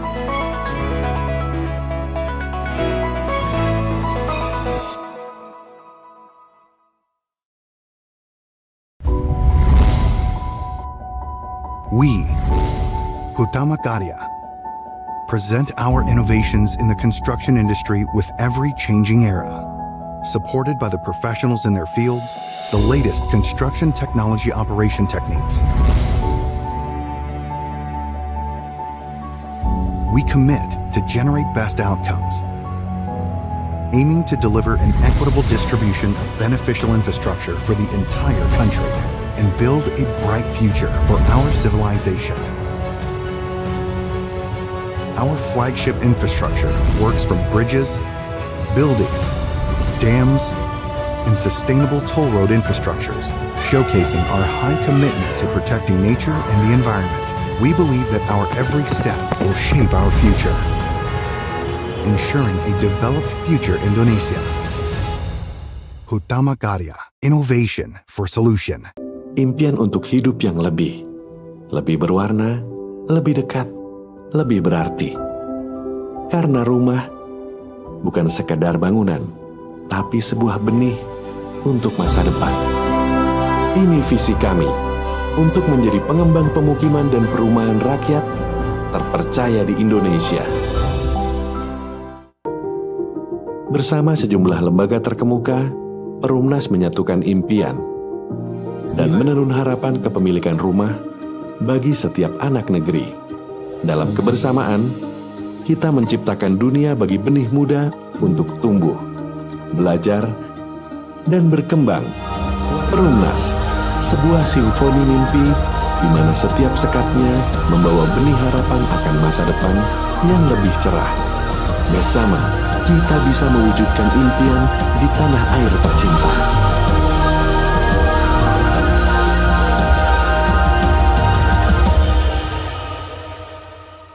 For more than 7 decades, PLN has carried out the state's mandate to electrify the whole Indonesian archipelago. With an installed power generation capacity of more than 75 gigawatts, PLN serves more than 90 million customers in sharpening its vision as the leading electricity company in Southeast Asia and as the #1 customer choice for energy solutions. PLN continues to develop programs on an ongoing basis, strengthening its role as the heart of Indonesia for the sustainability of energy supply and the transition to renewable energy. Now, PLN is entering a new chapter in its transformation, aiming to become not just a power and utility company, but also a technology company based on innovations. All of this is to improve service quality, strengthening the domestic industrial ecosystem, and increasing competitiveness in the global stage. The new PLN 4.0, unleashing energy and beyond. Ini cerita akselerasi kita yang selalu aja ada tantangan pas kita lagi melesat. Berat banget ya. Mau nyerah aja? Enggak kan? No lah, big no. Bagus! Ini waktunya akselerasi. Makin banyak tantangan, makin banyak jalan. Ya nggak sih? Yoi! Asal... Niat! Nah, gitu. Kalau mau berakselerasi itu harus rame-rame. Rame ini? Yes! Mantap! Menyala bangku! Yeah! Gak cuma sekedar wujudin mimpi, tapi ciptain inovasi. Semangat akselerasi ngedorong kita untuk terus berkolaborasi, biar ngasih impact positif buat bangsa Indonesia. Ayo, wujudin swasembada energi dengan terus berakselerasi tanpa henti. Pertamina, energizing the acceleration, energizing you. Perubahan pasti terjadi. Tak bisa dihindari, taklukkan semua ambisi. Berjalan seiring perubahan, jelajahi semua kemajuan zaman.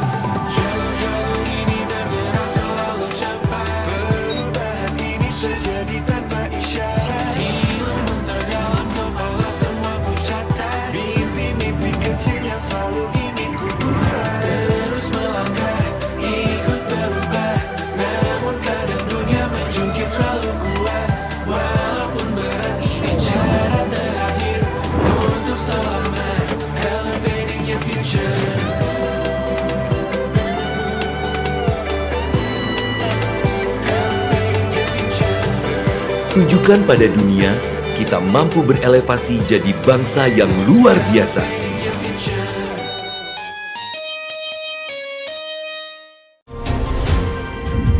tumbuh kembang kami juga memberikan makna dan arti. Betapa pentingnya peran kami yang tak pernah lepas dalam hadirkan konektivitas.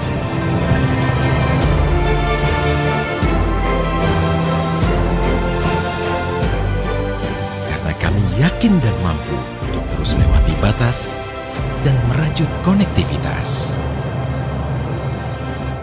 Indonesia.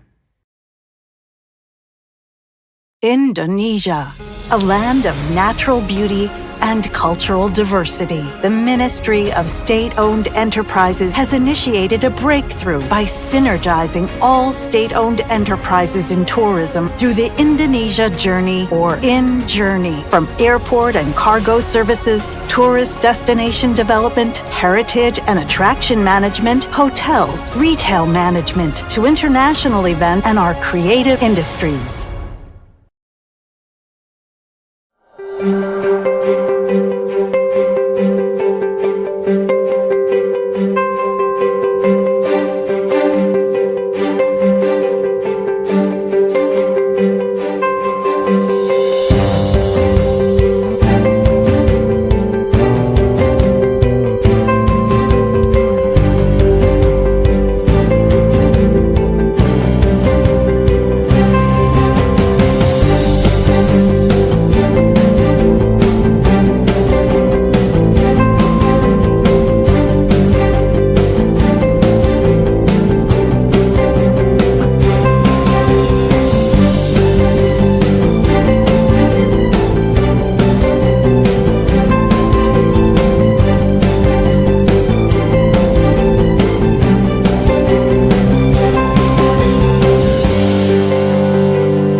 Kami percaya bahwa setiap hasil yang kami ciptakan adalah komitmen dari tanggung jawab kami menjawab perubahan. Perubahan menuju masa depan yang lebih baik, menciptakan mimpi menjadi kenyataan, mimpi bagi banyak orang, dan memberikan solusi untuk kemudahan.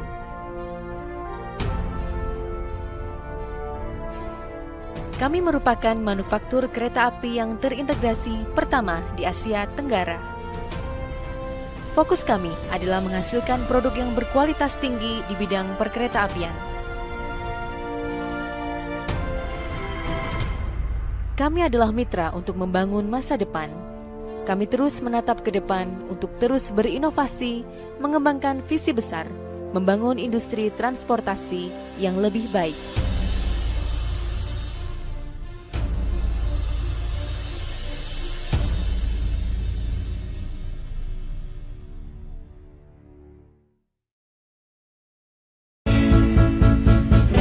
When convenience is out of reach, only limitations remain.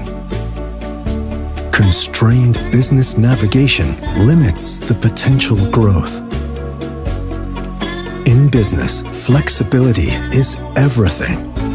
It's time to unleash your business potential beyond limitation. BNI Direct is here to provide solutions. One unified digital platform with a diverse financial solutions to elevate your business to a whole new level.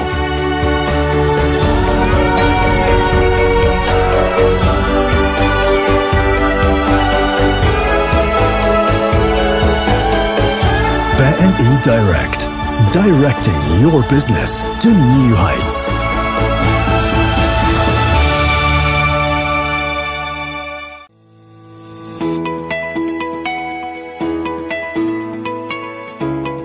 Indonesia is the world's largest island country, consisting of over 17,000 islands. This would be a special agency to manage and guarantee the availability of land, to control the land, to manage the land use for economic development, including for public infrastructure, housing, investment, and agrarian reform. Land Bank Authority is a special agency or sui generis entity established by the central government in December 31st, 2021, given special authority to manage land. Latar belakang berdirinya Badan Bank Tanah karena adanya ketidakseimbangan yang besar antara permintaan dan persediaan tanah, sehingga perlunya peran pemerintah untuk menguasai, mengendalikan, dan menyediakan tanah bagi pembangunan dan pemerataan ekonomi. In line with responsibilities given by the Indonesian President and Land Bank Committee of 3 ministers, Land Bank Authority has a vision and mission to being catalyst for Indonesian economic growth. Land Bank Authority vision is to become a trustworthy land manager based on good governance to guarantee economic growth and economic equality.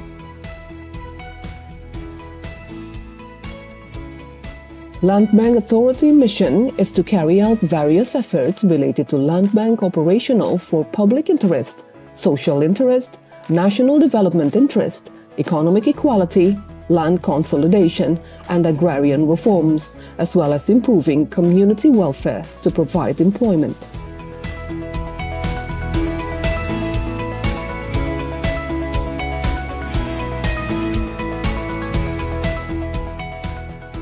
Land Bank Authority is given special authority by the central government to following functions, specifically planning, land acquisition, land procurement, land management, land utilization, and land distribution. Harapan Badan Bank Tanah yaitu menjadi lembaga yang terpercaya dalam rangka menciptakan ekonomi berkeadilan di bidang pertanahan untuk meningkatkan kesejahteraan rakyat. With the responsibilities given to Land Bank Authority, we are confident we can increase the economic growth and justice for Indonesian citizens.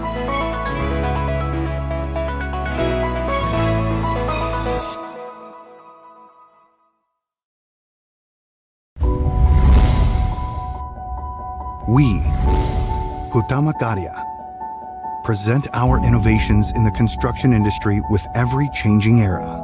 Supported by the professionals in their fields, the latest construction technology operation techniques.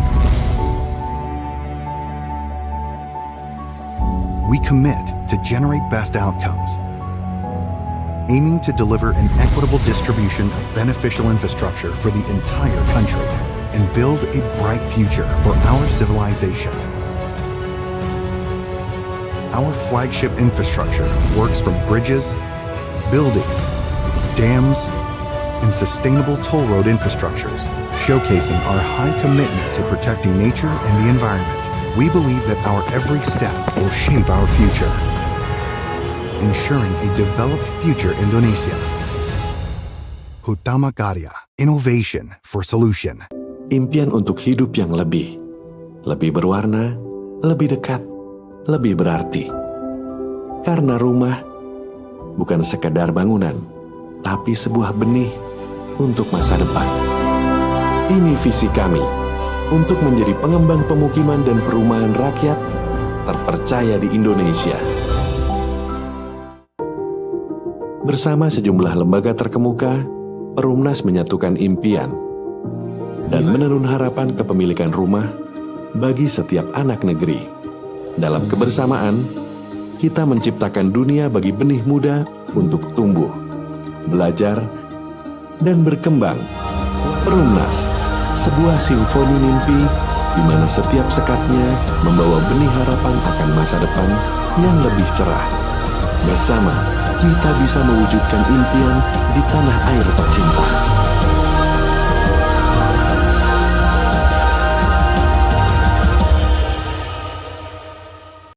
For more than 7 decades, PLN has carried out the state's mandate to electrify the whole Indonesian archipelago. With an installed power generation capacity of more than 75 gigawatts, PLN serves more than 90 million customers in sharpening its vision as the leading electricity company in Southeast Asia.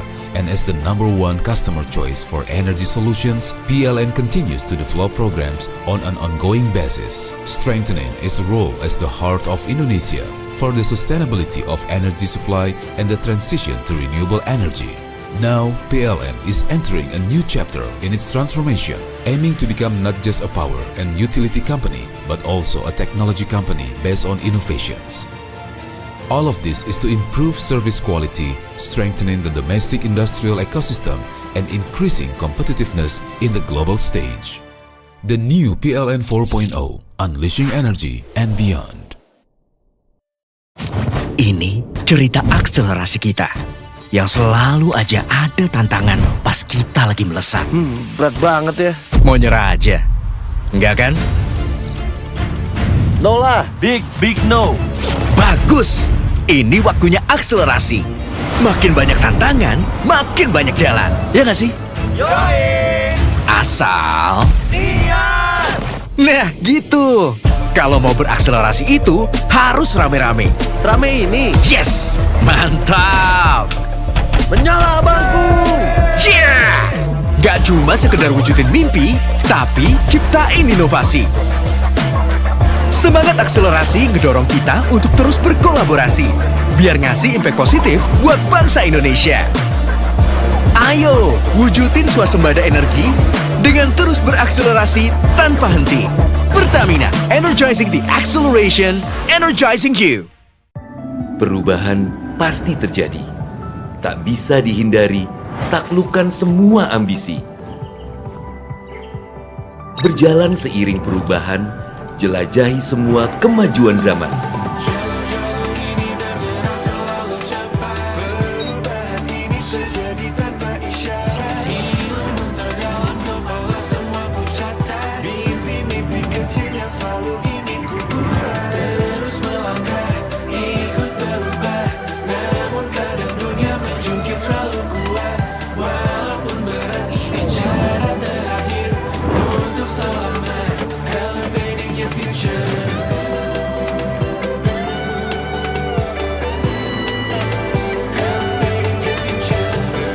Tunjukkan pada dunia, kita mampu berelevasi jadi bangsa yang luar biasa.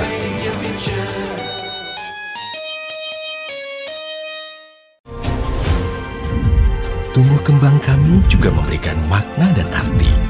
Betapa pentingnya peran kami yang tak pernah lepas dalam hadirkan konektivitas.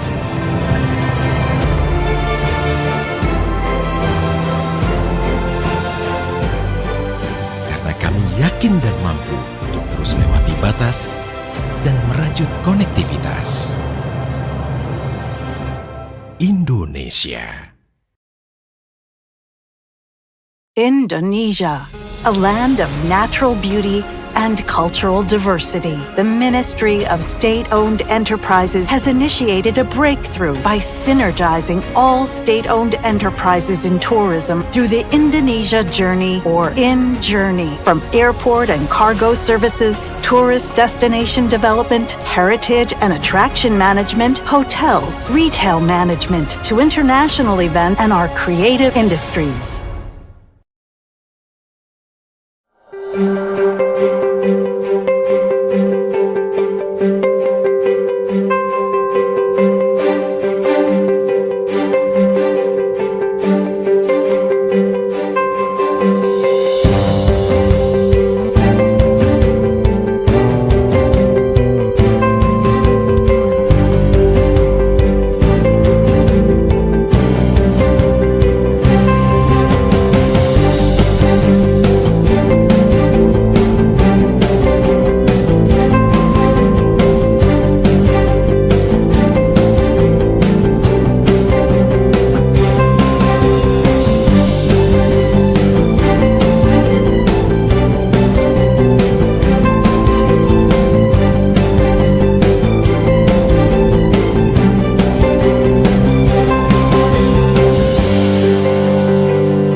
Once again, you can be seated in any of the seats, especially in the front rows, in the next thematic session.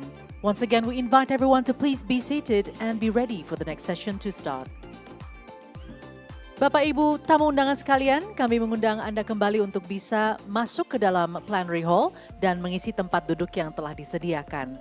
Silakan untuk mengisi kursi-kursi terdepan untuk bisa melihat lebih baik view di thematic session yang akan berlangsung setelah ini. Sesaat lagi acara akan kita mulai. Sekali lagi kami undang Bapak Ibu untuk segera menempati tempat duduk yang telah disediakan. Terima kasih untuk kerjasamanya.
Bapak Ibu hadirin dan tamu undangan, sekali lagi kami mengundang untuk bisa menempati tempat duduk yang telah disediakan.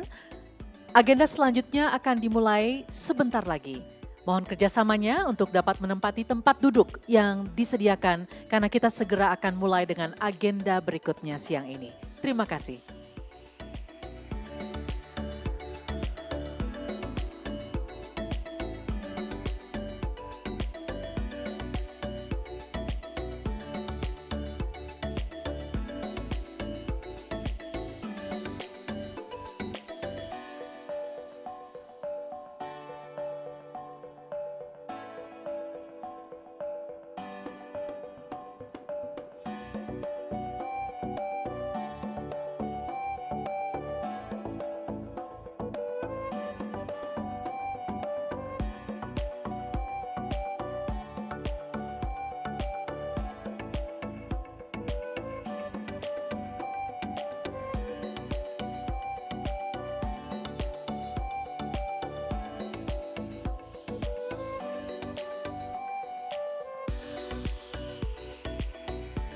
Bapak Ibu hadirin dan tamu undangan sekalian, kami informasikan Anda bisa menempati tempat duduk di mana sudah ada tag yang menempel.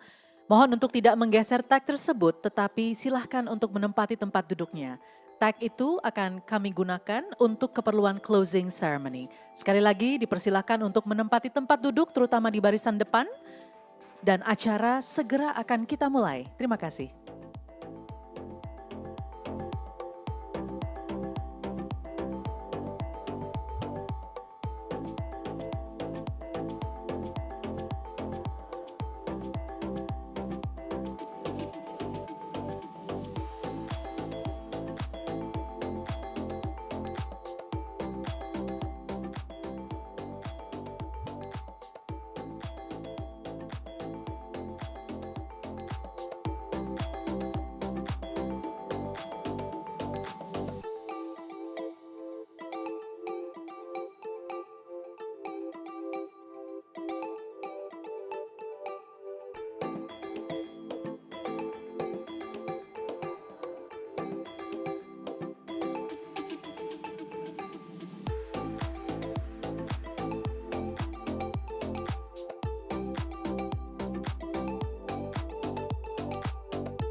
A warm welcome to the Minister of Creative Economy of the Republic of Indonesia, His Excellency Bapak Teuku Rifki Harsha.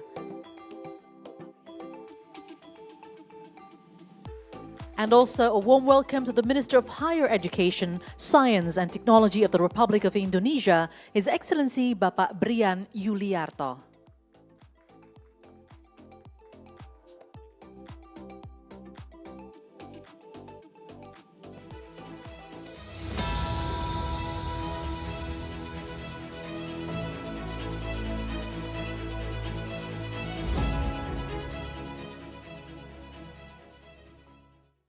A very good afternoon, ladies and gentlemen, and welcome back to the plenary hall. We are about to start with our next agenda.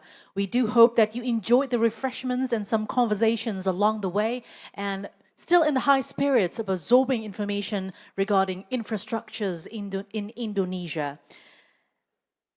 As we resume today's agenda, we now turn to our next thematic session, a conversation that connects education, creativity, and infrastructure into a powerful engine for future growth.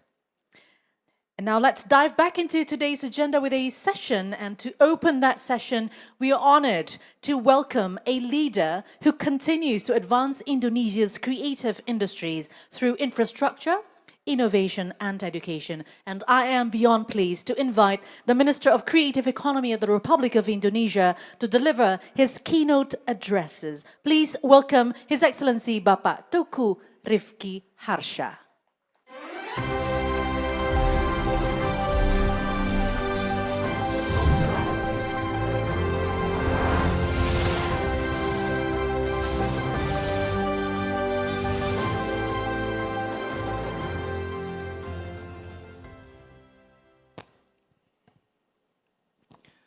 Bismillahirrahmanirrahim.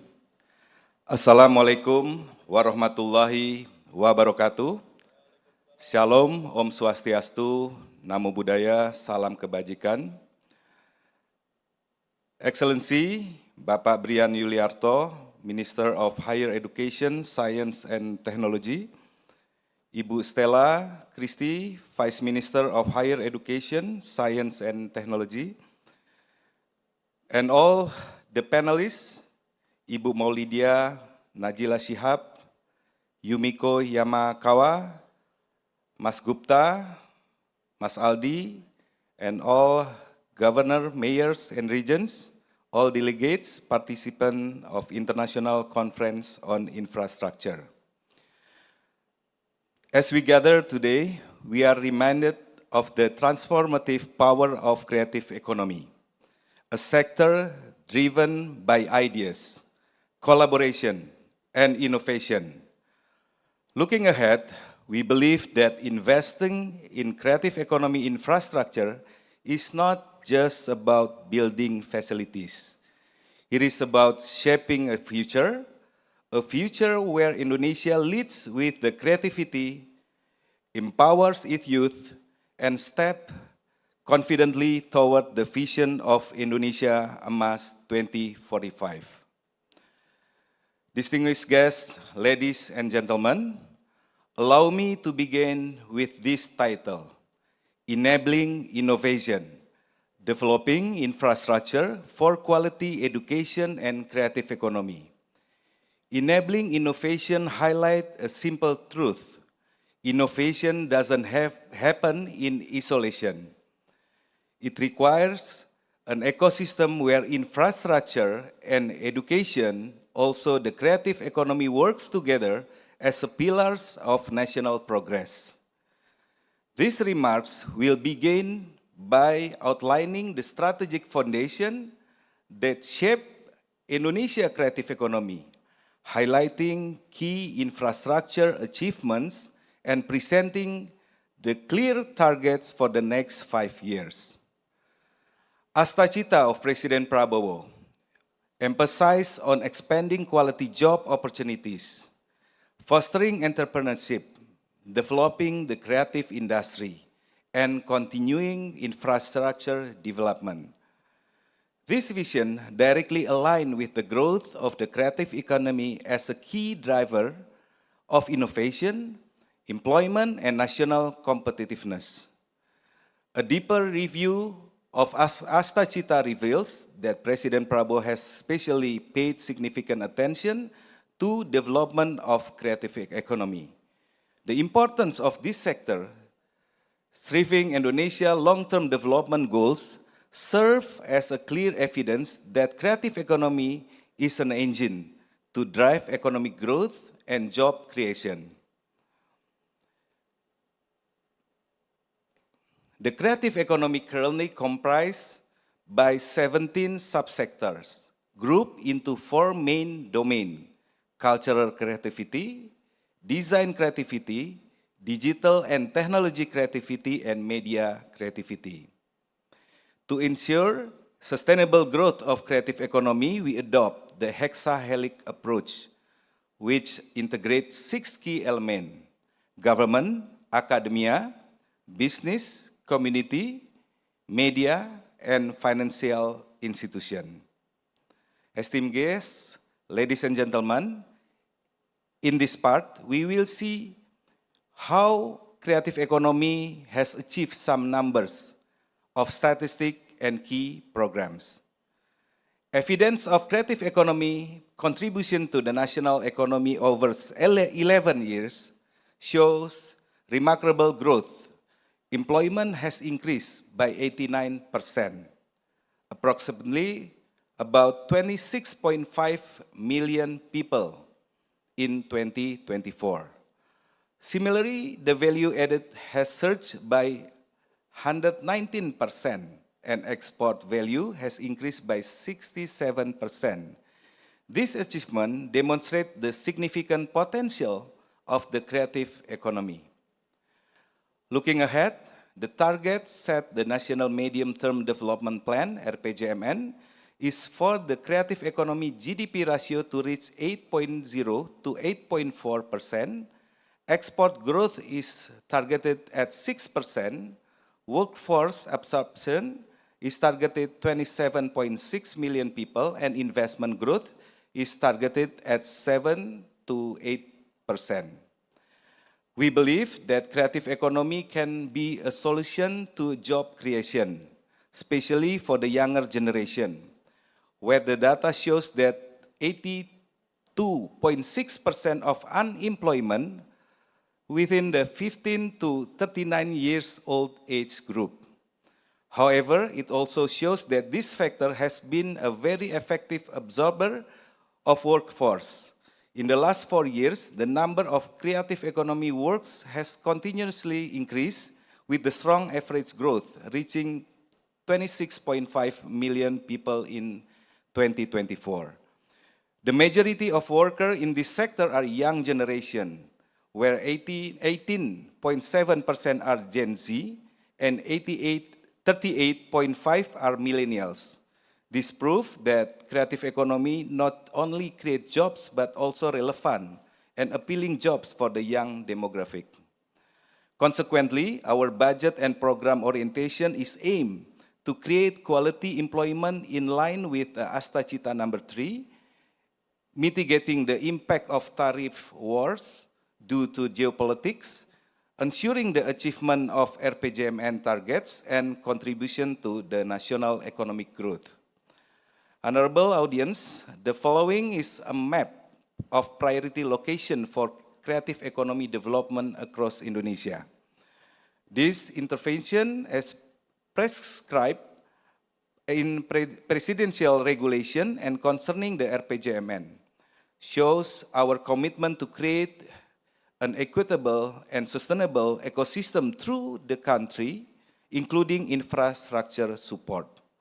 The 8th program cluster of us, called Asta Ekraf, extract from RPJMN and inspired by Asta Cita, these programs are strategic steps to enhance the competitiveness of the creative economy sector, both domestic and global, which is Ekraf Data, Ekraf Bijak, Talenta Ekraf, Infra Ekraf, Ekraf Kaya, Dana Ekraf, Pasar Ekraf, and lastly, Sinergi Ekraf. Ladies and gentlemen, in this part, we will see how the creative economy's infrastructure is essential to unlock innovation, support talent, and ensure equitable growth across the region. IFC 2025 state that globally, the creative industry is valued $2 trillion, employs 50 million people, highlighting infrastructure as a key enabler of innovation and economic inclusion. Similarly, OECD 2022 said that the creative sector is a driver of development, creating prosperity, employment, and innovation, which are requiring policy and infrastructure support. UNCTAD 2024 emphasized digitalization and AI are still lagging due to gaps in infrastructure, the digital environments, skill, research capacity building, and regulation. Legal base mandate the government to provide both physical and ICT infrastructure to support the creative economy. Based on existing regulation, creative space must include facilities for exhibition, training, and creativity spaces. Esteemed guests, since 2017, the central government has supported the development of creative economy infrastructure, both in the form of physical infrastructure and creative space ICT facilities through various facilitation mechanisms such as government assistance, BANPER, auxiliary tasks, and special allocation fund atau DAK. In total, 81 creative spaces have been received government facilitation from 2017 until 2025. Even so, Indonesia creative economy still faces key infrastructure challenges across the areas. We have several challenges. First is physical infrastructure, such as creative spaces, where it's often underutilized due to unoptimized management system.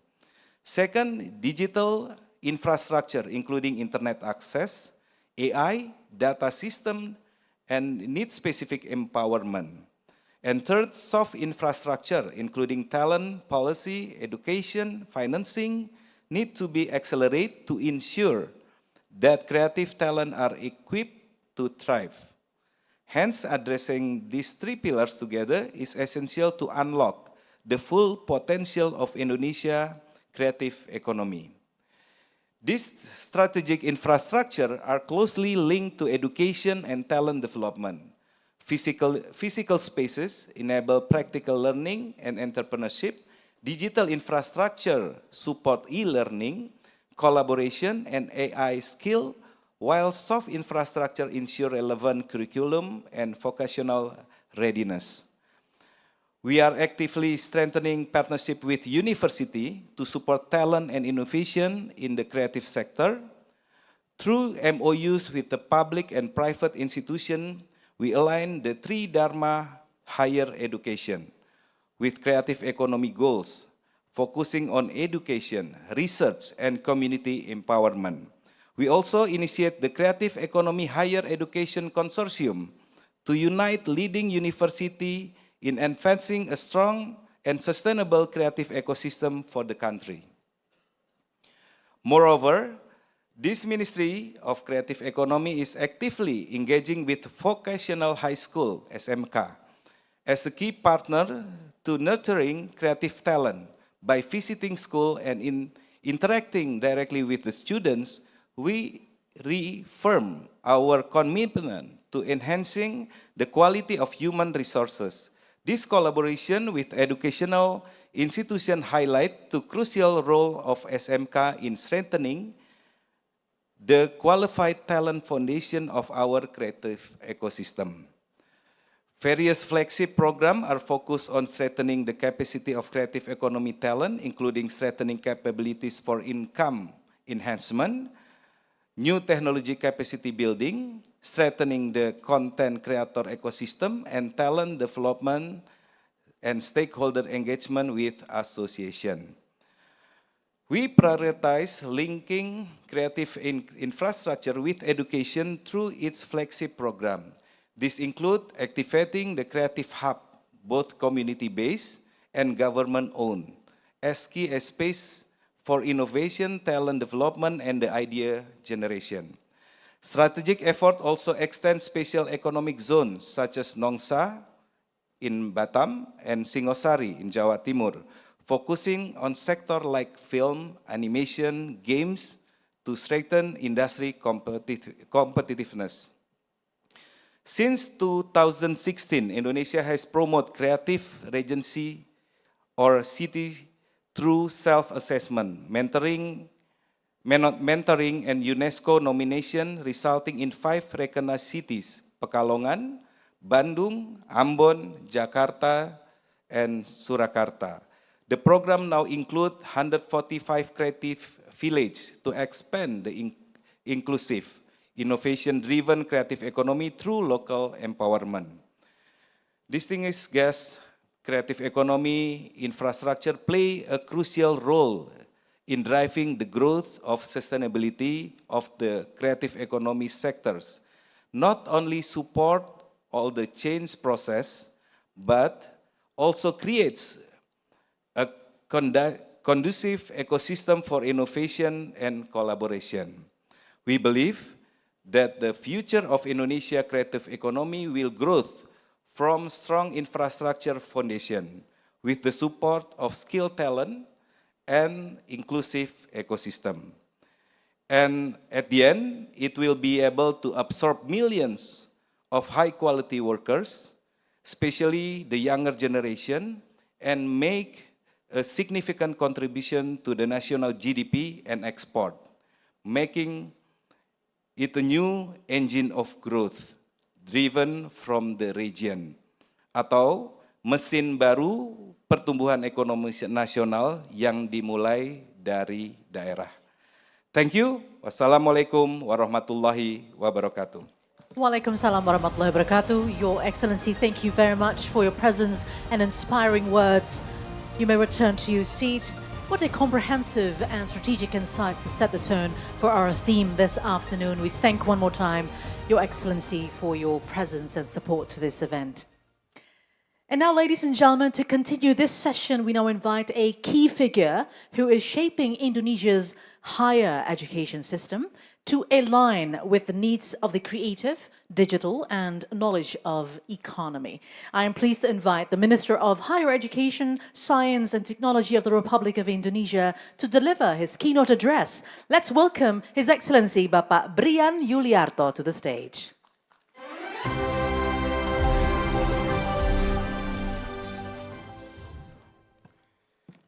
Good afternoon, ladies and gentlemen. His Excellency Ministry of Tourism and Creative Economic, Bapak Tuku Rifki Harsa, Her Excellency, my friend, our Vice Ministry of Higher Education, Science and Technology, Ibu Stella Christie, all panelists who will speak after me, and all respected guests, attendance for this seminars today. I'm sorry, I will give my presentation quite different with Pak Menteri Pariwisata, previous one. I haven't prepared any text, so I will give directly the presentation. Okay, so as we know that nowadays there are several weak problems we have to face in any our development of our countries. There are many problems we have to face, and we are forced to face this situation. At the same time, we also actually each country have this condition, starting from the extreme weather events, critical change of the earth system, biodiversity, until societal polarization, pollution, and even, as we know, the economic instability faced by many countries. So we can find anytime any corporation or countries can be very dynamic. Immediately they can be very good, but immediately at the same time they can very worse. As the result, we have to face the condition, and at the same time we have challenging also in Indonesia. Our length average of education actually always increase, although the increasing time is not so sharp, and the data show that in 2024 we have only about 10% our population graduated from the college or university. Means that it is our challenge, of course, how we can push development, how we can push economic based science and technology, but at the same time, we have only 10% of our population graduated from the university. So we know also there are talents deficit in many countries, and Indonesia also have the same conditions. Here, I want to show that at the same time, we have a stagnant condition for our manufacture. Even, is it about 30%, but even in the economic structure here, from 2005 compared to 2022, the manufacture sector contribution to our economic decreased from 27% to be about 80%, indicating that as a nation, we have actually a big problem because there are no countries can make fast economic growth without industry, without manufacture. So we just maybe slightly go to the trading, for example, but we cannot go as a big nation without growth our industry or our manufacture. So here just to show to all of you about the rank of our university. We have increasing rank of our university, although the rank is not our main priority, but of course we have to care because some countries can attract many students from abroad by increasing, improving their ranks of university. So let's go to how our president make a direction for the future of our country. There are 4 indicators related to the human development here in Indonesia. First, we have to increase our GDP, same as high-income countries. It means about 40,000 in a year. Now we are at the position about 5,000. It's quite a big gap we have to increase. And another one, the poor numbers or the poor population is decreased significantly, and we have the human condition, human development, human resource condition. We have good competitiveness to other countries.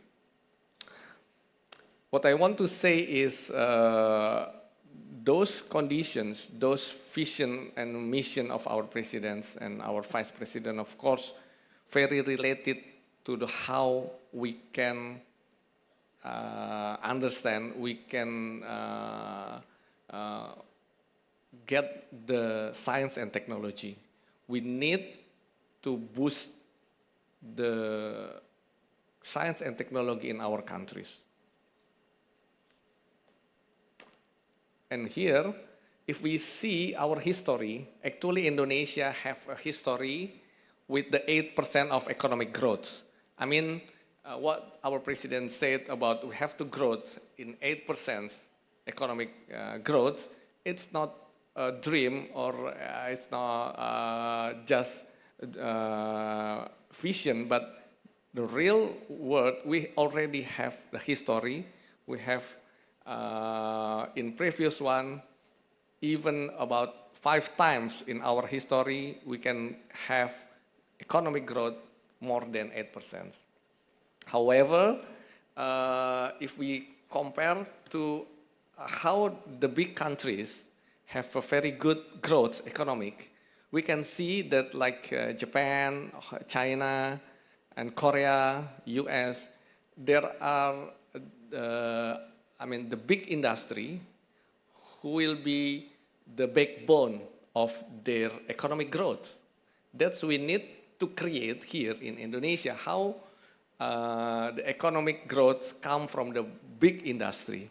And the interesting one is all the source of economic growth in those countries come from the university, come from the research and innovation in university.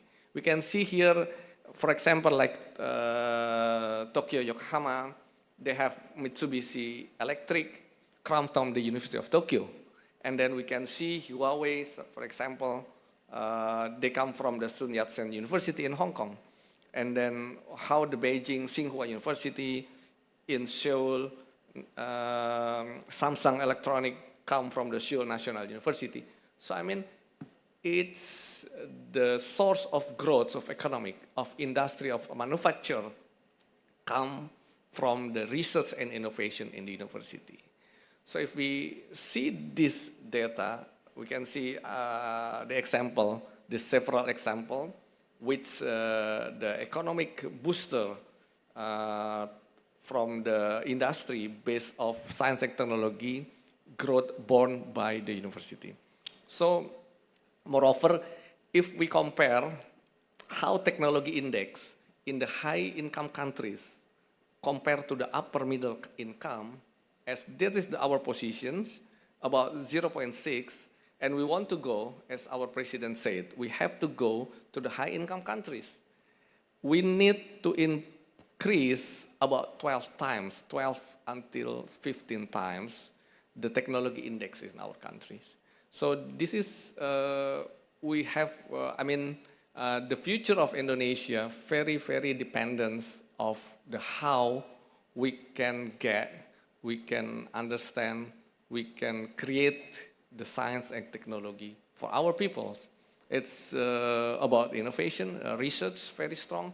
And the second one, how we can produce high quality of human resource.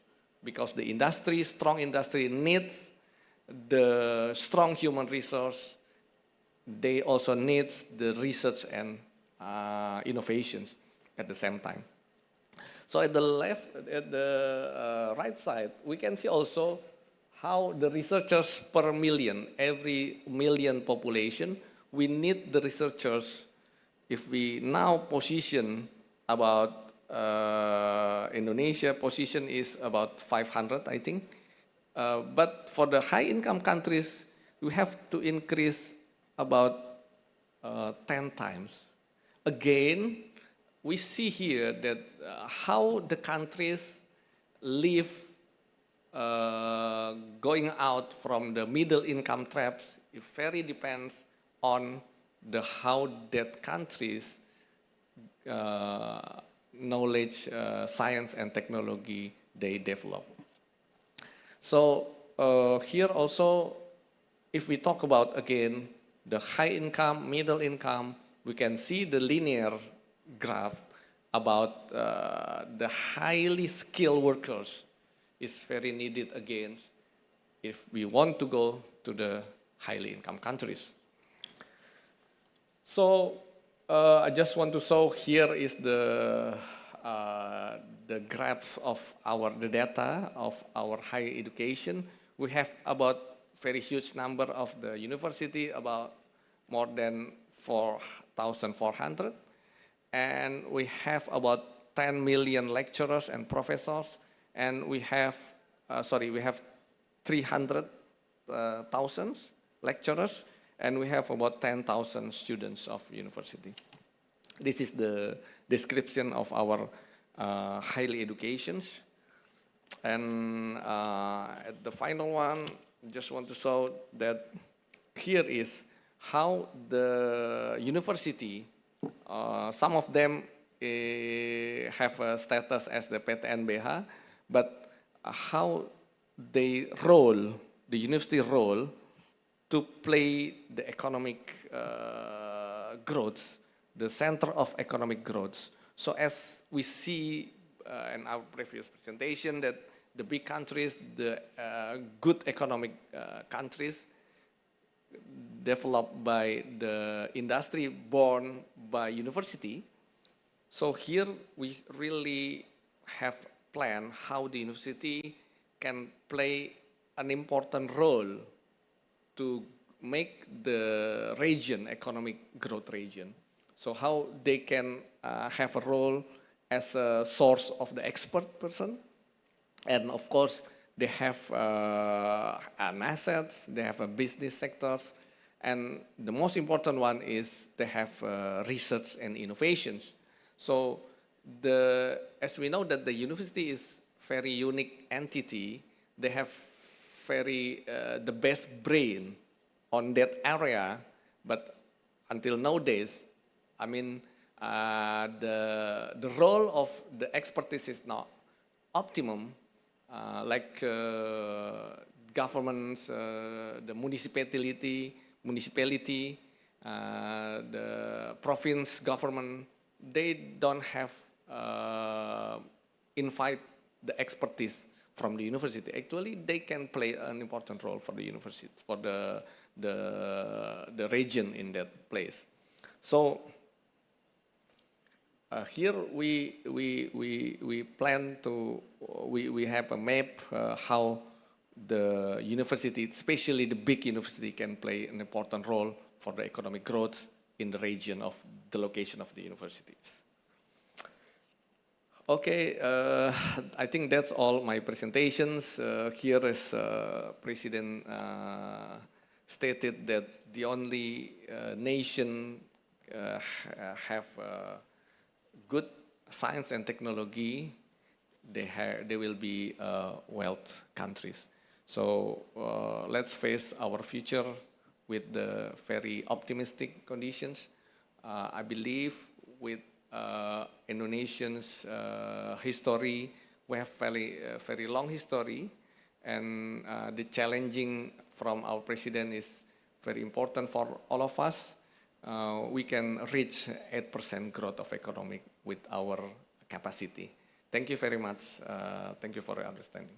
Thank you very much, Your Excellency. Let's give a big round of applause, reminding us one more time. Let's take the challenge from our President Prabowo Subianto to bring Indonesia with an 8% growth of economy, because it's not only a vague vision, it is a doable one. As long as we put forward education with innovation and research, then this country will be stronger than ever. So we thank you one more time, Your Excellency, for your insightful remarks. And now let's tie into the next agenda, ladies and gentlemen.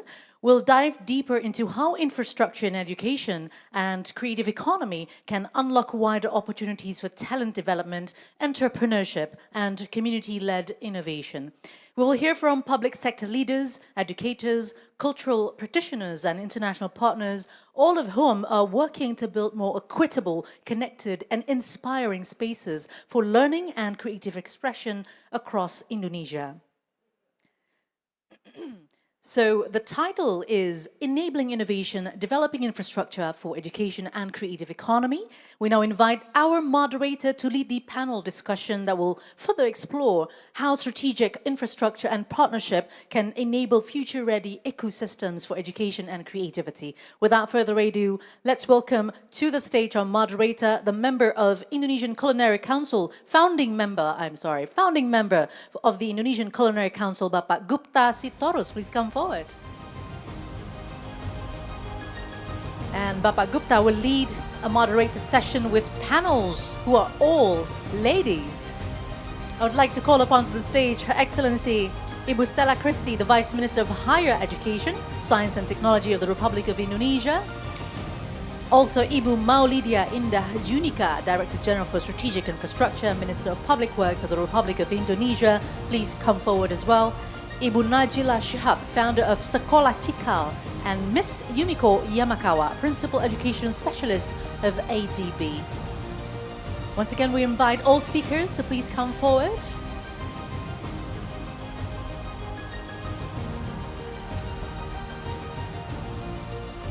Seems like ladies to lead the conversation today. We invite all speakers to please be seated, and with this, I hand over the stage to you, moderator. Thank you. So, good afternoon, everyone. Really an honor for me to be here, sharing same stage with these all amazing female panelists. Before we move on with our discussion, I need to provide some disclaimer that I am not a professional moderator. Saya orang dapur by day. So the committee actually asked me to be a speaker initially, but then somehow they changed to me as a moderator. But anyway, again, I'm really honored to be with you, ibu-ibu semua. So yes, I think as the MC mentioned before that,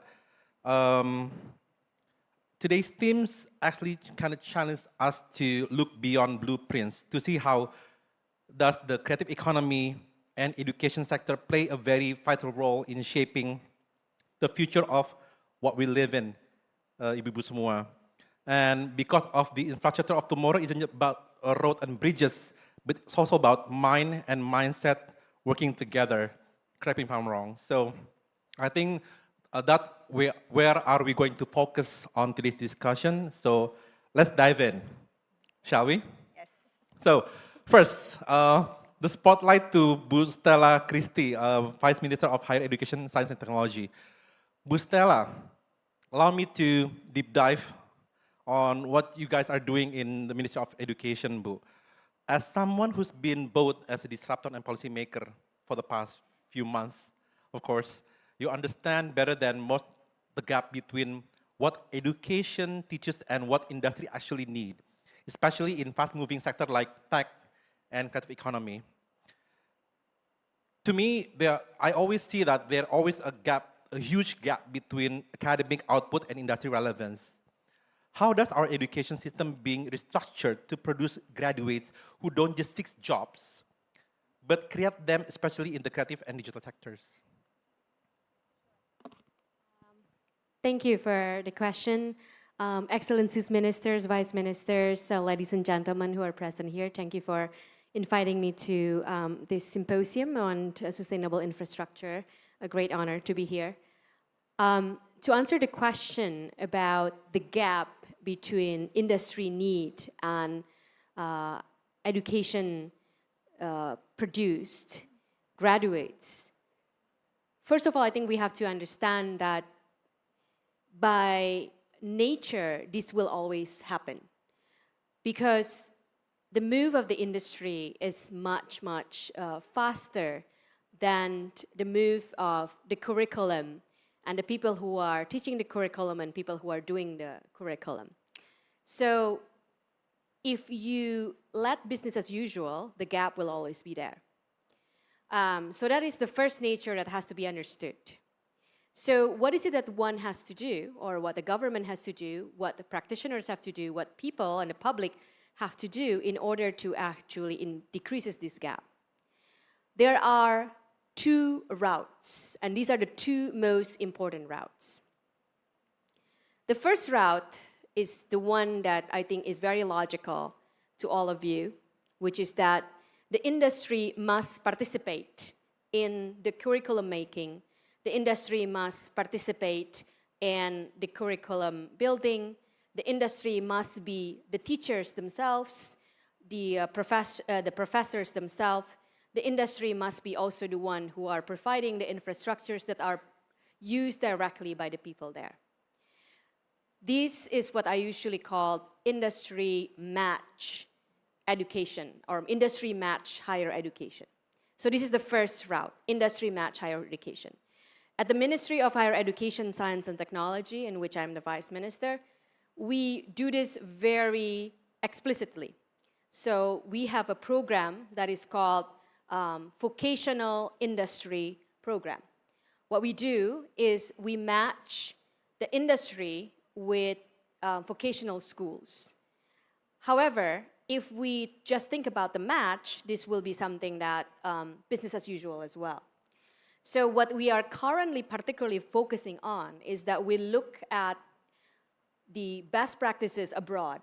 So for example, I've just come back from a series of visits and talks and discussions, particularly with China and ASEAN countries, where we know that Chinese companies are investing a lot in Indonesia, and so are other international companies in Indonesia, but Chinese companies is one example where there's, and the route of the human capital in the Chinese industry, my minister just said manufacturing is very important, so let's take that as an example. That is true, manufacturing is very important. The route of how the industries or the manufacturing industry in China, where they got human capital, is usually direct from the vocational higher educations, from polytechnics. So usually a single polytechnic, let's say, I'm just give an example, perhaps polytechnics called Liuzhou Polytechnic University, they will actually supply their graduates to particular industries. So taking this model, what we want to do is to take this pair. So it's not just the university, it's not just the industry, but the pair of the the university and the industry to actually partner with the university in Indonesia. So this is what we call the U to U to B, university to business, where we also ensure that the students at our Indonesian university will have the opportunity to be at the universities abroad that will directly place them or put them into contact with the industry that is already partnered up with that university. And a lot of them of this industry are also already investing in Indonesia, so our graduates can actually go to those industries because they're invested. So this is one route. There are a number of these things, but again, the key here is industry match education, industry match higher education. This is what I say, what I already said, is very logical to all of you. It needs a really explicit effort from the ministry, but also from the universities, and also to gather other ministries, because the investment, we want to enforce international investment in Indonesia to always have to give training into universities in Indonesia so that it's become industry match. That's the first route. The second route is what I would say a little less obvious to all of you. And this is, but this is very key and very important. And this is that university has to produce new innovations and new technologies. Because if you do not want to be behind in the industry need, you need to lead it. So you need to actually come up with new technologies that will actually create the industries. This has happened in any parts of the world that are successful economically. But the realization that this is so key, that you have to have research that will have an outcome in new innovation, in new technology that actually drives new industry, this is not always explicitly stated and always explicitly taught on in the Indonesian public. And today I want to really encourage all of you to really seriously think about that. Because many of us think that, well, research just comes out in papers. That is not true, ladies and gentlemen. When it's quality papers, that is a communication that new technology is there. Have you ever wondered why the Silicon Valley is where it is? Why Google is where it is, right? It is precisely because of Stanford University. Just now, my minister put up a very important table where one of the third largest cluster of economy from science and technology is in Beijing because of Tsinghua University, or in Shenzhen because of Sun Yat-sen University in Hong Kong. And so university drives this, and the way they drive this is by having research that will have an outcome in new innovation. So we must invest on the research. That is the second route. That's a very important route. You have to invest on the research. You have to invest on educating the graduates, educating the university students to have a research mindset. Research mindset doesn't mean that you have to be a researcher. Research mindset means that you can develop a new technology that will make you a new entrepreneur, so that you will always lead the technology. And only that, you can decrease the gap. So again, two routes. Industry match, so that's for the current industry, and new innovation to lead the industry. All right. Wow. Thank you, Bu Wamen. Allow me, because backstage we have this agreement to ask each one of you one question by one. But then again, I want to respond to your answer. Let me respond to your quote-unquote solution. You have two routes, right? The first route is the industry match kind of education. We've been talking about that framework like for quite some time, Bu. But what are the challenges in creating such? How do we restructure our education system, university or school, not just to become a lecture hall, but more into like innovation labs? Is there any challenge that we need to tackle on that particular thing? I think in any system, the challenge is whether there is an obvious need to actually do what needs to be done. So if we talk about the industry match curriculum, it can only be there if the industry feels the need to actually have graduates that will match the industry need at that point. And I think from the industry side, this is actually very easy to be seen. Because why? Well, because let's say companies from China to invest in Indonesia. If they use human capitals, workers who are imported from China, that's going to be a lot higher in cost compared to employing Indonesians. And so the economic need for the industry is very clear, and the industry will want to do this. And we have seen this in our program. So now the challenge is to make it obvious for the universities, the polytechnics, the vocational schools, to actually, why do you actually would want the industry to do that? And in theory, this should be obvious because you would want your graduates to be employed so that you will be recognized as a university that is very high employability. But usually this need from the university is not always made obvious because university can do business as usual and still exist as a university. Industry, companies cannot.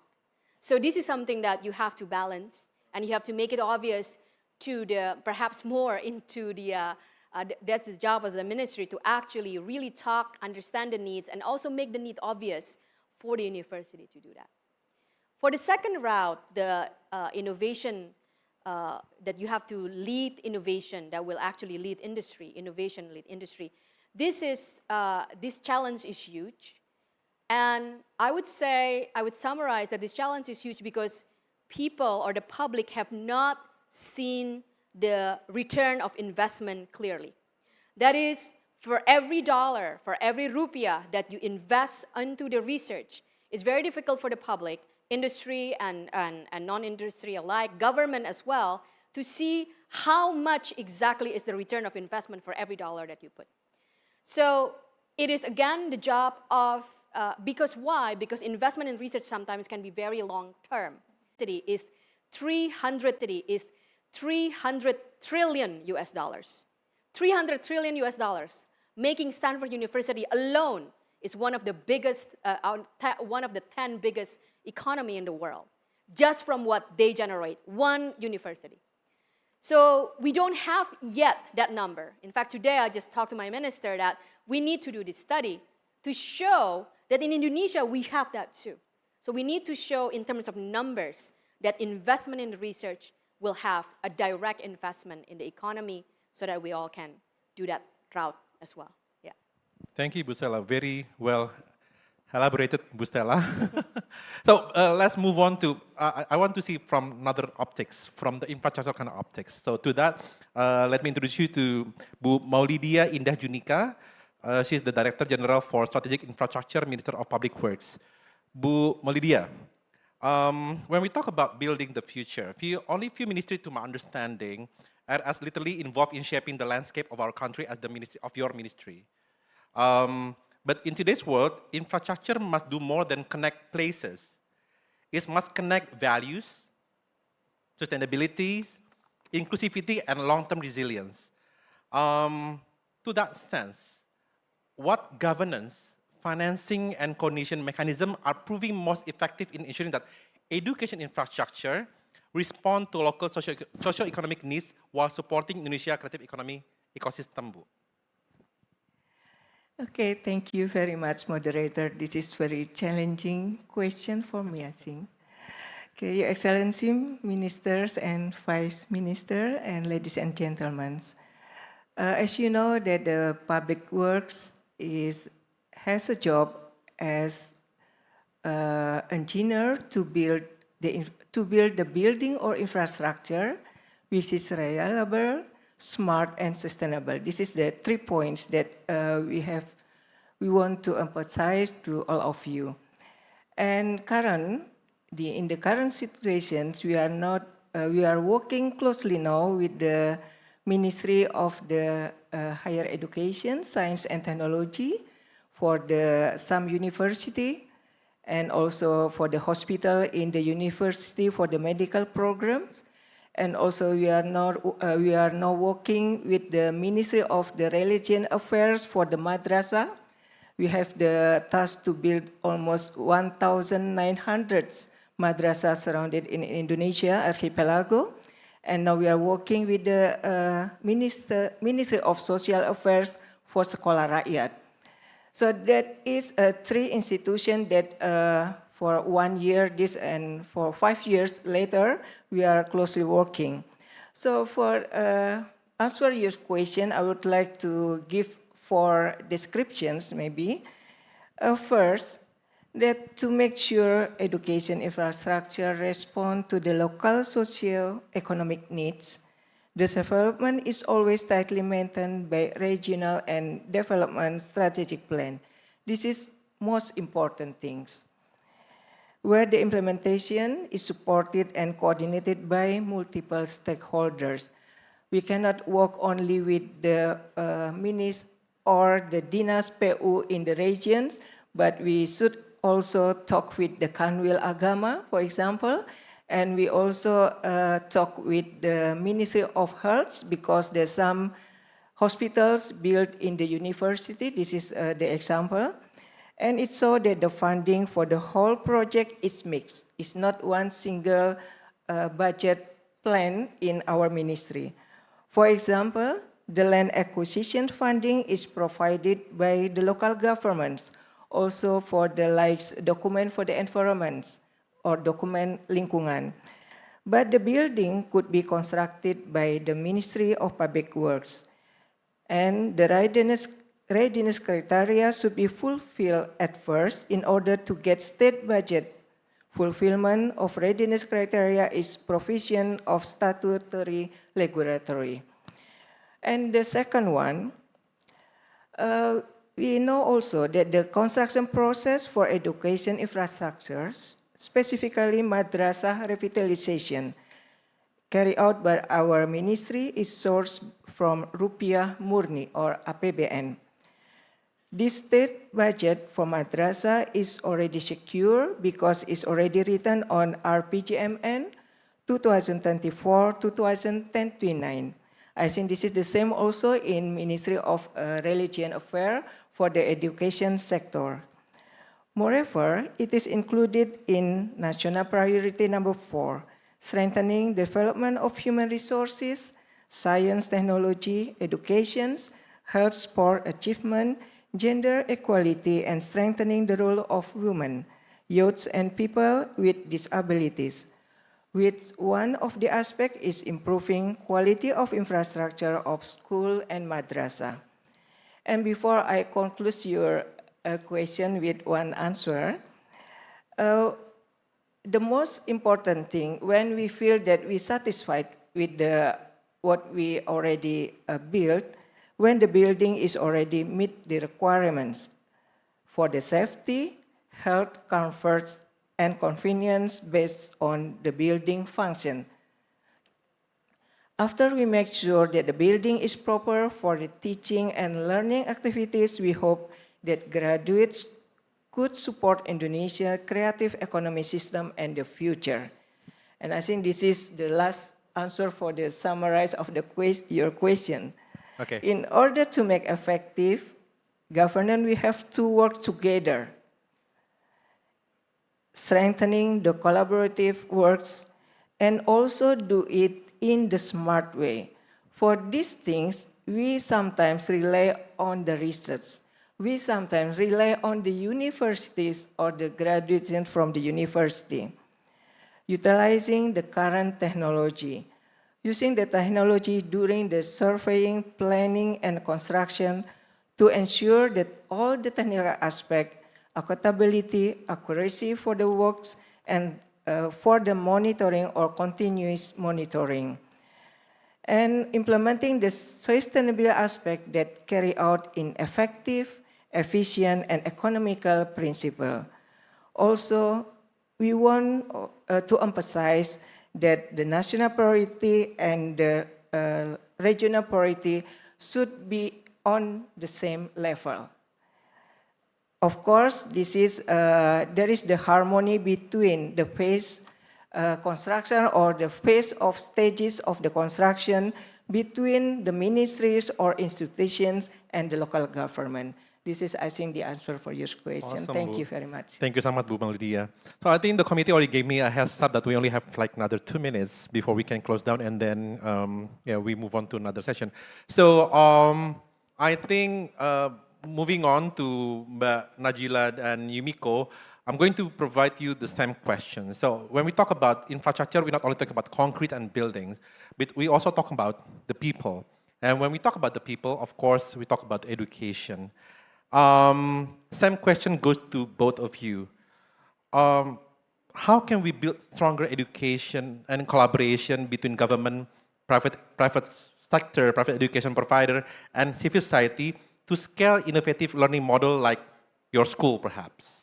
Yes, thank you. It's an honor to be here. I think I'm going to add on what the minister said earlier and what Mbak Stella and Mbak Lydia has been emphasizing, that there are certain things that education can do, and there are other things that education cannot do.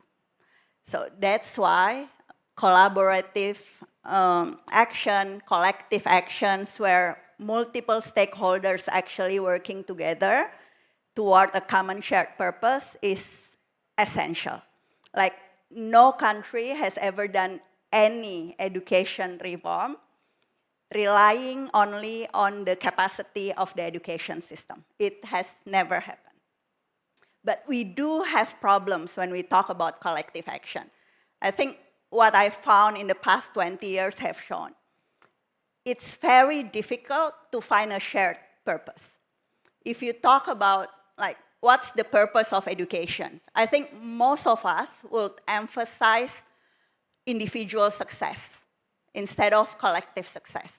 We're treating our kids as if they're racehorses competing against each other, instead of seeing the purpose of education as public goods, where, you know, semua and setiap anak, each and every single one of the kids should be successful for us to meet that purpose as a successful country. And it's a big paradigm shift that hasn't really happening yet in all stakeholders. We're seeing, you know, specific strategies for excellence, forgetting that there needs to be a lot of affirmative actions that's actually happening. The second challenge that I've been meeting is that, you know, like what Mbak Stella has been saying, it's very long term, right? And it's very difficult to get leaders to put like political stakes or cards into something that wouldn't bear fruits during their term. And this is happening at central level government or even like regional government. And my answer to that is to always put the children as the center of our purpose. They're the one who have the most stake, and for us, ensuring sustainability of policy, ensuring that innovation and innovators actually last and making crucial impact within the ecosystem, it's not a burden. It's actually a very honorable position to be as an adult in the ecosystem. The third aspect that I want to emphasize is the capacity within the education ecosystem itself. I'm a teacher, and it's very important to be reflective throughout the whole process. It's as simple as this.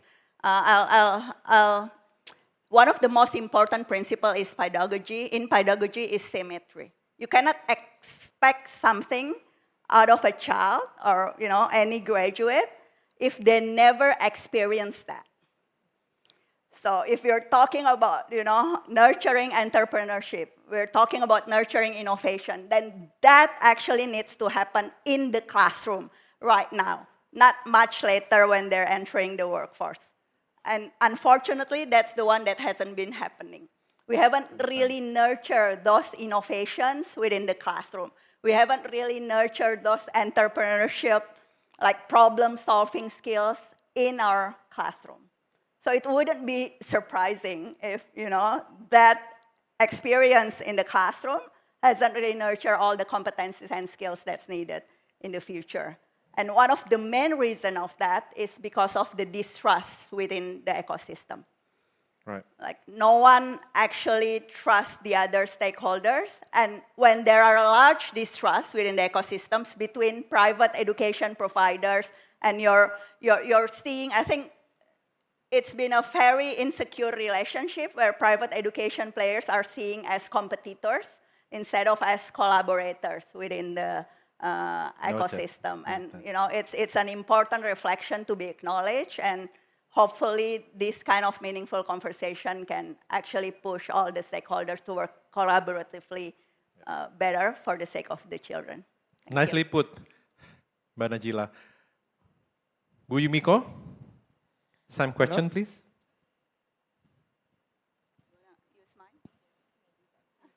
Thank you so much. It's so honored to be here. And then I know that time is also limited. Yes. But I just want to emphasize, probably re-emphasizing the messages from the Minister, Honorable Minister, and then Honorable Vice Minister. Country requires manufacturing industry to develop further. And as we saw from the evidence, it's been supported by universities. University requires to promote R&D culture, research and development, incubation and startups. So organizations like ADB, Asian Development Bank, we do have a pivotal role to really facilitate this knowledge sharing. Indonesia can share the best practices with other countries. We can bring in the best practices from the region, and we can co-create knowledge, bringing all the partners, industry, private sector, and education institute like universities and basic schools, and of course the government.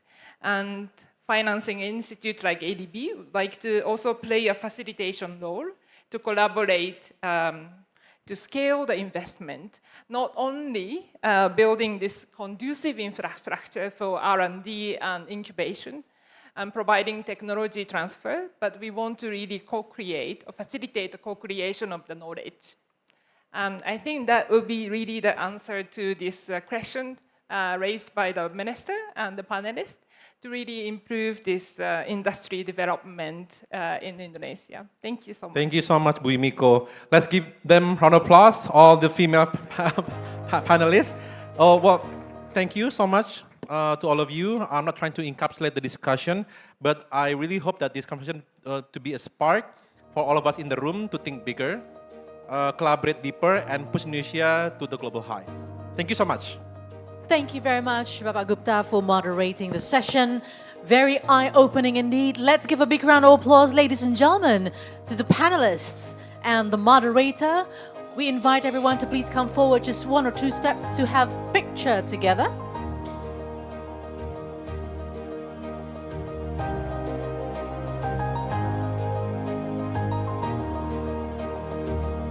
Hopefully through that session, it recharges again and reminds us that we need to continue to elevate our collective thinking on Indonesia's future infrastructure landscape, and one of them is through education. Thank you very much, speakers. Thank you, moderator. You may all return to your seat. And ladies and gentlemen, please stay put wherever you are sitting, because we are going to continue right away with our next agenda, which are the keynote addresses by the ministers.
Ladies and gentlemen, we are honored to welcome the Minister of Finance of the Republic of Indonesia, Her Excellency Ibu Sri Mulyani, and the Minister of Investment and Downstream Industry, CEO of Danantara, His Excellency Bapak Rossan Roslani.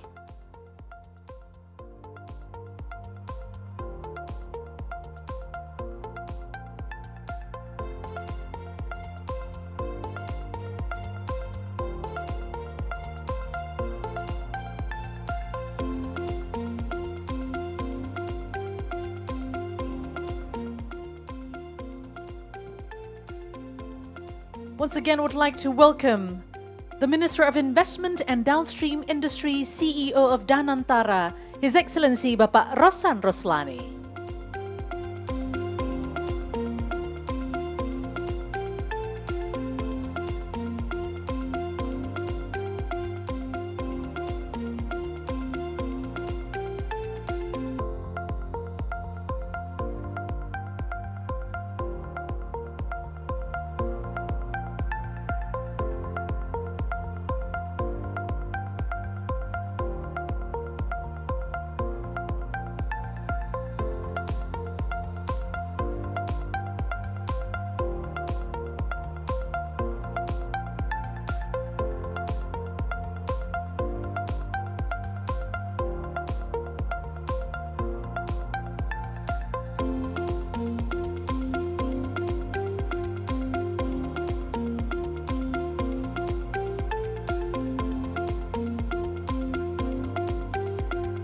All right, ladies and gentlemen, let's proceed to our next agenda, which is a keynote address that will highlight the strategic role of fiscal policy and public finance in infrastructure development, particularly in unlocking collaboration between the public and private sectors. So now, without further ado, let's join me in welcoming to the stage the Minister of Finance of the Republic of Indonesia, Her Excellency Ibu Sri Mulyani Indrawati.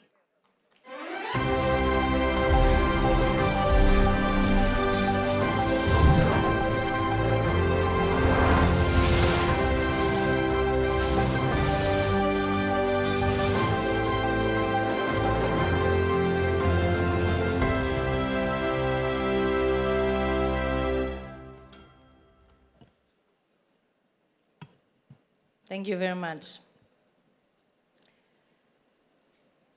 Very good afternoon to all of you. Pak Rossan in here, which is going to provide the speech after me, and all colleagues, Pak Menteri PU dan Wakil Menteri PU, and then other colleagues, friends, as well as attendees. Assalamualaikum warahmatullahi wabarakatuh. Very good afternoon to all of you. It is indeed a great pleasure for me to be here to attend the International Conference on Infrastructure 2025. Let me begin by expressing my appreciation to the organizers and all participants who have gathered today. We all know that this forum is very timely, as all countries in the world face growing demands for quality infrastructure while at the same time navigating their fiscal constraints. In addition to that risk, a climate risk as well as financial turbulence in some part of the world also provide an additional complication on the financial landscape of infrastructure development. In this case, this conference hopefully is going to provide what is the plan and also the financing need for the infrastructure development in Indonesia. Indonesia as an archipelagic nation with diverse geographic and socio-economic conditions, we face urgent need to expand connectivity and also to ensure equitable access to basic infrastructure services. Financing remains a critical constraint. The total infrastructure investment needs for the period of 2025 to 2026 is estimated around $625 billion. The budget, government budget, combined with the local government budget, will cover around 40%. So we definitely facing with this funding gap. This will require private sector participation and also support from many partners, and also demand the creation of innovative funding mechanism. These domestic priorities intersect with mounting global pressure which is currently happening. As we are all following, the world today is full with persistent geopolitical tensions, which resulting in heightened fragmentation and instability across countries and regions.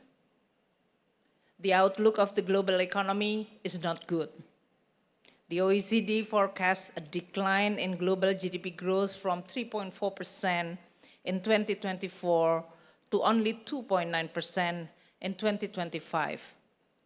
The World Bank in the past 2 days has released a new report that the global economic growth 2025 will weaken 0.4% to only 2.3%. These challenges, combined with the climate risk, which is intensifying, will provide a huge challenge for many countries to plan as well as to execute the infrastructure development. The World Meteorological Organization has also issued warning that global temperature may reach record high over the next 5 years. This will intensify both the environmental as well as social economic vulnerability. The growing risk could also displace. The estimated of the displacement is around 260 million people within their own country that could be and will be displaced by 2050 because of the climate change. So with the risk of the climate change, it will demand a new level of infrastructure resilience. Extreme weather, the energy transition, and environmental degradation require us to go beyond physical construction and integrate long-term sustainability. Infrastructure consumes approximately 60% of the world's raw materials. This is to underscore the urgency to integrate sustainability into infrastructure life cycle, from planning to the implementation. Parallel to sustainability concern, social equity must also be considered as a very important in designing the infrastructure project. We are operating in a world where social equity, transparency, and accountability are no longer optional. Infrastructure must be inclusive, bridging the gaps not just between regions, but also between people. So in short, infrastructure today is no longer just about connecting roads, ports, and cities. It is about connecting development with the impact. Sustainable infrastructure must fulfill a dual imperative. It must be designed with climate resilience and environmental responsibility, while also at the same time delivering inclusive outcome aligned with sustainable development goal. So ladies and gentlemen, colleagues, friends, building infrastructures at the scale and speed needed in developing economy is extremely, extremely hard. It requires massive financing resources, It also requires strategic policies and sustained commitment, both from the public as well as private sector alike. Funding and financing policies must evolve accordingly. And I need to emphasize this afternoon that the difference between funding and financing to be able to attract private capital. In short, funding is defined as about who ultimately pays the services provided by the infrastructure. Who ultimately pays the services provided by the infrastructure. While on financing side, it is about who puts up the initial capital to build the project. The two, funding and financing, are deeply interconnected. If a project doesn't have a credible funding plan, meaning that it is not clear who ultimately is going to pay, it doesn't matter how fancy the financing structure is, investors will smile politely, nod, and walk away.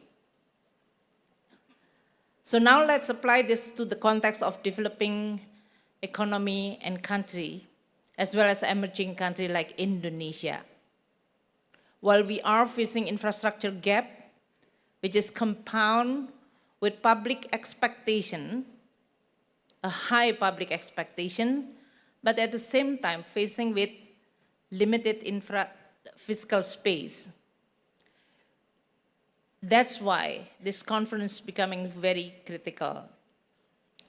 Under the current circumstances, making the right policy choices become even more critical.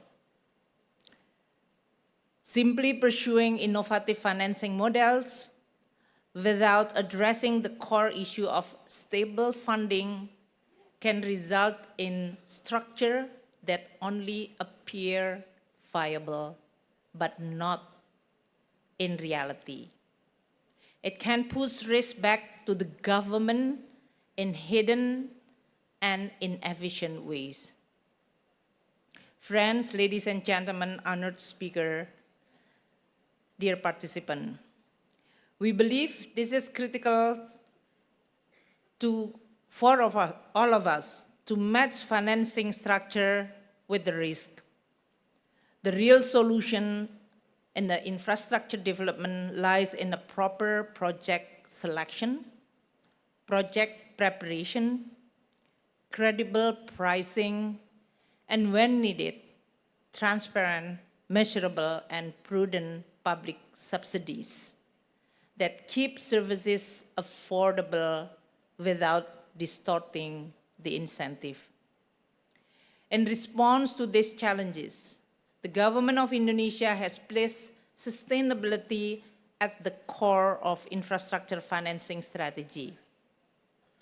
Allow me to highlight several key efforts which is already being made and some of the instrument is already put into action.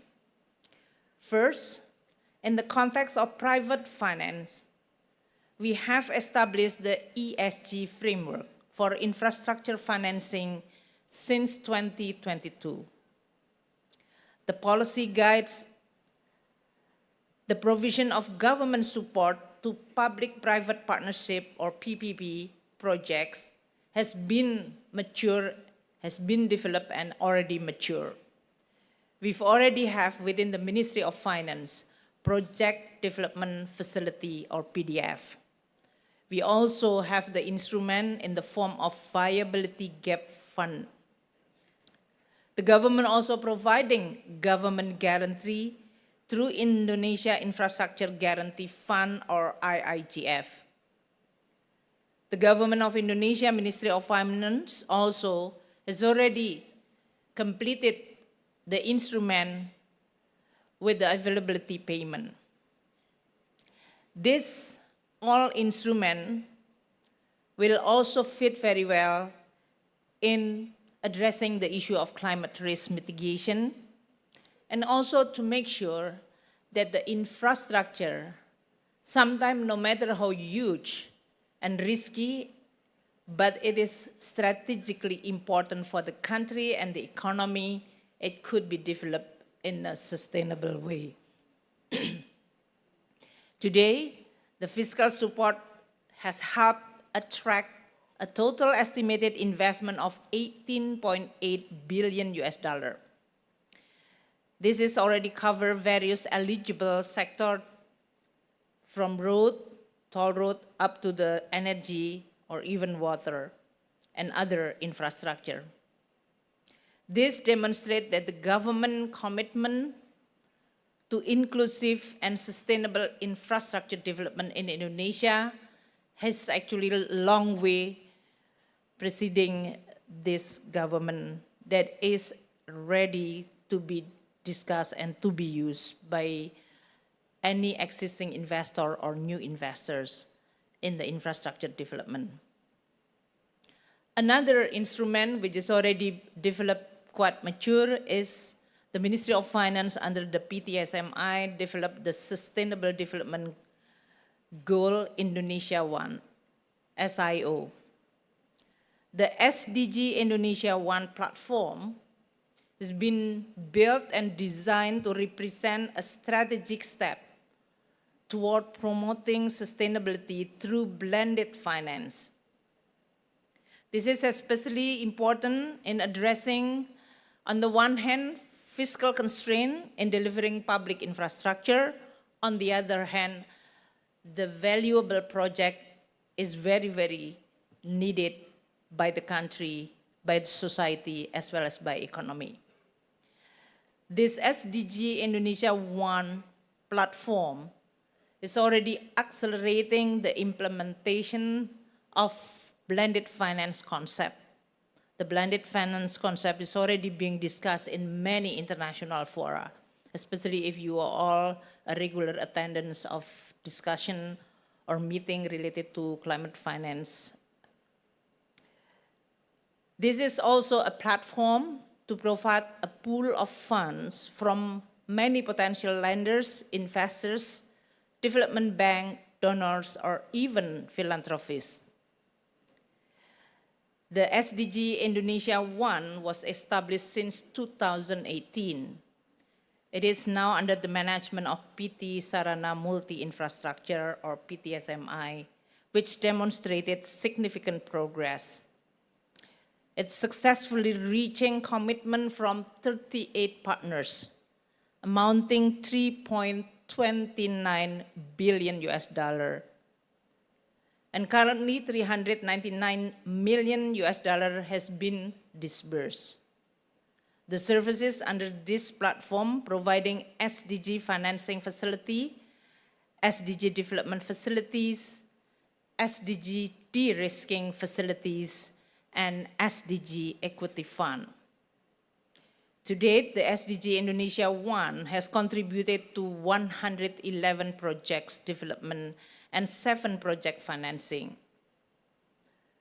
The SDG Indonesia 1 also contributed to developing ecosystem enabler by providing 96 ecosystem enabler activities, including capacity building, business matching, event or forum, and product development.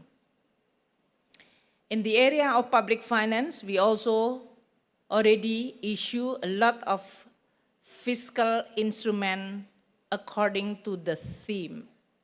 We call it thematic bonds.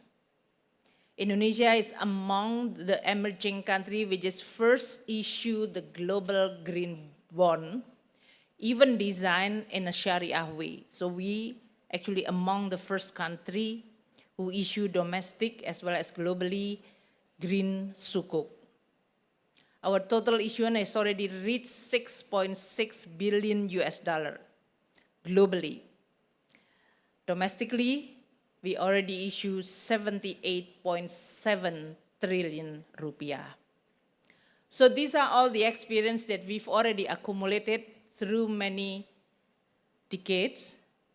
And this hopefully is going to provide a strong platform as well as instrument for the government under President Prabowo, who will also launch infrastructure development, especially emphasizing through private participation.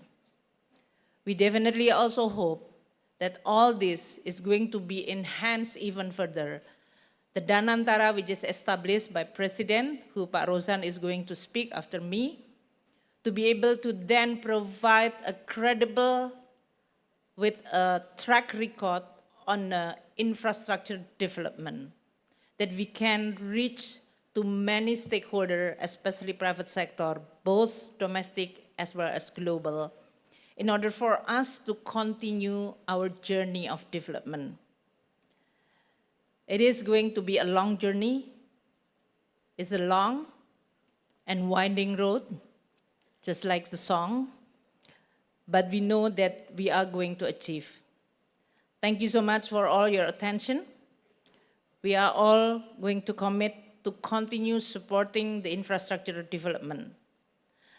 Indonesia, in order to achieve our goal to become a prosperous, equitable country, infrastructure definitely is very, very important. Let us all working together in order for us to be able to achieve our goals, while at the same time, financially for many of the private participation can be viable and attractive, so that we are going to create a win-win partnership. Thank you so much. Thank you very much, Your Excellency Ibu Sri Mulyani Indrawati, for your insights and the keynote speech just now. Once again, would like to extend our gratitude and our thank you for your presence and support to this event. And ladies and gentlemen, to continue this agenda, we now invite a leader who is advancing Indonesia's investment climate, particularly in driving long-term capital into priority infrastructure sectors. Please welcome to the stage Minister of Investment and Downstream Industry, CEO of Danantara, His Excellency Bapak Rozan Roslani.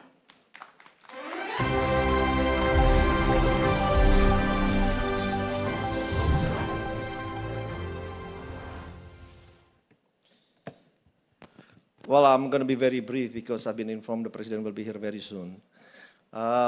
Assalamualaikum warahmatullahi wabarakatuh. Salam, Om Swastiastu, Nama Budaya, Salam Kebajikan. First of all, I would like to thank Coordinating Minister for Infrastructure and Regional Development, Bapak Agus Harimurti Yudhoyono, for having me here. Also, Ibu Sri Mulyani, Minister of Finance, thank you for your very comprehensive presentation, Ibu. It gave us a lot of insight, a lot of direction about how to finance and the commitment of the government to our infrastructure. And also, I see a lot of excellencies, ambassadors, also welcome to this event. Distinguished guests, ladies and gentlemen. Well, first of all, definitely it is an honor for me to be here and to give some insight about if Ibu Sri Mulyani talking about the financing, in my part talking about the potential and also how we can activate or realize our huge potential in infrastructure. I believe when I saw the presentation of Ibu Sri Mulyani, some of the presentation of Ibu Mulyani actually also some of the presentation of mine. But I wouldn't repeat it again. But very brief, if I look at the numbers, the potential investment on the infrastructure for Indonesia actually counting close to $644 billion US. $644 billion US, which is 40% will be funded by the government through central government or regional government funded, 30% funded by the private sector, and about 30% funded by our state-owned enterprise, which falls also now under Danantara. And if you look at if you are talking about the opportunity in Indonesia, if I may go very briefly a little bit, that First, I think I would like to touch about the potential in renewable energy. Our potential of Indonesia in renewable energy actually is all the way up to close to 3,700 gigawatts.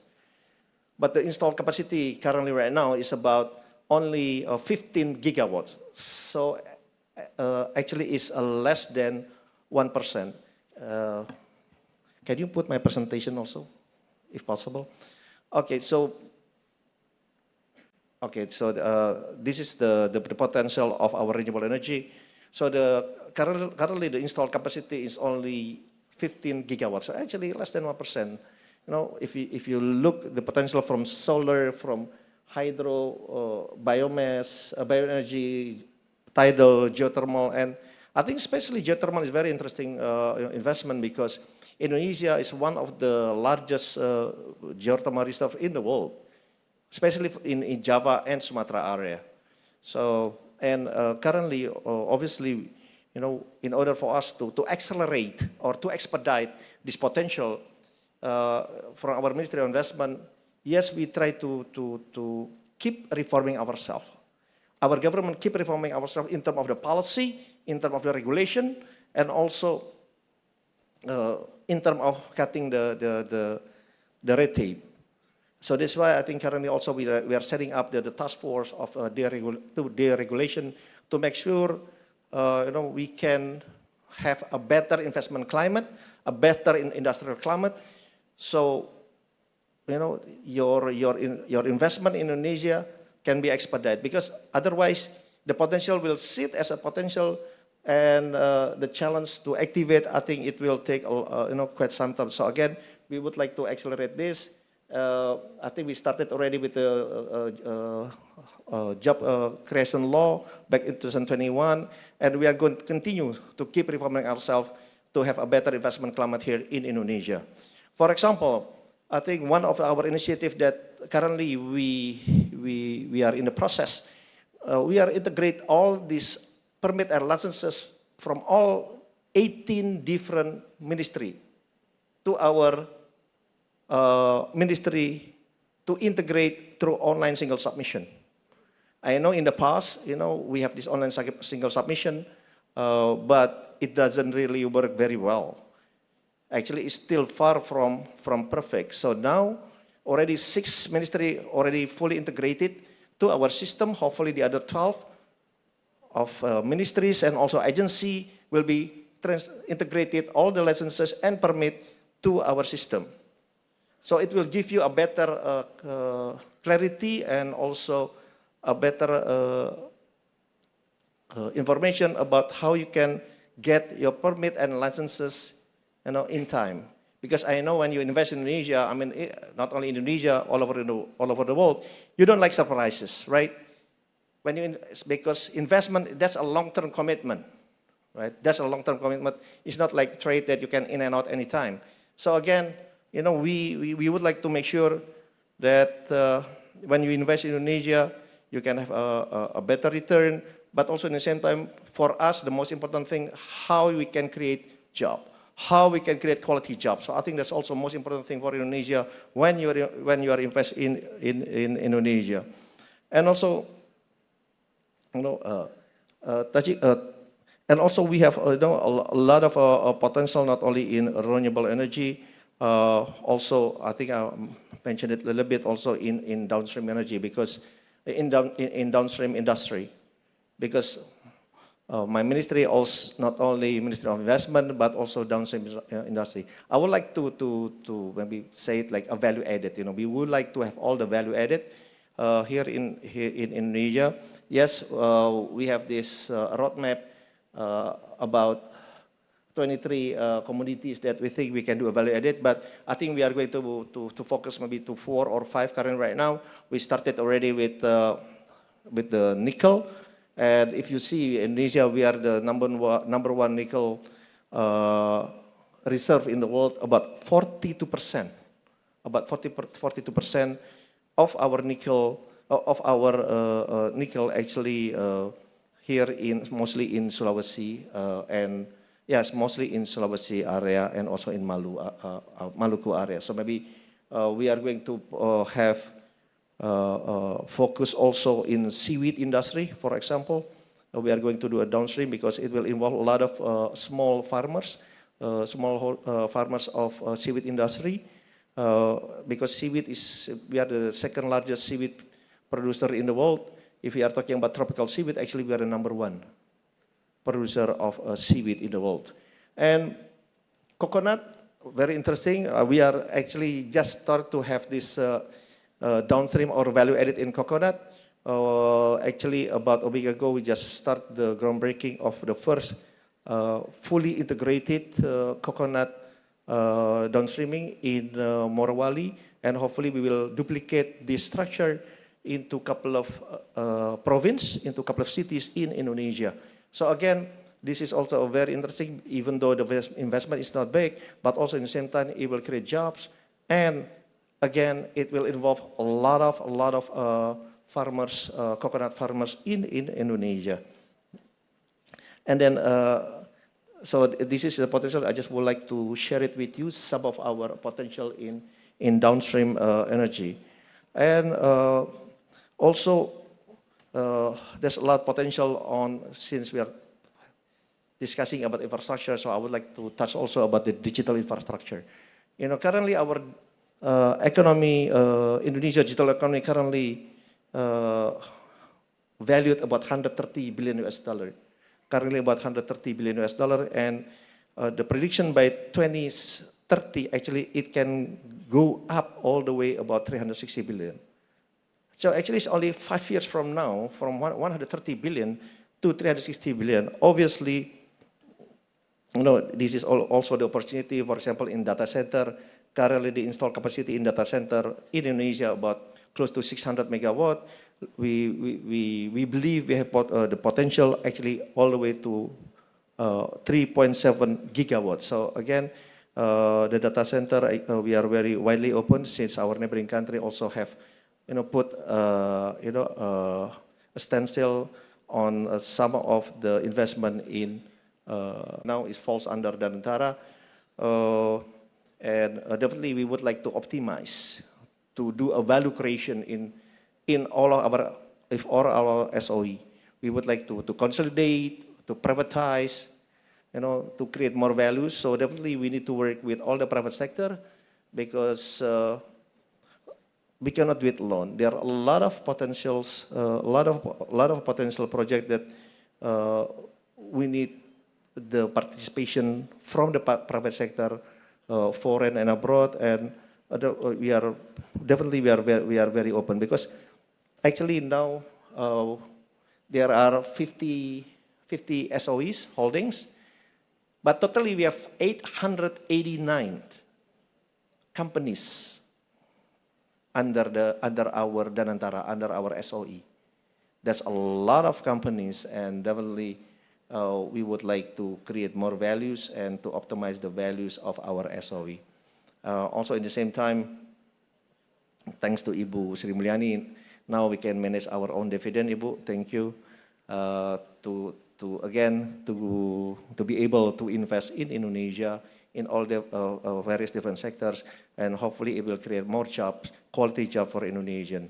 Because I think one of the biggest challenge for us, for the government, how we can create more jobs, because every year we produce about 2 million babies, right? About 2 million babies. So that's a lot of babies every year. Then creating a jobs is definitely our priorities in Indonesia.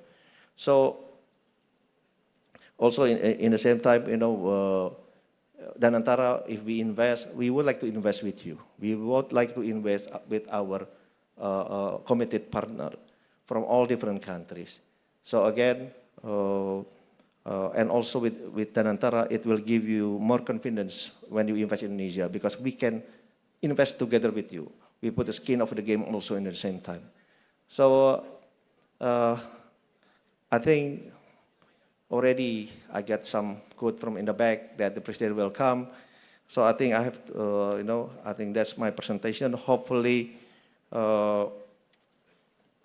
it gives you quite a background of the investment and potential in Indonesia. Also, in the same time, I would like to extend my congratulations to Coordinating Minister of Infrastructure and Regional Development for successful organization of this conference. Thank you very much. Wassalamualaikum warahmatullahi wabarakatuh. Waalaikumsalam warahmatullahi wabarakatuh. Thank you very much, Your Excellency, for your insights and the remarks. And ladies and gentlemen, would like to ask your cooperation to please stay put, because in a few moments we are going to wait and continue with the next session, which is a presidential speech with the President of the Republic of Indonesia, His Excellency Bapak Prabowo Subianto. So please, we kindly ask for your cooperation to stay put and let the committee do some adjustments and transitions for the next session. Thank you very much.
We, Hutama Karya, present our innovations in the construction industry with every changing era. Supported by the professionals in their fields, the latest construction technology operation techniques. We commit to generate best outcomes, aiming to deliver an equitable distribution of beneficial infrastructure for the entire country and build a bright future for our civilization. Our flagship infrastructure works from bridges, buildings, dams, and sustainable toll road infrastructures, showcasing our high commitment to protecting nature and the environment. We believe that our every step will shape our future, ensuring a developed future Indonesia. Hutama Karya, innovation for solution. Impian untuk hidup yang lebih berwarna, lebih dekat, lebih berarti.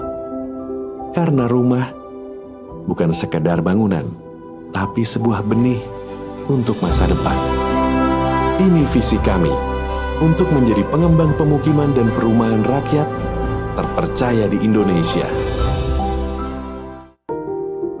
Bersama sejumlah lembaga terkemuka, Perumnas menyatukan impian dan menenun harapan kepemilikan rumah bagi setiap anak negeri.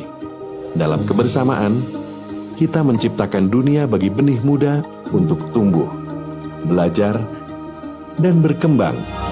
Perumnas, sebuah simfoni mimpi di mana setiap sekatnya membawa benih harapan akan masa depan yang lebih cerah. Bersama, kita bisa mewujudkan impian di tanah air tercinta.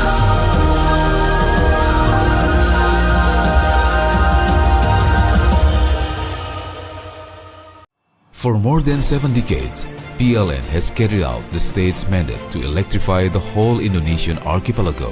With an installed power generation capacity of more than 75 gigawatts, PLN serves more than 90 million customers in sharpening its vision as the leading electricity company in Southeast Asia and as the #1 customer choice for energy solutions. PLN continues to develop programs on an ongoing basis, strengthening its role as the heart of Indonesia for the sustainability of energy supply and the transition to renewable energy. Now, PLN is entering a new chapter in its transformation, aiming to become not just a power and utility company, but also a technology company based on innovations. All of this is to improve service quality, strengthening the domestic industrial ecosystem, and increasing competitiveness in the global stage. The new PLN 4.0, Unleashing Energy and Beyond. Ini cerita akselerasi kita yang selalu aja ada tantangan pas kita lagi melesat. Berat banget ya. Mau nyerah aja. Enggak kan? No lah, big no.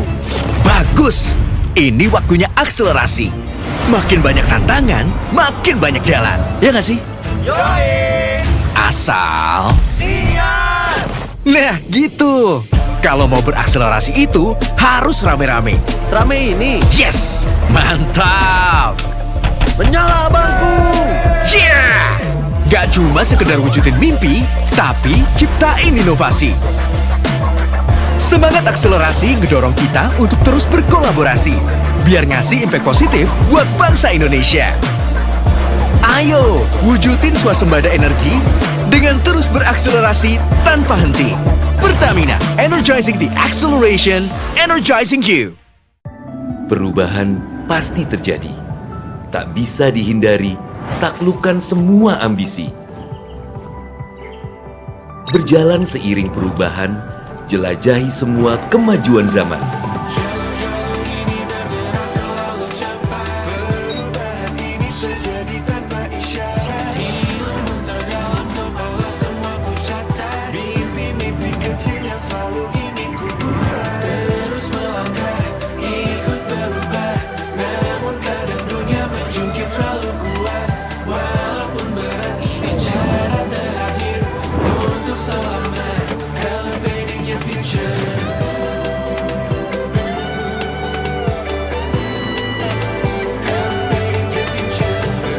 Tunjukkan pada dunia, kita mampu berelevasi jadi bangsa yang luar biasa.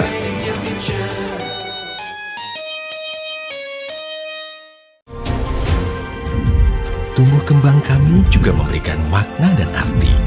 Betapa pentingnya peran kami yang tak pernah lepas dalam hadirkan konektivitas.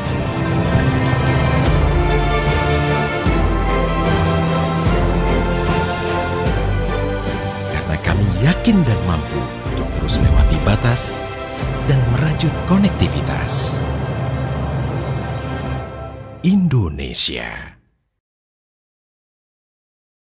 Indonesia, a land of natural beauty and cultural diversity. The Ministry of State-Owned Enterprises has initiated a breakthrough by synergizing all state-owned enterprises in tourism through the Indonesia Journey, or IN-Journey, from airport and cargo services, tourist destination development, heritage and attraction management, hotels, retail management, to international events and our creative industries.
Kami percaya bahwa setiap hasil yang kami ciptakan adalah komitmen dari tanggung jawab kami menjawab perubahan. Perubahan menuju masa depan yang lebih baik, menciptakan mimpi menjadi kenyataan, mimpi bagi banyak orang, dan memberikan solusi untuk kemudahan.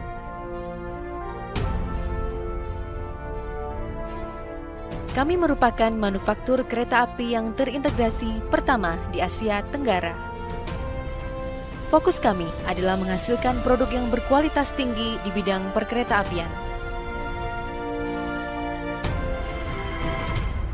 Kami adalah mitra untuk membangun masa depan. Kami terus menatap ke depan untuk terus berinovasi, mengembangkan visi besar, membangun industri transportasi yang lebih baik.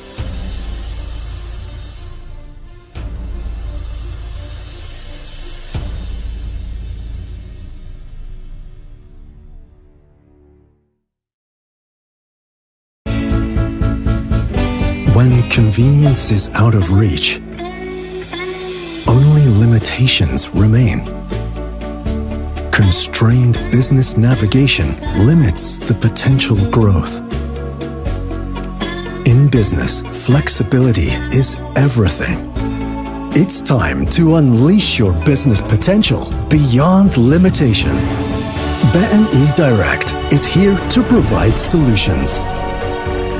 One unified digital platform with a diverse financial solutions to elevate your business to a whole new level.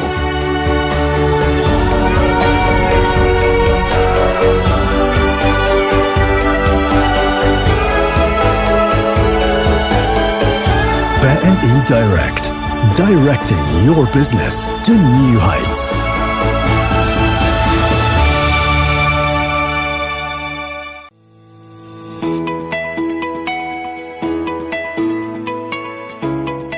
Indonesia is the world's largest island country, consisting of over 17,000 islands.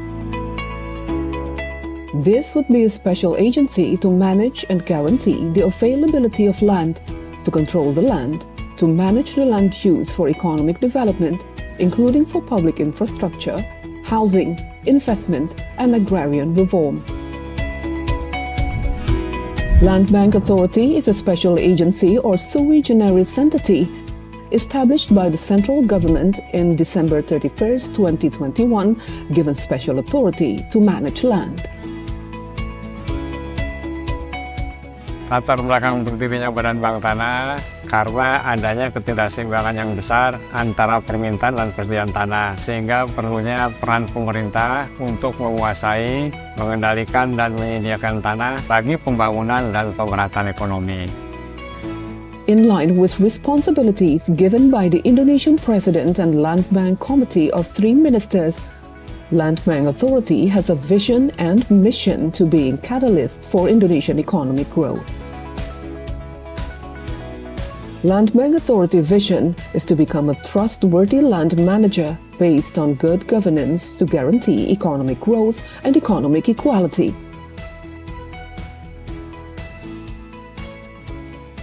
Land Bank Authority mission is to carry out various efforts related to land bank operational for public interest, social interest, national development interest, economic equality, land consolidation, and agrarian reforms, as well as improving community welfare to provide employment.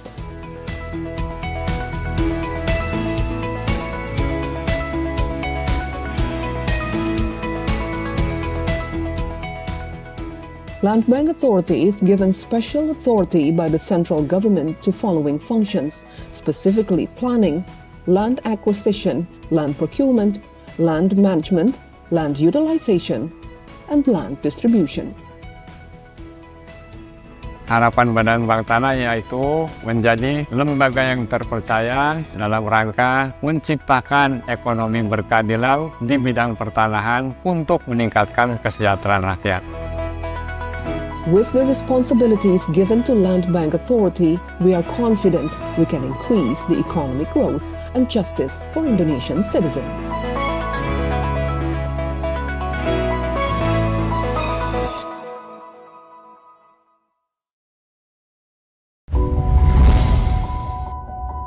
We, Hutama Karya, present our innovations in the construction industry with every changing era. Supported by the professionals in their fields, the latest construction technology operation techniques. We commit to generate best outcomes, aiming to deliver an equitable distribution of beneficial infrastructure for the entire country and build a bright future for our civilization. Our flagship infrastructure works from bridges, buildings, dams, and sustainable toll road infrastructures, showcasing our high commitment to protecting nature and the environment. We believe that our every step will shape our future, ensuring a developed future Indonesia. Hutama Karya, innovation for solution. Impian untuk hidup yang lebih berwarna, lebih dekat, lebih berarti. Karena rumah bukan sekadar bangunan, tapi sebuah benih untuk masa depan. Ini visi kami untuk menjadi pengembang pemukiman dan perumahan rakyat terpercaya di Indonesia. Bersama sejumlah lembaga terkemuka, Perumnas menyatukan impian dan menenun harapan kepemilikan rumah bagi setiap anak negeri. Dalam kebersamaan, kita menciptakan dunia bagi benih muda untuk tumbuh, belajar, dan berkembang.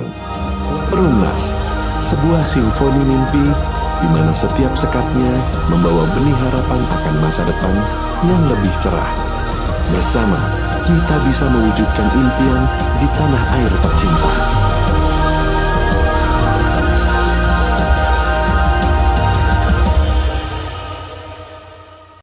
For more than 7 decades, PLN has carried out the state's mandate to electrify the whole Indonesian archipelago. With an installed power generation capacity of more than 75 gigawatts, PLN serves more than 90 million customers in sharpening its vision as the leading electricity company in Southeast Asia and as the #1 customer choice for energy solutions. PLN continues to develop programs on an ongoing basis, strengthening its role as the heart of Indonesia for the sustainability of energy supply and the transition to renewable energy. Now, PLN is entering a new chapter in its transformation, aiming to become not just a power and utility company, but also a technology company based on innovations. All of this is to improve service quality, strengthening the domestic industrial ecosystem, and increasing competitiveness in the global stage. The new PLN 4.0, unleashing energy and beyond. Ini cerita akselerasi kita yang selalu aja ada tantangan pas kita lagi melesat. Berat banget ya. Mau nyerah aja? Enggak kan? No lah, big no. Bagus! Ini waktunya akselerasi. Makin banyak tantangan, makin banyak jalan. Ya nggak sih? Yoi! Asal... Niat! Nah, gitu. Kalau mau berakselerasi itu harus rame-rame. Rame ini? Yes! Mantap! Menyala bangku! Yeah! Gak cuma sekedar wujudin mimpi, tapi ciptain inovasi. Semangat akselerasi ngedorong kita untuk terus berkolaborasi, biar ngasih impact positif buat bangsa Indonesia. Ayo, wujudin swasembada energi dengan terus berakselerasi tanpa henti. Pertamina, energizing the acceleration, energizing you. Perubahan pasti terjadi. Tak bisa dihindari, taklukkan semua ambisi. Berjalan seiring perubahan, jelajahi semua kemajuan zaman.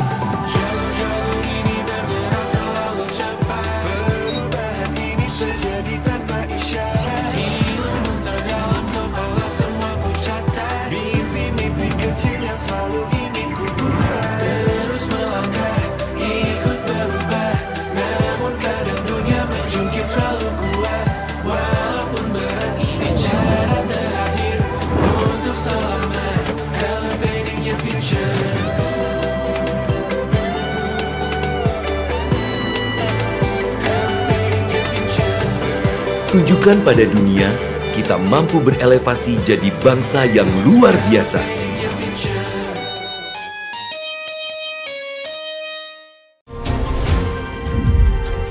bank kami juga memberikan makna dan arti betapa pentingnya peran kami yang tak pernah lepas dalam hadirkan konektivitas.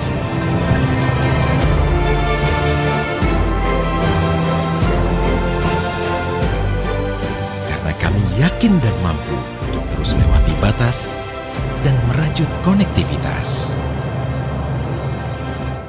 Indonesia. Indonesia, a land of natural beauty and cultural diversity. The Ministry of State-Owned Enterprises has initiated a breakthrough by synergizing all state-owned enterprises in tourism through the Indonesia Journey, or IN-Journey, from airport and cargo services, tourist destination development, heritage and attraction management, hotels, retail management, to international events and our creative industries.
Kami percaya bahwa setiap hasil yang kami ciptakan adalah komitmen dari tanggung jawab kami menjawab perubahan.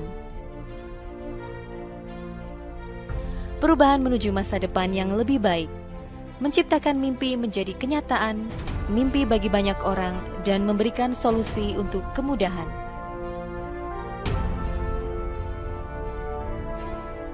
Kami merupakan manufaktur kereta api yang terintegrasi pertama di Asia Tenggara. Fokus kami adalah menghasilkan produk yang berkualitas tinggi di bidang perkeretaapian. Kami adalah mitra untuk membangun masa depan. Kami terus menatap ke depan untuk terus berinovasi, mengembangkan visi besar, membangun industri transportasi yang lebih baik.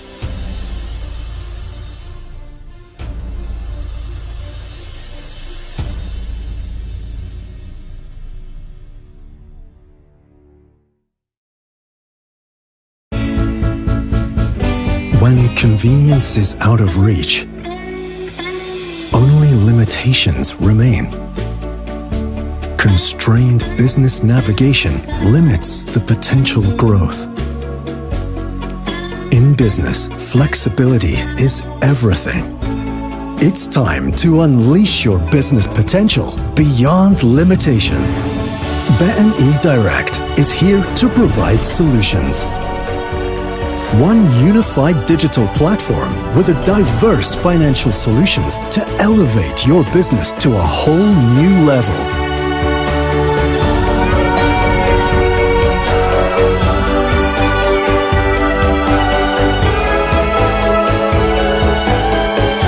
BNI Direct, directing your business to new heights.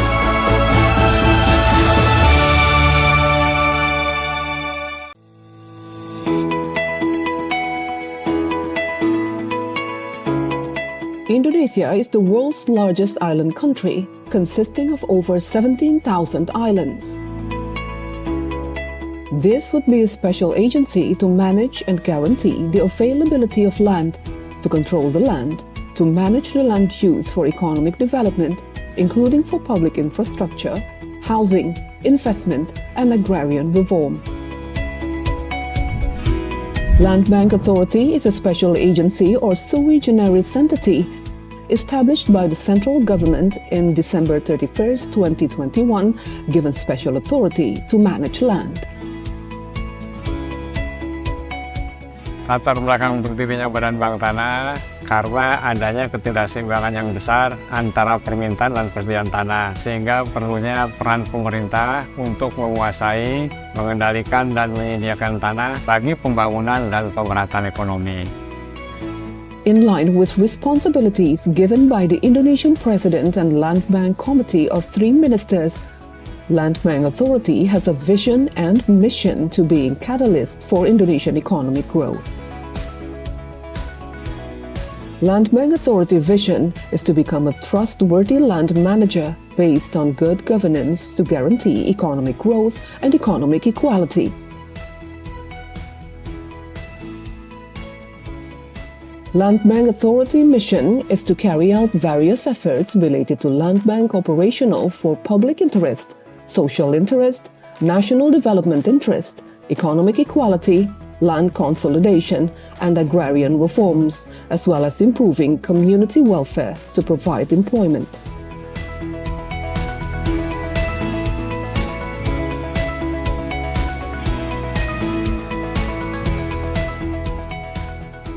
Land Bank Authority is given special authority by the central government to following functions, specifically planning, land acquisition, land procurement, land management, land utilization, and land distribution. Harapan Badan Bank Tanah yaitu menjadi lembaga yang terpercaya dalam rangka menciptakan ekonomi berkeadilan di bidang pertanahan untuk meningkatkan kesejahteraan rakyat. With the responsibilities given to Land Bank Authority, we are confident we can increase the economic growth and justice for Indonesian citizens.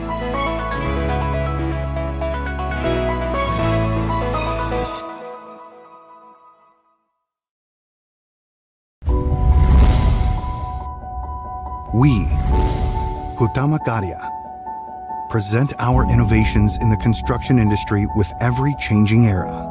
Supported by the professionals in their fields, the latest construction technology operation techniques. We commit to generate best outcomes, aiming to deliver an equitable distribution of beneficial infrastructure for the entire country and build a bright future for our civilization.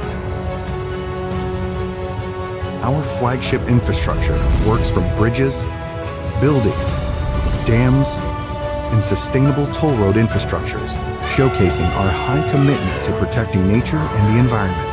We believe that our every step will shape our future, ensuring a developed future Indonesia.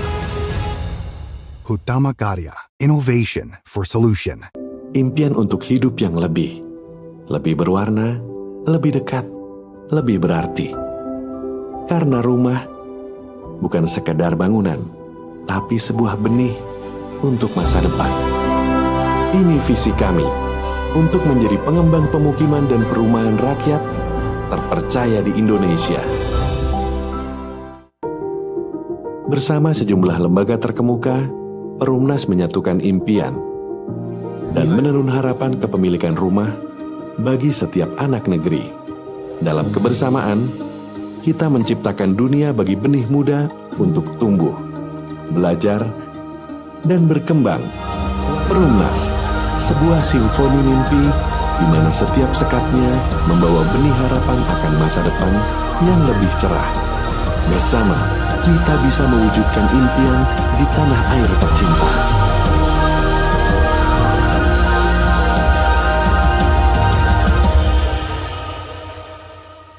For more than 7 decades, PLN has carried out the state's mandate to electrify the whole Indonesian archipelago. With an installed power generation capacity of more than 75 gigawatts, PLN serves more than 90 million customers in sharpening its vision as the leading electricity company in Southeast Asia and as the #1 customer choice for energy solutions. PLN continues to develop programs on an ongoing basis, strengthening its role as the heart of Indonesia for the sustainability of energy supply and the transition to renewable energy.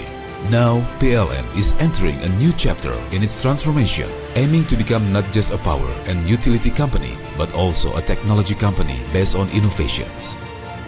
All of this is to improve service quality, strengthening the domestic industrial ecosystem, and increasing competitiveness in the global stage.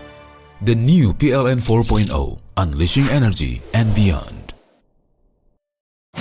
Ini cerita akselerasi kita yang selalu aja ada tantangan pas kita lagi melesat. Berat banget ya. Mau nyerah aja?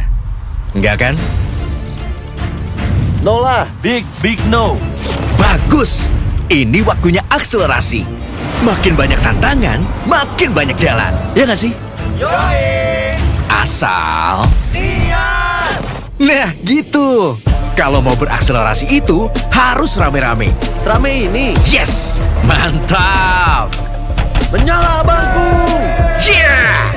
Gak cuma sekedar wujudin mimpi, tapi ciptain inovasi.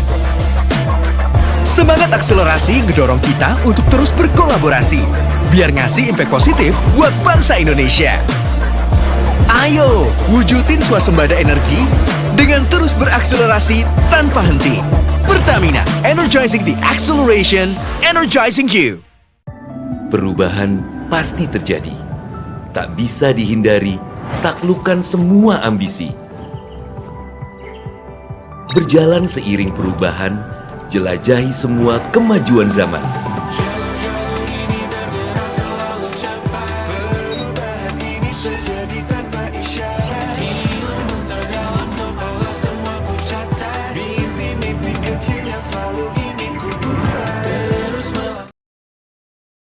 Di tempat acara.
menyanyikan lagu Kebangsaan Indonesia Raya.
Hadirin dipersilakan duduk kembali.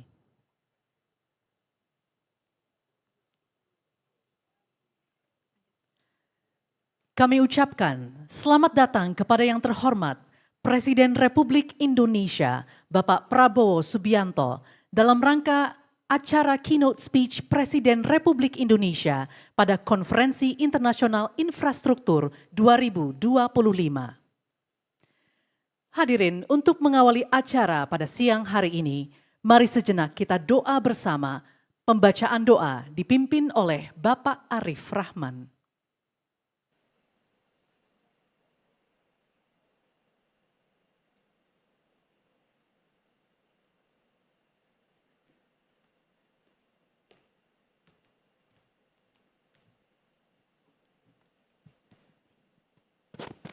Bismillahirrahmanirrahim. Assalamualaikum warahmatullahi wabarakatuh. Alhamdulillahirabbil alamin. Hamdan naimin, hamdan syakirin, hamdan yuafi ni'amahu wa yukafi mazida. Segala puji bagi Allah, Tuhan semesta alam. Pujian yang melimpah sebagai bentuk rasa syukur atas segala nikmat dan karunia-Nya.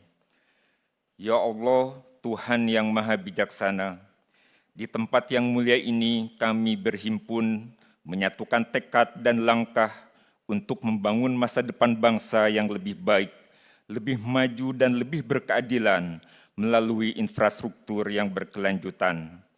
Berkahilah pertemuan kami ini ya Allah, limpahkanlah rahmat dan hidayah-Mu kepada kami semua, para pemimpin, perencana, pelaksana dan mitra pembangunan. Ya Allah, bukakanlah jalan kemudahan bagi segala upaya kami dalam membangun negeri tercinta ini. Jauhkan kami dari perpecahan dan dari niat yang hanya mementingkan diri sendiri.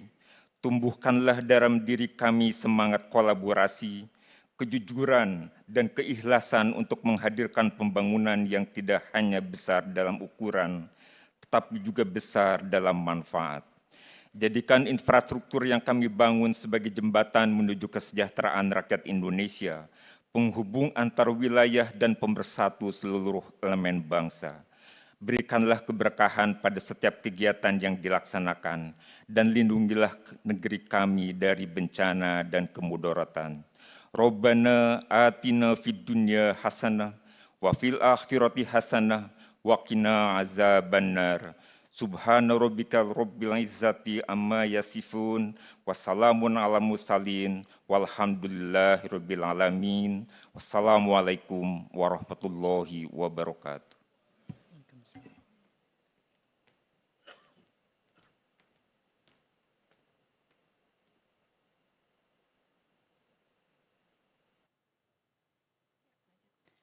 Hadirin, selanjutnya mari kita simak laporan yang akan disampaikan oleh Menteri Koordinator Bidang Infrastruktur dan Pembangunan Kewilayahan Republik Indonesia. Yang kami hormati, Bapak Agus Harimurti Yudhoyono.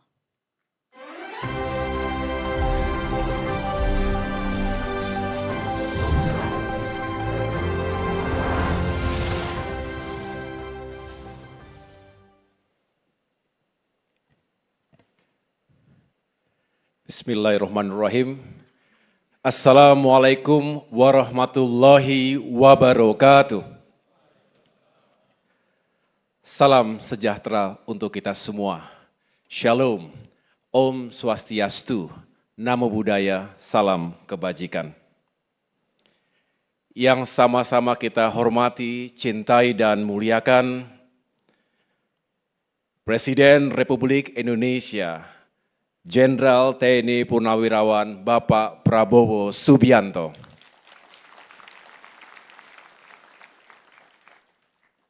Terima kasih atas kehadiran Bapak Presiden. Kami semua mendoakan semoga Bapak senantiasa diberkahi kesehatan, kekuatan untuk terus memimpin Indonesia menuju kemakmuran dan kejayaan di masa depan. Yang saya hormati dan muliakan pula para pimpinan lembaga tinggi negara, hadir bersama kita Ketua DPD RI Bapak Sultan Bahtiar Najamuddin, Wakil Ketua MPR RI Bapak Hidayat Nur Wahid, dan tentunya yang kami cintai dan muliakan, para menteri koordinator, para menteri pada Kabinet Merah Putih, terutama izinkan saya Bapak Presiden secara khusus memberikan apresiasi kepada para menteri yang telah berkenan hadir untuk menjadi pembicara dalam berbagai sesi selama 2 hari ini. Yang pertama adalah Bapak Menteri Dalam Negeri, Menteri Luar Negeri, Menteri Keuangan, Menteri Perencanaan dan Pembangunan Nasional, Kepala Bappenas, Menteri Investasi dan Hilirisasi, Kepala BKPM, Menteri Pekerjaan Umum, Menteri Perumahan dan Kawasan Permukiman, Menteri Transmigrasi, Menteri Kesehatan, Menteri Pendidikan Tinggi dan Sains Teknologi, Menteri Pariwisata, Menteri Ekonomi Kreatif, dan tentunya last but not least, Ketua Dewan Ekonomi Nasional, Bapak Luhut Panjaitan. Yang juga saya hormati dan muliakan para kepala badan, para wakil menteri, secara khusus para wakil menteri yang juga telah hadir sebagai pembicara, Wakil Menteri ATR dan BPN, Wakil Menteri Perhubungan, Wakil Menteri Perumahan dan Kawasan Permukiman, serta Wakil Menteri Pendidikan Tinggi dan Sains Teknologi. Sekretaris Kabinet, para duta besar negara-negara sahabat yang mulia, hadir pula para gubernur, wakil gubernur, bupati, dan wali kota dari seluruh Indonesia, development partners, business leaders, Bapak Ibu yang berbahagia. Dengan penuh hormat, izinkan kami menyampaikan laporan pelaksanaan International Conference on Infrastructure, ICI 2025 ini, yang terselenggara atas arahan langsung dari Bapak Presiden pada saat kunjungan kenegaraan Presiden Turki Bapak Recep Tayyip Erdogan pada tanggal 13 Februari 2025 di Istana Bogor. Kami tentunya menyampaikan apresiasi dan rasa hormat yang setinggi-tingginya atas visi dan arahan Bapak Presiden yang telah menjadi kompas utama dalam perencanaan dan pelaksanaan infrastruktur secara nasional. Di tengah kepastian Saya ulangi, di tengah ketidakpastian global, arah pembangunan infrastruktur Indonesia menjadi bukti bahwa kita mampu merespons dengan solusi, bukan hanya dengan retorika. Hari ini dunia tidak hanya melihat Indonesia, tetapi juga menghormati arah kepemimpinan Bapak Presiden dalam menjawab tantangan global melalui infrastruktur yang berkelanjutan. Alhamdulillah kami laporkan Bapak Presiden, antusiasme luar biasa menyertai forum ini. Lebih dari 7.000 peserta dari 33 negara hadir selama 2 hari, mulai kemarin hingga hari ini. Mereka bukan hanya menyaksikan konferensi, tetapi menyaksikan arah baru pembangunan Indonesia, sebuah arah yang dituntun oleh kepemimpinan yang kuat dan visi besar Presiden Republik Indonesia. Forum ini membuktikan bahwa di bawah kepemimpinan Bapak Presiden, Indonesia tidak hanya hadir sebagai negara besar di kawasan Asia Tenggara, tetapi juga sebagai aktor global yang disegani dalam isu pembangunan berkelanjutan. Bapak Ibu sekalian yang kami muliakan, pada pelaksanaan ICI 2025 ini, kami mengangkat tema Sustainable Infrastructure for the Future, Innovation and Collaboration. Tema ini bukan hanya relevan, tetapi mencerminkan filosofi pembangunan di bawah kepemimpinan Bapak Presiden yang menggabungkan keadilan sosial, kedaulatan nasional, dan juga keberlanjutan. Tema ini juga sejalan dan sejiwa dengan arah pembangunan nasional yang tidak hanya membangun secara masif, tetapi juga membangun dengan keberanian, akal sehat, dan juga arah strategis. Bapak Presiden, saya rasa kita semua sering mendengarkan, beliau mengingatkan kepada kita bahwa bangsa yang besar adalah bangsa yang berdaulat, bukan hanya secara teritorial, tetapi juga dalam pangan, air, dan energi. Dan arah itu tentunya kita harus wujudkan dalam kebijakan konkret infrastruktur nasional. Untuk itu, kami turunkan tema besar ini ke dalam 5 prioritas strategis infrastruktur nasional. Pertama, Infrastructure for Food and Water Security. Kita sedang merehabilitasi 2,5 juta hektar irigasi, membangun bendungan serbaguna dan memperkuat infrastruktur logistik, pertanian, serta cold storage, termasuk sistem penyediaan air minum. Ini adalah bentuk nyata keberpihakan pemerintah pada petani, nelayan, dan desa, karena kemandirian pangan adalah fondasi dari kedaulatan bangsa yang kita cintai ini. Pembangunan infrastruktur tidak lagi sekedar membangun fisik, tetapi membangun social justice dan kemandirian bangsa. Yang kedua, clean energy infrastructure. Melalui RUPTL 2025-2034 ditargetkan penambahan 69,5 gigawatt listrik dengan 76% berasal dari energi terbarukan dan storage. Surya, angin, hydro, panas bumi, dan juga waste to energy. Sejalan dengan target net zero emission 2060 dan menjawab lonjakan kebutuhan dari industri, kendaraan listrik, serta pusat data digital berbasis AI. Ketiga, seamless and equitable connectivity.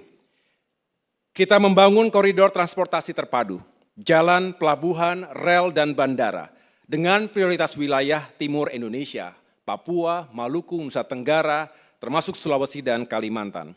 Konektivitas bukan hanya soal efisiensi logistik, termasuk menurunkan angka ICOR kita, tetapi juga memperkuat pertahanan teritorial, menghubungkan basis produksi pangan, pusat logistik nasional, dan jalur evakuasi bencana.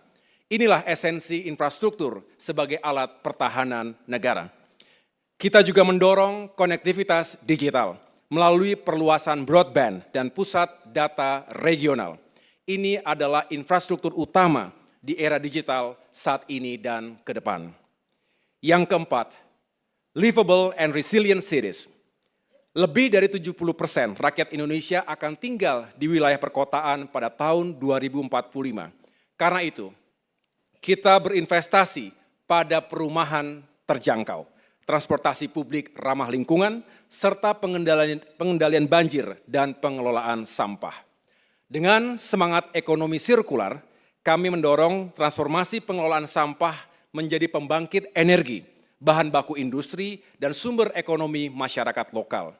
Tak hanya mengurangi beban lingkungan, ini juga membuka peluang investasi baru di sektor waste to energy dan daur ulang berskala industri. Dan yang kelima, kami laporkan adalah financing reform for sustainable infrastructure. Arahan Bapak Presiden jelas adalah menggeser paradigma pembangunan dari model yang terlalu birokratis menuju model kolaboratif, mengedepankan peran strategis swasta dan inovasi pembiayaan. Untuk itu kita mendorong skema KPBU, Green Bonds and Blended Finance, bukan hanya mencari dana, tetapi mengundang mitra-mitra strategis untuk membangun bersama. Implementasinya, kami akan kerjasama dengan Kementerian Investasi dan Hilirisasi juga BKPM, serta kementerian lainnya untuk membentuk semacam Project Facilitation Office sebagai pusat akselerasi investasi infrastruktur. Hal ini terinspirasi dari berbagai best practices di dunia, termasuk Singapura, Hong Kong, dan Australia. Adapun sebagai tindak lanjut dari ICI 2025 ini, kami meluncurkan Project Katalog 2025. Setidaknya ada sekitar 40-an proyek yang sedang ditawarkan, mencakup transportasi, energi, air, pengelolaan sampah, perumahan, dan kota cerdas. Kami tidak sekedar mengundang investasi, tapi mengundang kemitraan jangka panjang dalam semangat gotong royong global. Khusus pesisir utara Jawa, utamanya Jakarta. Sesuai arahan Bapak Presiden, pada akhir Februari lalu, kami membentuk semacam satuan tugas Giant Seawall Pantura Jawa untuk mengkonsolidasikan perencanaan dan mengawal pelaksanaan pelindungan pesisir. Bukan sekedar dinding, tetapi sistem adaptif untuk menghadapi krisis iklim dan banjir rob, menjaga ekosistem dan kehidupan masyarakat pesisir. Arahan Bapak Presiden tersebut bukan hanya merupakan respons teknis, tapi sebuah keputusan yang berani untuk menyelamatkan masa depan jutaan rakyat di pesisir utara Jawa. Bagi bangsa yang hidup di kepulauan, melindungi garis pantai adalah melindungi eksistensinya. Karena bagi kita, membangun peradaban manusia, saya ulangi, peradaban masa depan Indonesia juga berarti melindungi yang paling rentan dari bencana. Mengingat besarnya tugas ini, kami siap bekerja sama dan berkolaborasi dengan seluruh pihak untuk kesuksesan bersama. Bapak Presiden yang kami hormati, ada yang membandingkan pembangunan infrastruktur masa lalu dan masa kini. Namun kami percaya, setiap masa punya tantangan dan pendekatannya sendiri. Bapak Presiden sering mengingatkan kita untuk senantiasa mengapresiasi setiap pondasi yang diletakkan, juga setiap progres yang telah dicapai oleh para pendahulu, pemimpin dan pemerintahan sebelum kita. Hari ini, bangsa ini bukan sekedar membangun lebih banyak, tetapi membangun lebih strategis, lebih berdaulat, lebih berdampak, dan lebih berpihak pada masa depan. Inilah yang menjadi arahan dari Bapak Presiden. Jika dulu pembangunan didesain untuk mengakselerasi ekonomi, hari ini kita desain untuk keberlanjutan, keadilan, dan kemakmuran jangka panjang. Kita tidak sedang membangun untuk hari ini saja, tetapi untuk masa depan Indonesia Raya. Pembangunan tidak lagi sekedar memenuhi kebutuhan, tetapi menjadi perwujudan dari kedaulatan. Kami menyebutnya infrastruktur sebagai strategi negara. Maknanya, pembangunan hari ini tidak sekedar kelanjutan, melainkan kebangkitan. Dan rakyat Indonesia bisa melihat jelas, di bawah kepemimpinan Bapak Presiden Prabowo Subianto, kita membangun dengan arah keberanian dan visi kebangsaan. Bapak Presiden telah memberi contoh bahwa pembangunan bukan monopoli pusat, bukan urusan elit, tetapi hak dan tugas bersama seluruh anak bangsa, termasuk para pemimpin dan segenap unsur pemerintahan daerah, pelaku dunia usaha, akademisi, media, civil society, dan berbagai stakeholders lainnya. Hari ini, kita tidak lagi merencanakan pembangunan seperti biasa. Dengan komando Bapak Presiden, kita dituntut bergerak cepat, berpikir besar, dan bertindak nyata, karena kecepatan adalah bagian dari keadilan. Apa yang Bapak Presiden bangun saat ini adalah pondasi sejarah menuju Indonesia emas. Anak cucu kita akan mengingat masa ini, saat bangsa ini bangkit, berdiri di atas kaki sendiri, dan percaya pada kekuatannya sendiri. Untuk itu, kami siap menjalankan segala mandat dari Bapak Presiden untuk memastikan bahwa tidak ada lagi pembangunan yang terfragmentasi. Semua harus terkoneksi, terintegrasi, dan saling menguatkan. Akhirnya, dengan segala kerendahan hati, kami mohon arahan dari Bapak Presiden, Presidential Keynote Speech, yang mudah-mudahan semangat forum ini menjadi bagian dari kerja besar membangun Indonesia. Bukan hanya untuk zaman kita, tapi untuk sejarah bangsa ini di masa depan. Terima kasih atas kehadirannya, kurang lebih saya mohon maaf. Wassalamualaikum warahmatullahi wabarakatuh.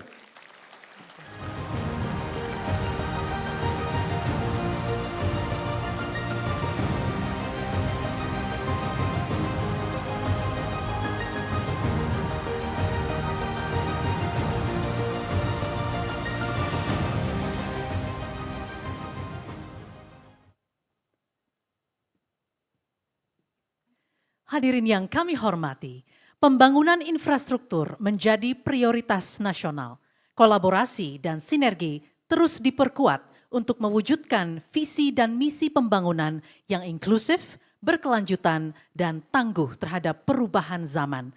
Berikut ini, mari kita simak tayangan video Kementerian Koordinator Bidang Infrastruktur dan Pembangunan Kewilayahan.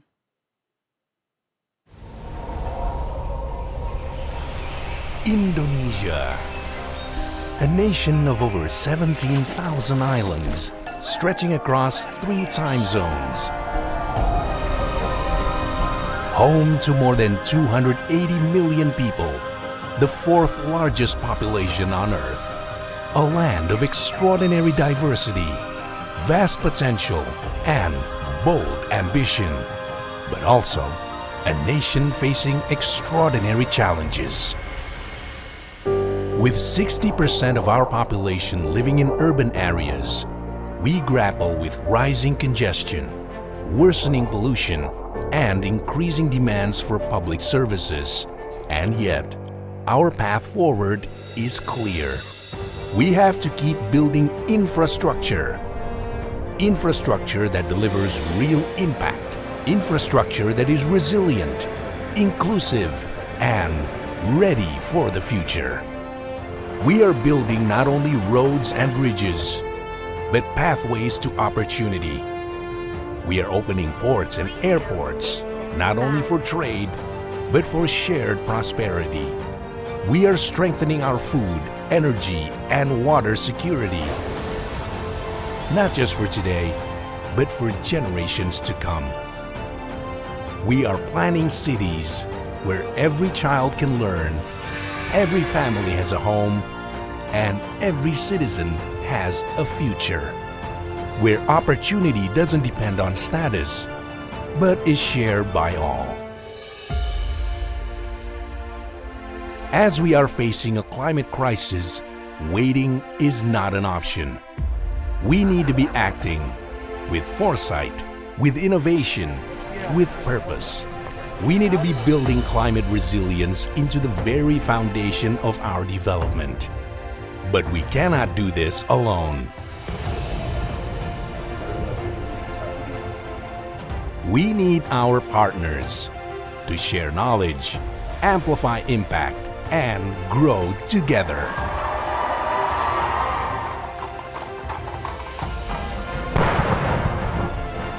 This is a collective transformation, a national endeavor. Under the leadership of President Prabowo Subianto, with the steadfast support of the global community and through the collaboration of all our stakeholders, Indonesia is turning vision into action, building a future for all. And now we are ready to share our relevant stories to the world.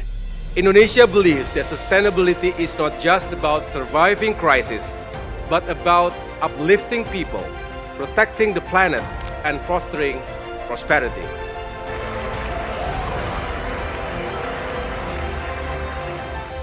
Welcome to the International Conference on Infrastructure 2025. This is why we gather here, to learn, to share, to partner. to build infrastructure that is strong and sustainable. Logistic systems that are integrated and efficient. Communities that are not only inclusive but productive. Over the next 2 days at JICC, we convene for bold ideas, meaningful dialogue, and real commitments.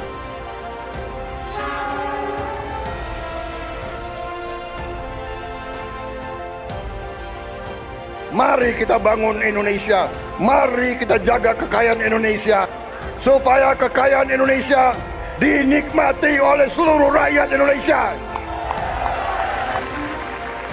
Together, we turn vision into reality for our cities, our regions, and our world. Because to build infrastructure is to build hope, to build unity, to build peace, and to build the future together.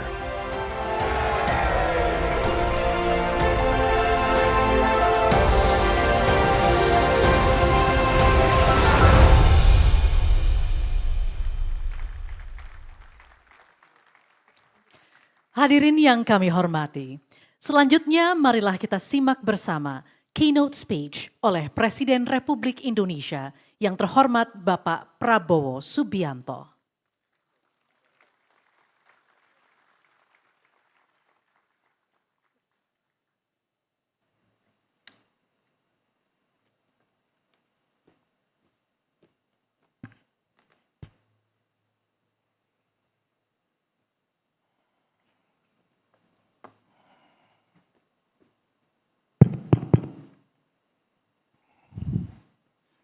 Bismillahirrahmanirrahim.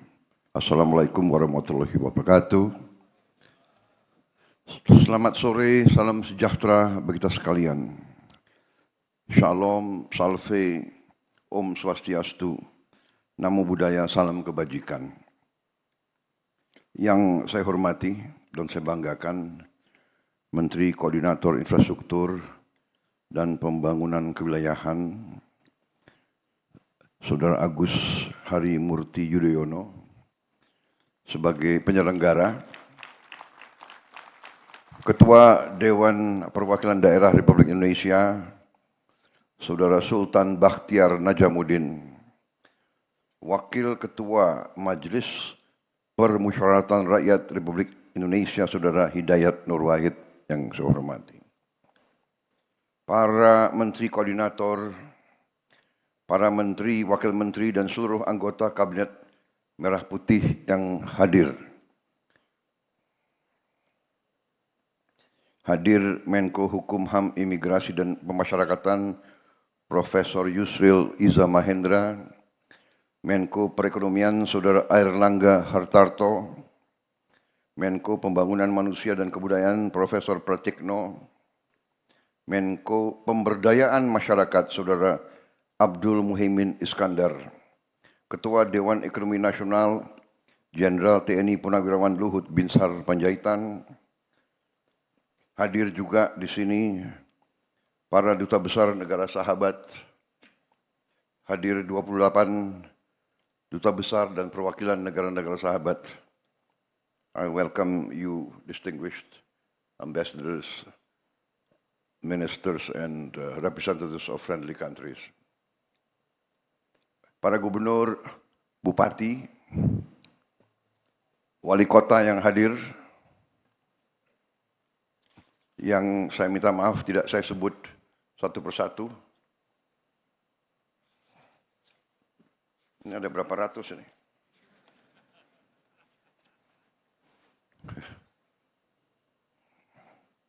Tapi saya sambut para gubernur, bupati, wali kota yang berkenan hadir. Terima kasih.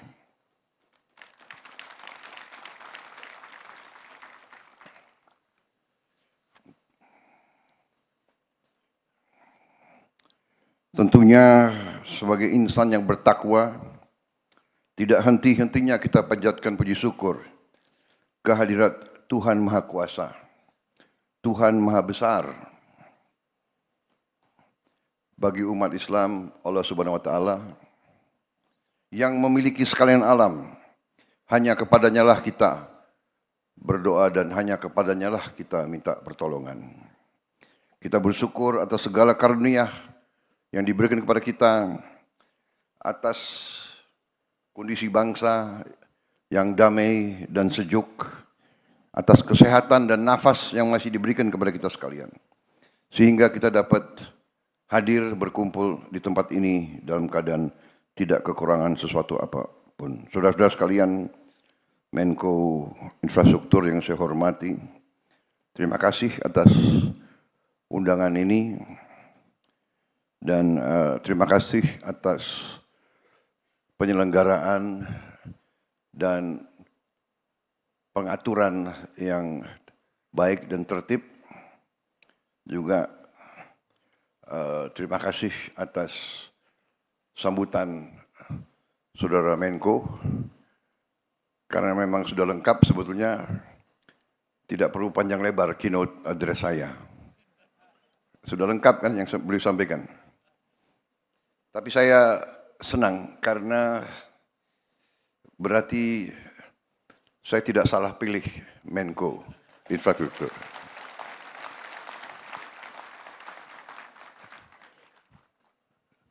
Salah satu kunci kepimpinan yang saya belajar ialah pilihlah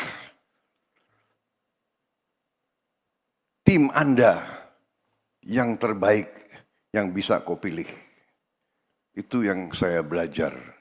Sama dengan kalau kita mau bikin tim sepak bola, pilih yang terbaik yang ada, ya kan?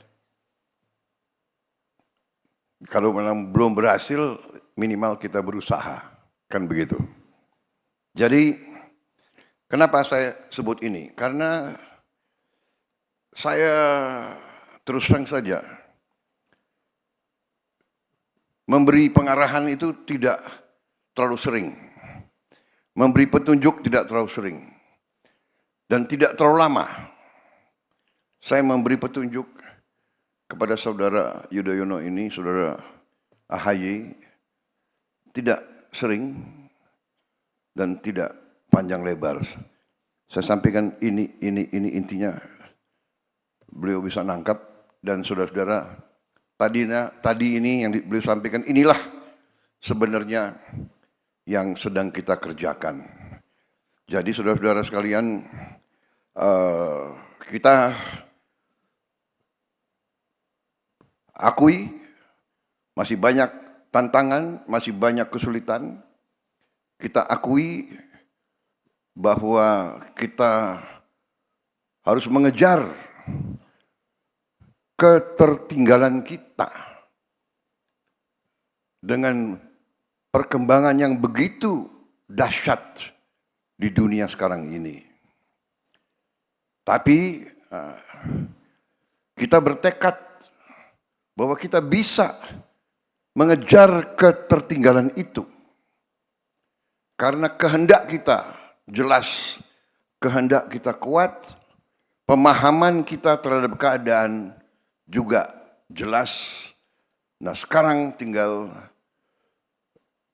mempersatukan kehendak tersebut, mempersatukan kolaborasi, dan bekerja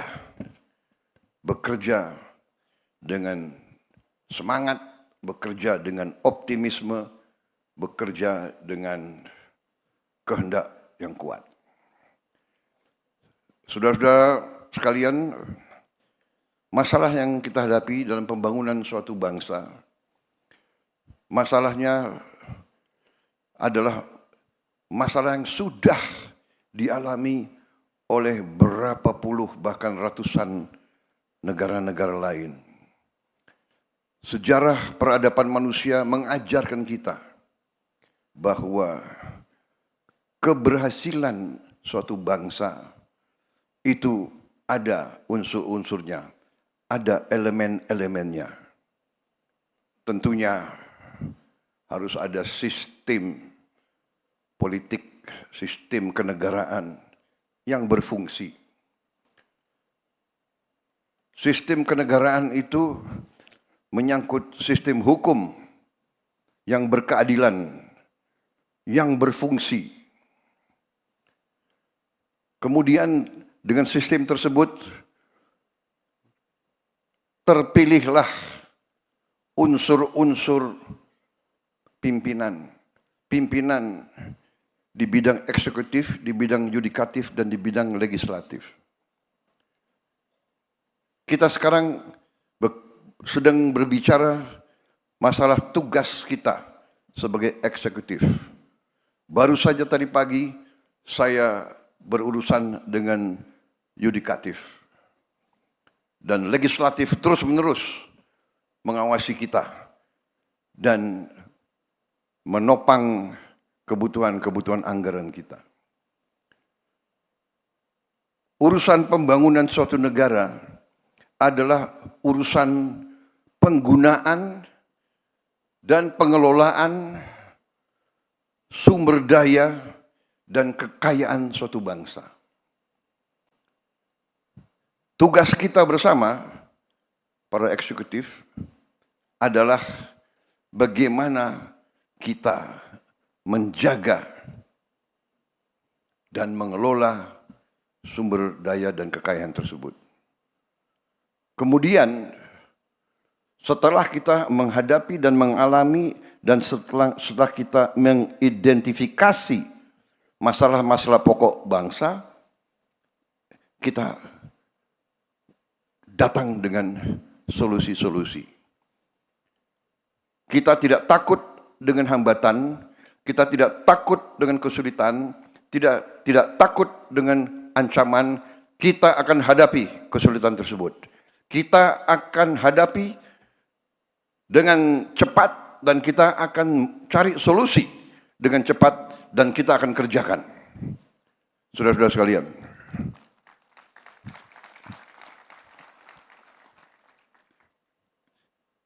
swasembada pangan, swasembada energi, swasembada air. Ini krisis yang sudah diramalkan oleh PBB. Krisis dunia. Dunia sedang menghadapi krisis pangan. Ratusan juta rakyat bumi sedang mengalami kelaparan sekarang. Banyak negara yang susah menghasilkan pangan. Kita bersyukur diberi segala nikmat oleh Yang Maha Kuasa. Lahan yang luas, yang subur, air yang cukup,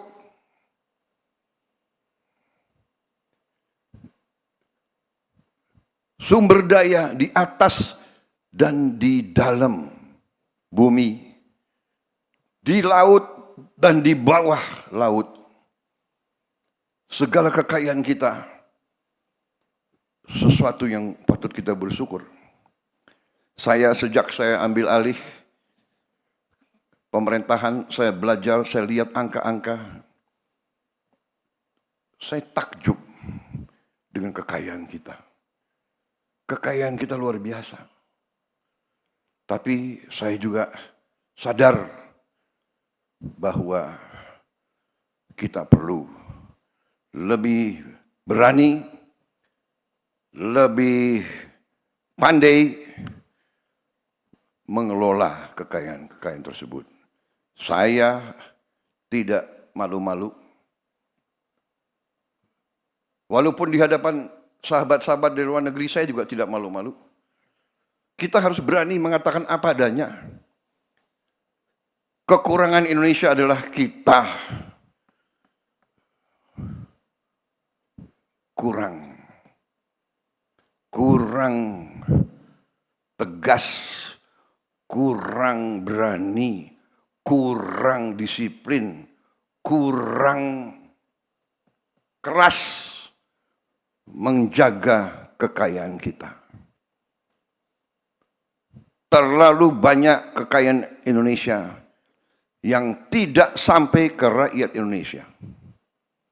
Saudara-saudara, dengan demikian saya harus memimpin suatu pemerintah yang berani untuk menegakkan efisiensi penghematan. Dengan efisiensi penghematan, kita bisa investasi di hal-hal yang sangat penting. Saya terima kasih Menko Infrastruktur dan menteri-menteri bisa memahami ini, bahwa sekarang ini yang saya ingin amankan adalah sumber pangan Indonesia dan sumber energi. Dan alhamdulillah tanda-tanda sudah jelas di hadapan mata dengan kebijakan-kebijakan kita dalam beberapa bulan ini. Dan sekali lagi saya tekankan, peranan dari pemerintah sebelum pemerintah yang saya pimpin. Harus saya tegaskan di sini bahwa transisi dari pemerintah Pak Jokowi kepada saya adalah yang ikut menentukan bahwa kita sekarang bisa bekerja dengan cepat. Saudara-saudara sekalian, kita harus berani mengakui kebaikan dan keberhasilan pemerintah-pemerintah sebelum kita. Saya tidak akan pernah malu-malu bahwa apa yang kita kerjakan sekarang tidak kecil peranan pemerintah-pemerintah sebelum ini. Semua pemerintahan sebelum ini sangat berjasa. Kalau kita bicara infrastruktur, kita bisa lihat dengan mata kita apa yang dibangun oleh Bung Karno, oleh pemerintah pertama kita, dilanjutkan oleh Presiden Soeharto, dilanjutkan oleh presiden-presiden selanjutnya. Tidak ada suatu pembangunan bangsa yang datang demikian, seolah-olah jatuh dari langit. Tidak. Pembangunan suatu bangsa dibangun dengan keteguhan, dengan kesabaran, batu demi batu, langkah demi langkah, dengan keringat, dengan darah, dengan air mata. Semua infrastruktur yang kita nikmati dibangun oleh pendahulu-pendahulu kita. Dengan demikian, yang sekarang kita lakukan adalah prioritas. Dalam tahun-tahun pertama, saya kira dalam 2-3 tahun ini, prioritas kita masih untuk menjamin pangan kita. Dan alhamdulillah, produksi pangan, prestasi pangan kita adalah terbesar sepanjang sejarah Negara Kesatuan Republik Indonesia. Mau diakui, mau tidak diakui, cadangan beras kita sekarang di gudang-gudang pemerintah adalah terbesar sepanjang sejarah Negara Kesatuan Republik Indonesia. Di bidang produksi beras dan di bidang produksi jagung. Dan prestasi kita di bidang teknologi, hektar demi hektar, sudah cukup seimbang dengan prestasi negara-negara lain. Produksi beras kita yang saya lihat terakhir di Sumatera Selatan,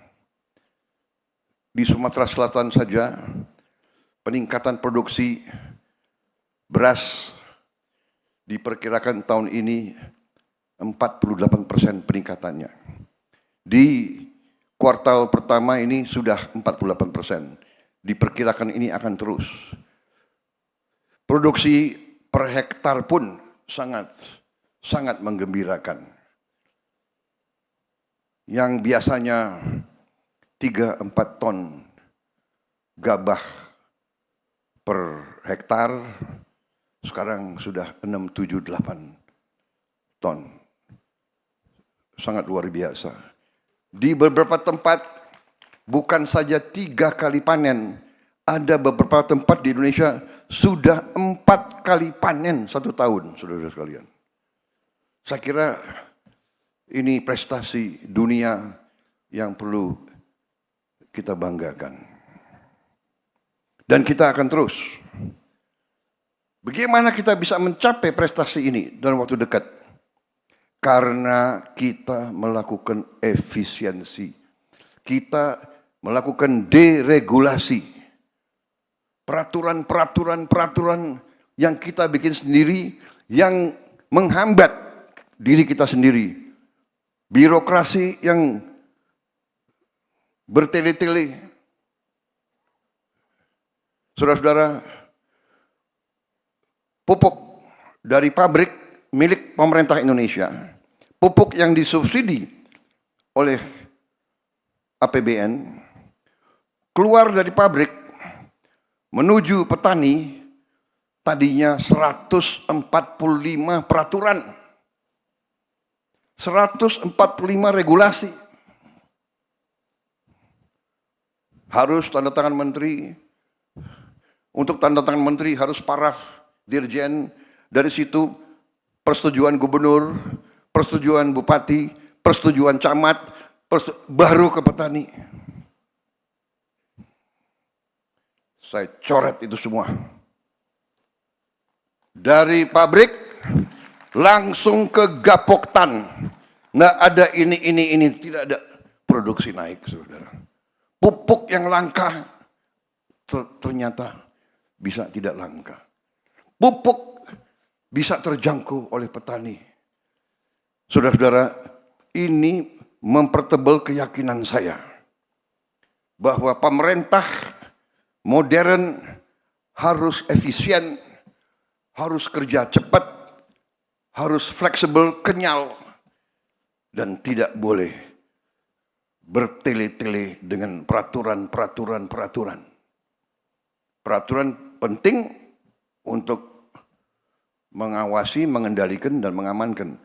Tapi peraturan yang dibuat hanya untuk mempertahankan kekuasaan sektoral dan hal-hal yang terlibat dengan vested interest, dengan kepentingan-kepentingan tertentu yang tidak semata-mata untuk kepentingan rakyat, harus kita tinggalkan. Dan saya bertekad untuk saya bekerja keras untuk mengurangi regulasi-regulasi yang tidak masuk akal. Saudara-saudara, dengan prioritas demikian, baru kita wujudkan yang akan kita wujudkan. Karena itu saya hargai Menko Infrastruktur.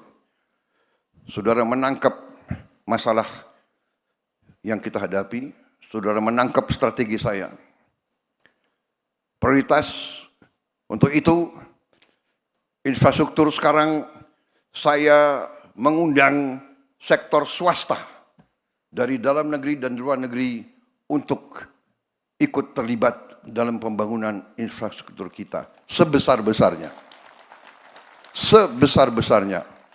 Saya akan mengakui, saudara-saudara, saya percaya dengan peranan negara yang kuat untuk intervensi, mengatasi kemiskinan, mengatasi kelaparan, memperbaiki pendidikan. Saya percaya dengan intervensi negara yang kuat. Tapi saya juga tahu bahwa di bidang-bidang tertentu, terutama di bidang konstruksi pembangunan fisik, sektor swasta dan juga sektor swasta internasional sering lebih modern, lebih efisien, dan dapat mencapai prestasi tepat waktu dengan menghemat anggaran yang besar. Harus kita akui. Seringkali BUMN ini merasa kalau dia kerjanya lambat, tidak apa-apa. Kalau nanti dia boros, tidak apa-apa, karena ada Menteri Keuangan yang akan, apa istilahnya, PMN, apa ini PMN ini? Ya kan? Kalau kita tanya perusahaan-perusahaan besar internasional, dan dia ada nggak PMN? Jadi justru karena kita butuh sekarang mitra-mitra yang efisien, mitra-mitra yang modern teknologinya, saya arahkan bahwa infrastruktur sekarang peran swasta harus lebih besar. Saudara-saudara. Tapi untuk swasta dari dalam dan luar negeri tertarik, pemerintah harus mempermudah pekerjaan mereka. Jadi saya menyambut baik tadi apa itu, pusat-pusat atau kantor-kantor memfasilitasi semua proyek, dibantu, diamankan, dijaga supaya tidak terganggu rencana besar pembangunan tersebut. Itu strategi kita mengundang, dan saudara-saudara, pemerintah Indonesia juga sekarang merasa kita lebih kuat. Dengan efisiensi yang kita lakukan di awal administrasi saya, di awal pemerintahan saya, dengan efisiensi yang kita lakukan, ternyata kita bisa menghemat banyak uang, cash, dan uang itulah sekarang kita pakai sebagai dana investasi kita. Sehingga kita sekarang berani, kalau kita undang kerjasama dengan swasta atau dengan asing, kita berani, pemerintah akan ikut berapa persen. Dan bukan minta saham kosong, tapi kita ikut serta dengan uang yang nyata, uang yang real. Saya kira itu akan memberi comfort kepada semua mitra-mitra dari luar negeri. Saudara-saudara sekalian, strategi besar kita demikian. Tadi sudah digarisbawahi beberapa elemen. Saya ingin emphasize, saya ingin garisbawahi salah satu proyek infrastruktur yang sangat strategis, sangat vital bagi kita, merupakan suatu mega project, tapi harus kita laksanakan, adalah Giant Sea Wall, tanggul laut pantai utara Jawa. Proyek ini sangat vital. Proyek ini berada dalam perencanaan Bappenas sejak tahun 95. Bayangkan, sejak tahun 95, 30 years ago, kalau tidak salah ya, 30 tahun yang lalu. Tapi kita tidak berkecil hati. Sekarang tidak ada lagi penundaan. Sudah nggak perlu lagi banyak bicara. Kita akan kerjakan itu segera, saudara-saudara sekalian. Proyek ini menyangkut jarak yang tidak pendek, kalau tidak salah sekitar 500 km dari Banten sampai ke Jawa Timur, ke Gresik, 500 km, dan perkiraan biaya yang dibutuhkan 80 miliar dolar. Dan waktu perkiraan untuk di Teluk Jakarta saja kemungkinan 8 sampai 10 tahun. Kalau sampai ke Jawa Timur mungkin membutuhkan waktu 20 tahun. 15 sampai 20 tahun. Tidak ada masalah. Ada pepatah kuno, perjalanan 1000 kilometer dimulai oleh satu langkah. Kita akan segera mulai itu. Saya sudah perintahkan suatu tim untuk roadshow keliling, dan dalam waktu dekat saya akan bentuk otorita, badan otorita Tanggul Laut Pantai Utara Jawa.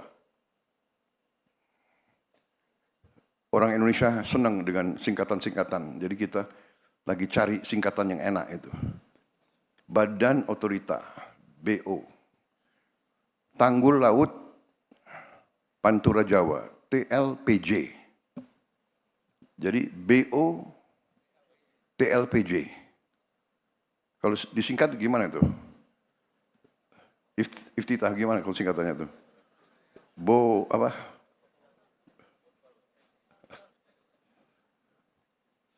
Ya, dicarilah ya. Sangat penting ini. Tapi ini vital.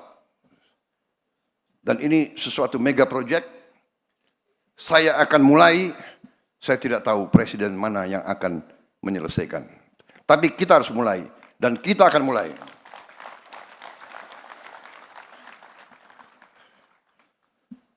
$80 miliar khusus Teluk Jakarta, kemungkinan 8 sampai 10 miliar dolar. Kalau 8 sampai 10 miliar dolar saya kira kita sendiri mampu. Di sini ada hadir Gubernur DKI, hadir tidak? Enggak hadir. Waduh, ini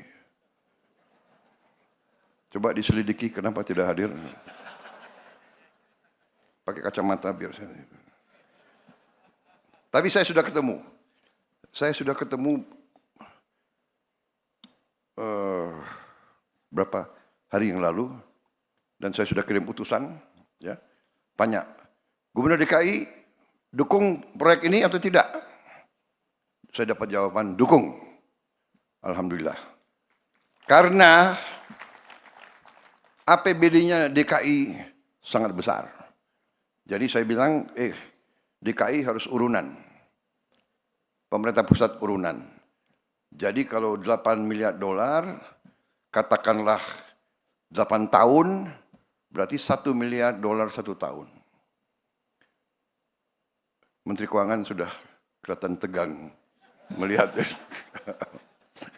Tenang Bu, DKI nyumbang. Jadi DKI setengah, pemerintah pusat setengah. Karena ini untuk DKI sebenarnya. Ya, jadi Tanggul Utara DKI, kemudian nanti selanjutnya di depan Semarang, prioritas kita adalah DKI Semarang. Semarang, Pekalongan, Brebes itu air sudah mengancam kehidupan rakyat kita, harus segera. Dan ini sesuatu yang harus kita laksanakan, dan kita terbuka. Perusahaan-perusahaan dari Tiongkok, dari Jepang, dari Korea, dari Eropa, dari Timur Tengah yang mau ikut silakan. Tapi kita tidak tunggu, kita akan gunakan kekuatan kita sendiri. Saudara-saudara sekalian, demikian yang ingin saya sampaikan. Saya minta maaf kalau keynote saya tidak panjang. Saya kira saudara-saudara juga tidak mau kalau saya terlalu panjang bicara, kan? Betul ya? Betul. Terserah. Saya datang sesuai permintaan audience. Mau singkat atau panjang? Mau singkat atau panjang? Bohong gitu. Kalau politisi takut sama presiden, panjang Pak, panjang. Yang di belakang udah resah. Ya kan? Coba pakai kacamata saya mau lihat ini. Mana senyumnya yang politisi atau senyumnya yang... Kalau orang-orang eksekutif, ya, orang pengusaha, orang itu maunya singkat. Sudahlah Pak, jangan macam-macam.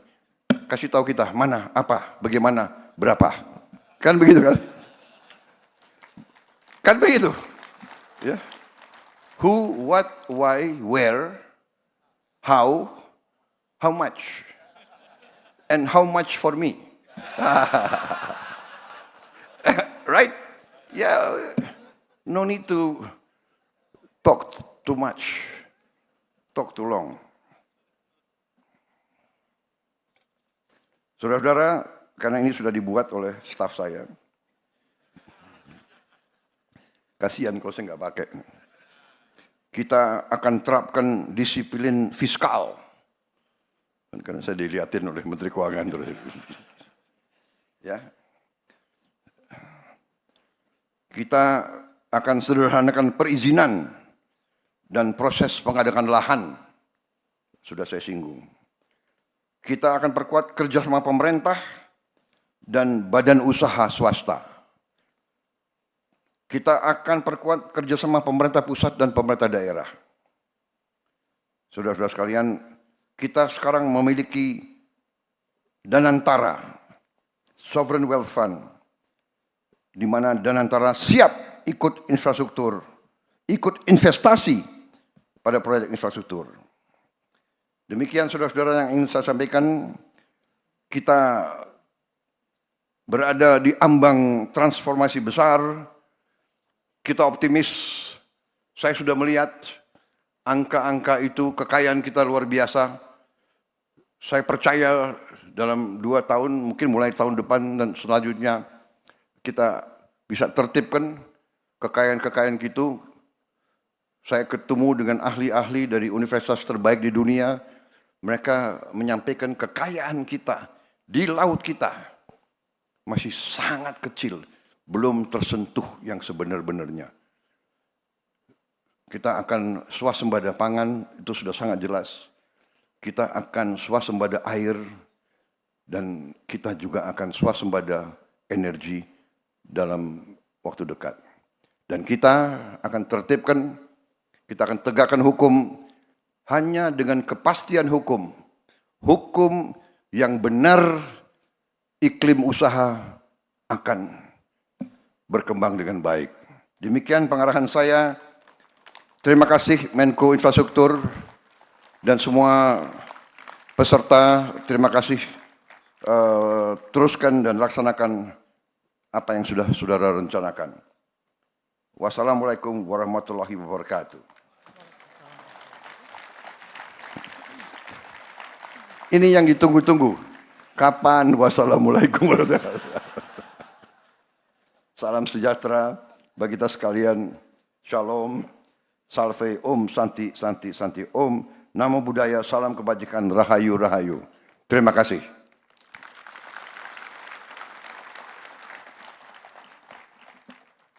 Selesai. Untuk para menteri, setelah ini kumpul.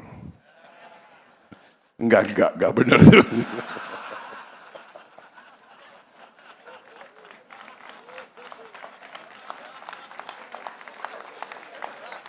Selanjutnya, dimohon berkenan yang terhormat Presiden Republik Indonesia untuk berfoto bersama.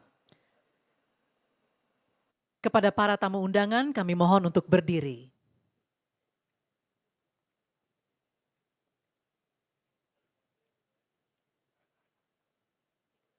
Mohon izin kami pandu.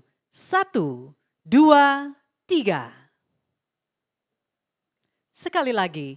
1, 2, 3.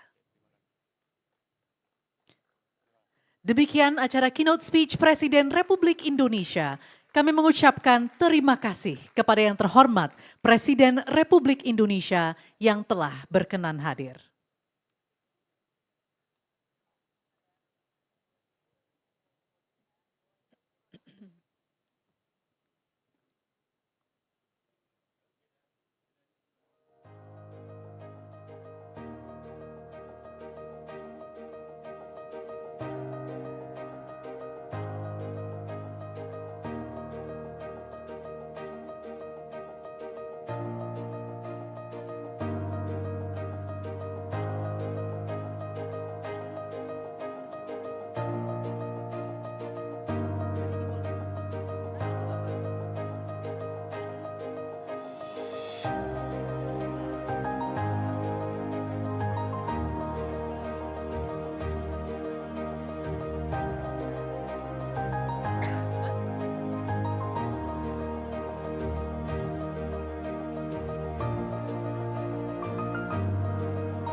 Ladies and gentlemen, that concludes the Indonesian Conference on Infrastructure 2025.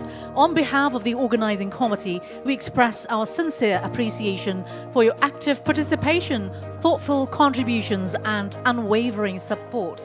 May today's exchange of knowledge continue to spark meaningful partnerships beyond these walls. We look forward to welcoming you back for future initiatives under the shared vision of a more connected, sustainable, and resilient Indonesia. I am Rahma Alia. Have a wonderful evening and see you again. Wassalamualaikum warahmatullahi wabarakatuh.